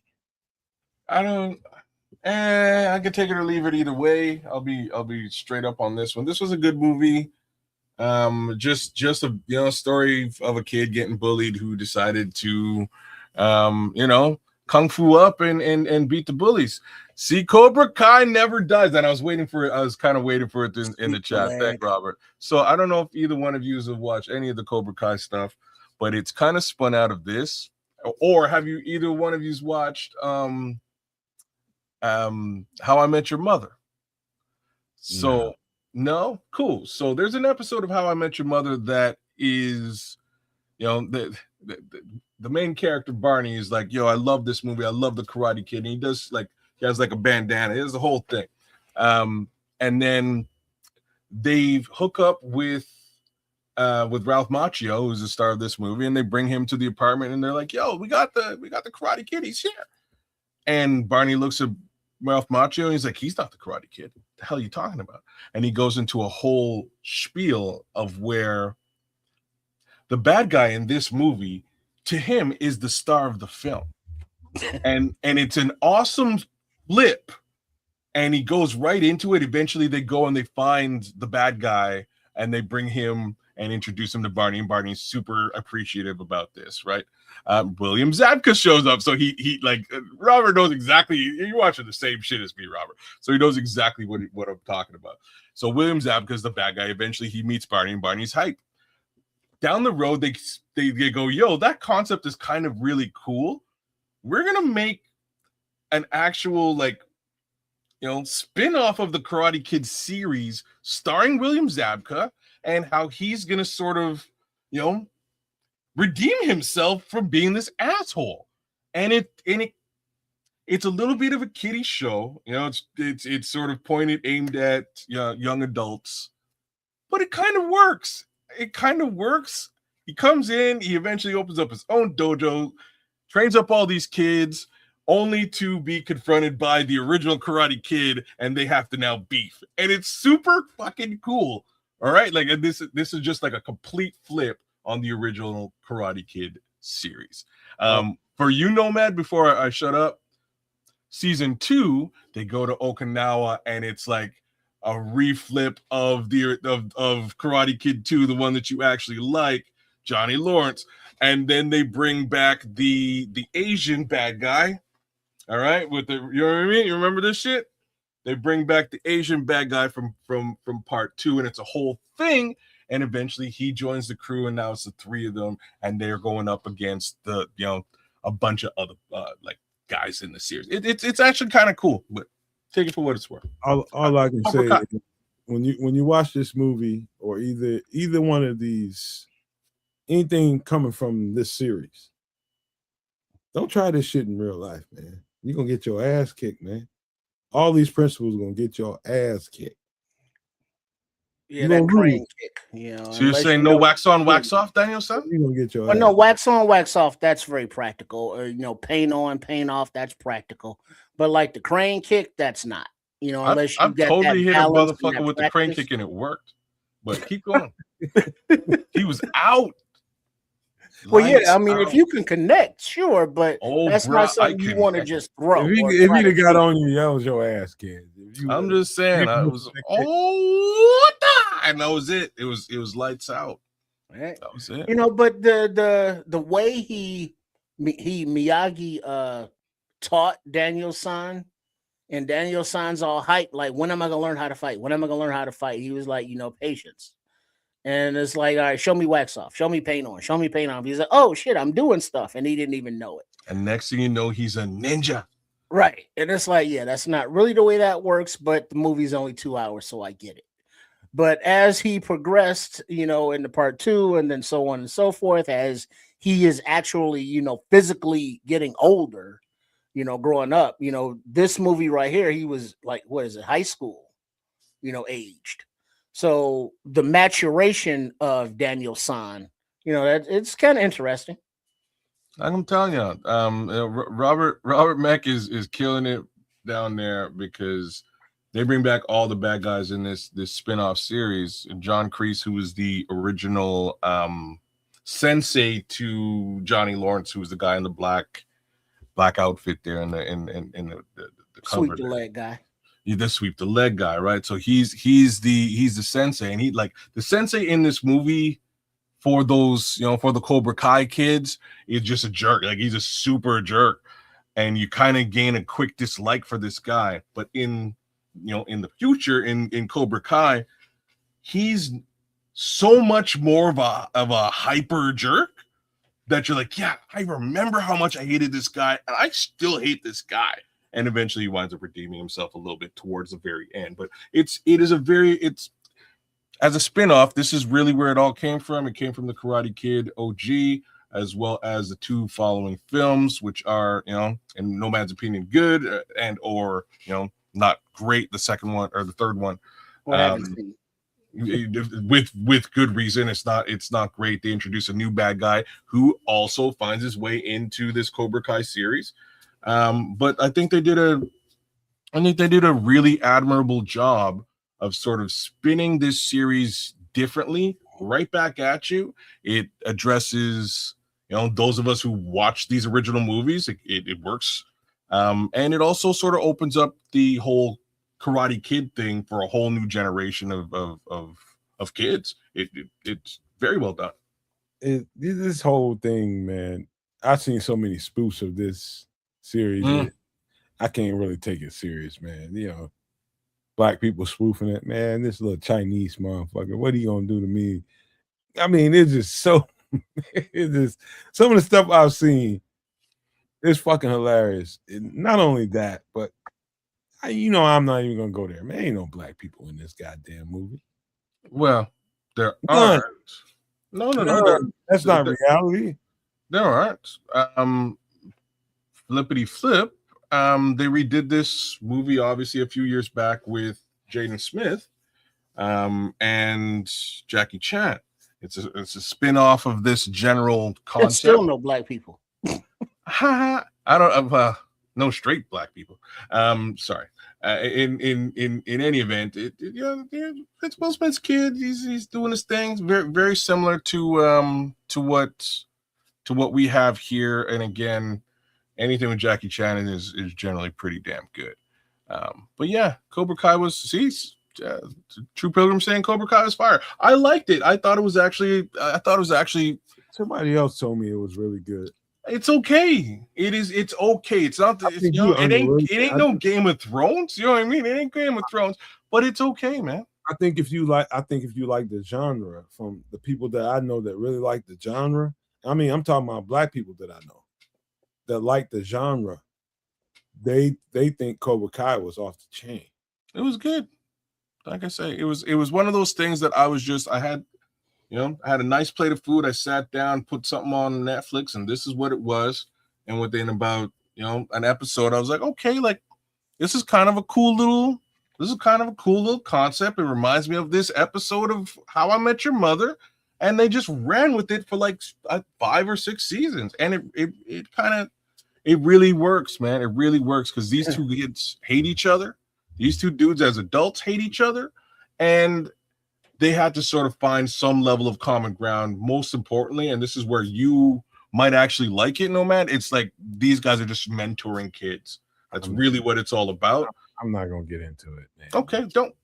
But it's cool. It's pretty cool. And Daniel's son, Ralph Macchio, if it wasn't for the Karate Kid franchise, we wouldn't even know who he is. Nope, he's done just about nothing besides Cobra Kai outside of that situation. So there's that for Ralph. The man's name is Ralph. Oh, he also did. The man's name is Ralph, but he will walk around the rest of the face of the planet being called Daniel's son, and he will accept it. Daniel's son. You're damn straight. I'm sure he was paid handsomely. You know what I mean? He was paid I know he want to slap everybody across the world. All of those Cobra Kai dudes, that were in the original movie. It's like, what else you been in? Oh boy was gonna be Miyagi. My local theater, Death of a Salesman. There was nothing else. That man, I forget his name, is Daniel Morita or some shit like that. Mr. Miyagi. He was gonna be Miyagi wherever he go. Whoa! Pat Morita's done tons of stuff. I said Happy Days. Happy Days, brother. He's gonna be missing. He was Arnold, baby. He was Arnold the chef on Happy Days. He's Mr. Miyagi wherever he goes. Brother, there's a story about Pat Morita and I know the story of Pat Morita. Man, those joints where he was like the Korean soldiers and MASH. He's the fucking laughing stock, man. I'm actually talking about Pat Morita and Red Fox. So there's a story between the two of them where he was broke. Pat Morita was broke, and he couldn't afford. He needed $2,000. He couldn't afford to move into this house, and he was going to wind up being homeless in the end. And Red Fox, he was working with Red Fox on some show. I think it was actually the Red Fox show. And Red Fox just turned around and was like, "Hey, look, here's $2,000." And Pat was like, "What the hell? Look, why would you give me $2,000 of your hard-earned money?" He's like, "Just take it. You're going to be better off for it." And this is just one of those things that he never forgot and spoke so highly of Red Fox because of this little situation. But like Pat Morita's a guy. You gotta give him. Yeah, he's been around a long time. I never really heard it being broke down quite the way I heard it being broke down. I'm talking about people who became a star based on a character they played, right? Like Malcolm Jamal Warner, R.I.P. He'll always be Theo. You're damn right. So what's the difference? Theo Huxtable. Between him and Mr. Miyagi? Well, Mr. Miyagi, I knew as Arnold before Mr. Miyagi. Whereas, Theo didn't exist until Theo. What's the more powerful character that went? Well, I mean, I don't differentiate like that because I know he's an actor. So I was familiar with him before the Karate Kid. Yeah. So it's like, yes, I know him as Mr. Miyagi, but before he was Miyagi, he was Arnold. So if I see an actor in something before maybe they made him famous, I'm going to remember him where I remember him from. So the only reason I'm giving him a little bit of love is because as an Asian American character, he was probably the Asian American character for the better part of the 70s. Yeah, he was. You know what I mean? He never really said a lot, but he was. For people like Robert, is always going to be Mr. Miyagi. And that's who he should be. It is his most famous role. I'm just saying that again, if you grew up in the 70s and you're watching TV and you're flicking channels and you come across an Asian guy, I'm gonna say like 85%, it was probably Pat Morita. Yeah. Like you talking about character actors and guys that get typecast. There's a guy that's aging right now. Can't think of his name right now, but he's Latino. Damn, what is his name? But he's in every bad guy. Are you talking about? You're talking about Danny Trejo. Danny Trejo. Lord knows that man deserves more than the bad guy actor roles. He don't know. Whoa. He doesn't want it. But I'm going though, kid. You know exactly where I'm going. It's more for him, but he's accepted that that's what it is for him. And so have you seen the Machete movies at all? Any of them? No. I've seen enough shit with him in it that I don't need to see it. That was pretty good. Oh, Danny Trejo. Because, like in this situation, he's not the bad guy, is all I'm saying. He's the hero. So they flipped it again, like much like Cobra Kai for this generation. They took Danny Trejo and they reintroduced him as a heroic uncle in the Shark Boy and Lava Girl TV show series. And then in the movies too. He's Uncle Machete, Uncle Machete, right? That's what they call him. And he'd come through sometimes to save the day and shit. So they spin this off into a straight up full-on film where he's the hero and he's being assailed against by Steven Seagal and Don Johnson. And it's wild. It's a dope, like the Machete 1 and 2 are dope films, yo. Like I wish I could tell you they are. They're fucking awesome action movies. They're parodies. Like the Steven Seagal death scene. For the Steven Seagal death scene alone, you probably should watch this movie. And they don't take themselves serious. They know what they are. 100%. And they lean into that big time, right? Like he knows it's a joke, you know what I mean? And it's really just a spin on him always being the bad guy. So he gets to act like the bad guy as a good guy. And it's fucking hilarious. But now the new Hispanic guy that's always the bad guy is the guy that was in Training Day. One of the guys around the table. He plays a Arabic guy sometimes. He plays a Spanish guy sometimes, and then the other bad guy is always a bad guy in movies. So there's a couple typecast roles that are filled by character actors that are in tons and tons of movies, but they're not the stars. So all I'm trying to say, and shout out to Danny Trejo. What is his name? Danny Trejo? Danny Trejo. What I can say is there's a lot of heartwarming, let's just say, stories that would be told by people that don't look like him out there in Hollywood for an old Latino man to be playing a role in. They found a fucking role for Clint Eastwood millions of times.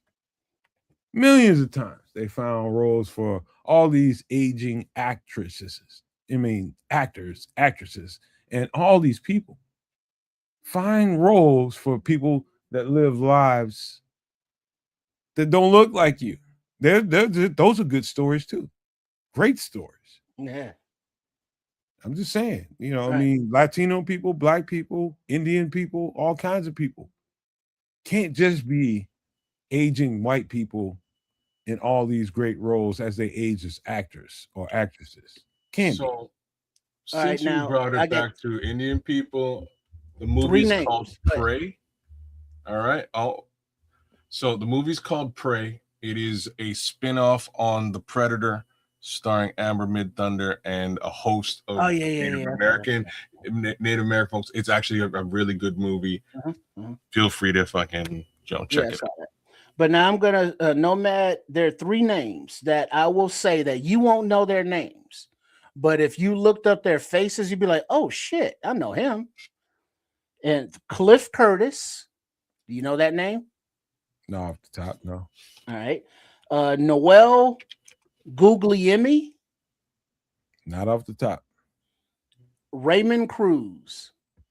Mm-mm.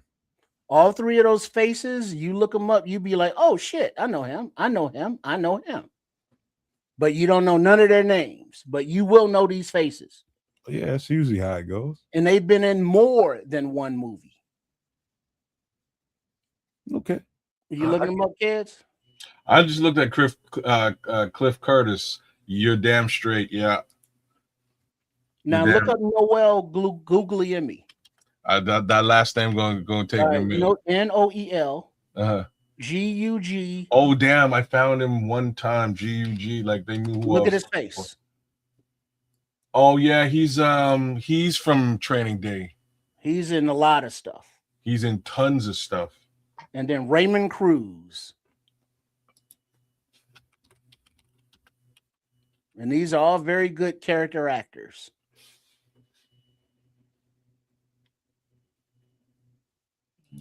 I'm gonna assume it's this guy. Let me see this guy. I'm less familiar with this guy. Okay. What's he in? But yeah, there's a Karate Kid, launched a lot of careers, and a lot of those actors are employed still by the franchise, so to speak. Well, like I'm saying, they did a really good job of bringing everybody back, giving everybody new paycheck, and reintroducing this whole story to a new generation. So, starting with the Karate Kid being again that, bullied kid fighting his way to win the big tournament in the San Francisco Bay Area, Fresno. Anyhow, that's really what this is all about. But the whole story gets flipped on its ear and spun back in a really interesting way in the follow-up being Cobra Kai. I'm gonna give everybody a little heads up. And remember that I told you this. Next week, if you haven't watched the Ozarks, watch it. Watch it. The Ozarks. Ozarks. If You haven't done Ozarks, Trip? No. Okay. Yeah, you need Trip. Like he's not playing around. Well, no, but it's like aren't they in like the second and third season? He doesn't want to No, watch. It's over. It's done. It's done. Oh, they're done. Okay, maybe I'll start then. This is perfect for you. I know you like to see these things when they're finished and through and just power through. Yeah. There's a quick 2 cents. Did you watch Breaking Bad and did you enjoy it? Yeah, I like Breaking Bad. Then you're going to like this show for sure. Fair enough, Rob Robertson. I'll he didn't like the ending. I can see why you didn't like the ending, but the series from beginning to maybe last 2 episodes, fantastic. Bro, let me tell you, I'm aware of what I say, everybody, and I know we was talking about black, white, Latino and brown and all that kind of stuff. We made a point to talk about that. But let me tell you something. You talking about a badass white girl acting in this movie? I mean, in this series, the lead actress. Let me just say, and I'm gonna leave it there for you, Trips. Laura Linney. I don't know her name. I don't. Oh shit, Jason Bateman's in this. I love him. Jason Bateman is the lead actor. The lead actress in this motherfucking tour. I love him. She just tore this shit up. I'm just telling you. And there's a little bit of Chicago love in there too. I'll give you that. But don't. Wait, is this the one where they're in the kitchen or something? Or no, that's the bear. No, yeah, no, it's not. Nothing like that. Man. You didn't even need to say that. Sorry, it's not a big deal. You're gonna love it. No, it's not. Why? Why do you think it is? Because you shouldn't have said it. He ain't seen none of it. Well, I didn't hear what he said, so I perfect. There you go. You made like it didn't happen. You're gonna this one's a really good one. You're gonna really like this show. Okay, 4 seasons. Okay. Yeah, you can power right through. No way you're gonna be able to. You ain't gonna be able to get through that in a week. No. Yeah, she was Robert. She was great. She's great in this show. Oh, okay, I see what it's about now. Okay, I get you. She's can't great. Wait a minute. We've talked about this a couple times, and you ain't never seen this yet, Trip? I don't think we've talked about this one. Yes, we have a few times. Well, if you have, I didn't talk about it because I haven't seen it. It's dope. You'll like it. No questions. And you're gonna have to spend the rest of this week. You just gonna have to take a sabbatical if you want to talk. Well, I'm not gonna watch it all because next up on my list to watch is the movie Furious. Which is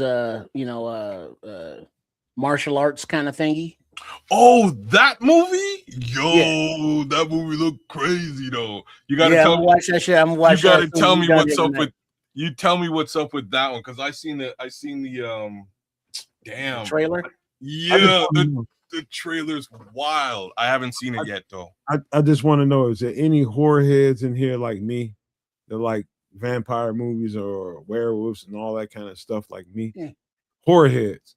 I found a movie, and we're gonna talk a little bit here, just so I'm gonna let y'all know it's gonna be an abrupt close to the show. But Boys of Hell County, I found a vampire movie. It's made in probably the UK. Man, I know I'm gonna enjoy it. It looks like kind of the way my uncle told me about Underworld when he first saw that movie, werewolf movie, vampire movie, that nobody was really talking about, and then boom, it hit there, and people were just like, "Oh shit!" And that became a cult classic. Underworld was the truth if you like this kind of genre. But man, dude, the Lost Boys. There you go, JoJo. That's a dope one. I like the Underworld series for 2 reasons. Kate Beckinsale's gorgeous, and they get kind of deep into like vampire werewolf lore. It's actually pretty well done. But outside of that, you know me, I'm not a horror guy. Back to Ozarks. Trip, you're gonna love it. Tell me about Furious and whether you like that one too, because that trailer is off the chain. Hold on, Robert. My man in the Lord. It took me until a few days ago to even be able to watch. Raiders of Lost. I couldn't even watch from because my girlfriend. We like to. Isn't Lost J.J. Abrams though? Is this J.J. Abrams stuff from? Lost is come on, man. ABC. But anyway, man, we 2 episodes away. And we thought we had the whole entire series to finish, and we didn't realize that we were 2 episodes off. Now we got to wait a few weeks. I was so disgusted. I was ready to finish it.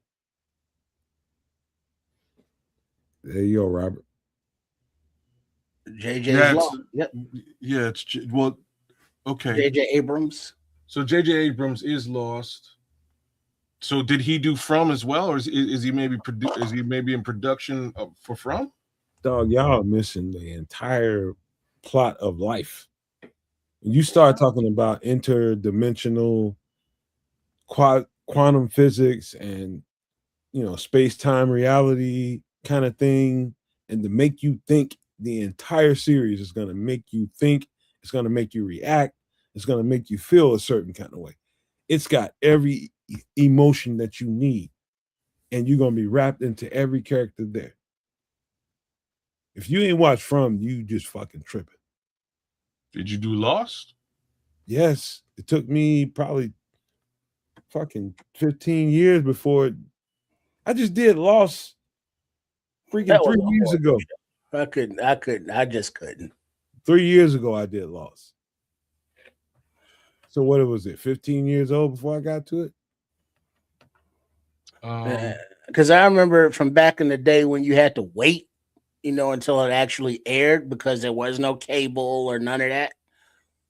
But I didn't watch it then, and then I heard it ended stupid, so I just never got into it, never watched it. So I like everything you said applies to me, except I actually did watch it. So I watched it maybe the year after, right after it ended. So I didn't have to wait for anything. Lost is probably the first series that I actually just binged the F out of. And I won't give anything away, but here's what I'll say.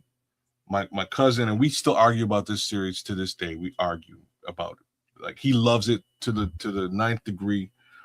And he came over. He's like, bro, we're going to watch. He's like, this is so dope. We're going to watch the first episode together. We're going to sit here and watch this, and then we'll go out. I was like, all right. So we came over. We watched this episode. Within 10 minutes of him sitting beside me, and we start this show up, I go, hey, I bet you this show's about this. And he stops and he gives me this look like, holy shit, you figured this entire series out in 10 minutes. And I'm like, no, it is like this. If it's like this and this is how it showed, like how it ends, that's crazy. And now he's silent. He got nothing to say. That's not cool when you can just predict. I tell you something that's gonna get you. I went 15 seasons or whatever it is to find out I was right within the 10 minutes. I can get you Lost adjacent, kids. What are you talking? What's that? Like that? La Brea. Who? La Brea. It's a show. All right. Well, you will have to tell me about this one, and we will maybe I'll jump in because I'm not. It might be better. I'm not really watching too much stuff right now, but I know there's some dope stuff about to pop off. Like there is House of the Dragon about to pop off. There is X-Men 97 about to pop off. If y'all down, but June 21st. What is House of Dragon? House of the Dragon. It's like, that's what I'm saying. Like I got no time for you, then. I'm sorry. I'm out. I'm House of the Dragon in like 3-4 days. Oh, you fucking gonna do the show, but then you're gonna save your episode and then you're gonna watch it later. If I can do it, you can do it. I fucking love that show. There's nobody that loves that shit more than me. You ain't gonna sit here and tell me you love it more than me. I love that shit. I'm not gonna say I love anything more than you, man. But at the end of the day, you know what I love Game of Thrones in a major way, and I really like what they've been doing with this new series, so I'm definitely in. But let me tell you, if y'all ain't messing with X-Men 97, you're making a grave mistake that you probably should rectify. All right. One last thing before we get ready to close this out. And this is one of the. Now I know I'm living in a time right now that I understand better of why this series was canceled. It wasn't that it wasn't good. It wasn't that it wasn't hitting and hitting different people. Somebody just thought that this shit was being key. I mean, what's his name? What's his last name? Key and Peele? One of them was involved with this. One of them was involved with what? Lovecraft Country. Oh, it's got to be Jordan. Key and Michael Key, or No, Jay- it's got to be Jordan Peele, because Jordan Peele does he does movies like that, right? Yeah. He does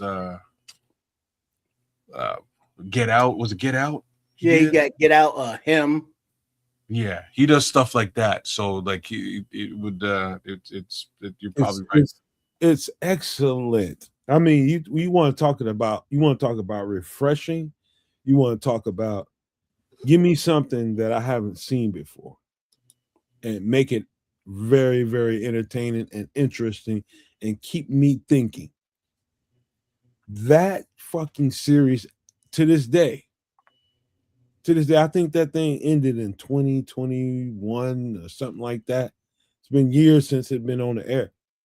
But I was absolutely disgusted by the industry by not letting that continue. That shit was off the chain.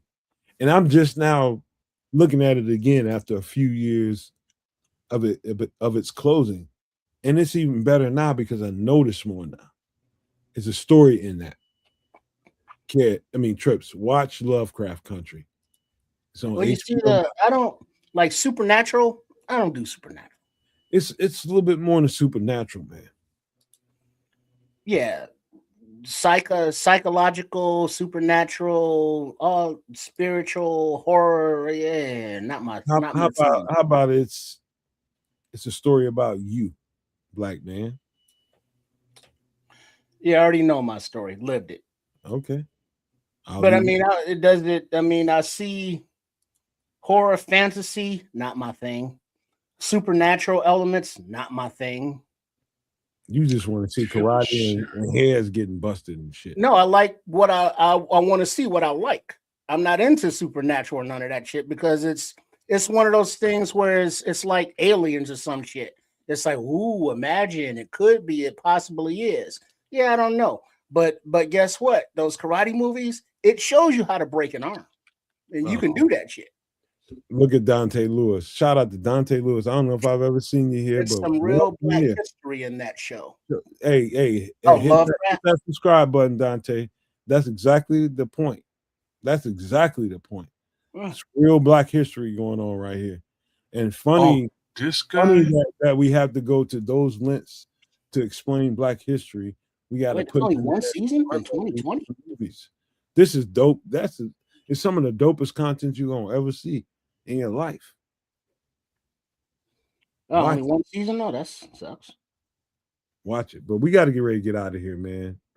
We got to get out of here. And we ain't gonna do a whole lot of pleasantries. I'm gonna do it before we get out of here. Thank everybody that subscribed to Kedz Canuck, Sports Chicago Style, and the Nomad Network. Keep the love coming. Always show up here on Wednesday night, Sunday night, both at 8 p.m. Central. We love you all. We support you all. Keep supporting us. Give us all the love in the world, man, because, man, this is the off season. This is the off season for the Bears, and it's particularly difficult to give you guys content. And guess what? We're going to find ways to do it over here because that's what we do. We show up, we show out, and we fill that space for you guys that can't wait for the Bears season to start like we cannot. But there's ways to entertain ourselves and you all too, man. So that's what we were trying to do tonight, man. I hope, some of the trivia questions were right to the point and you guys got to think about it a little bit. But it was a good time, man. But we got to leave this thing on the right note and say this. Love, peace, and hair grease, y'all.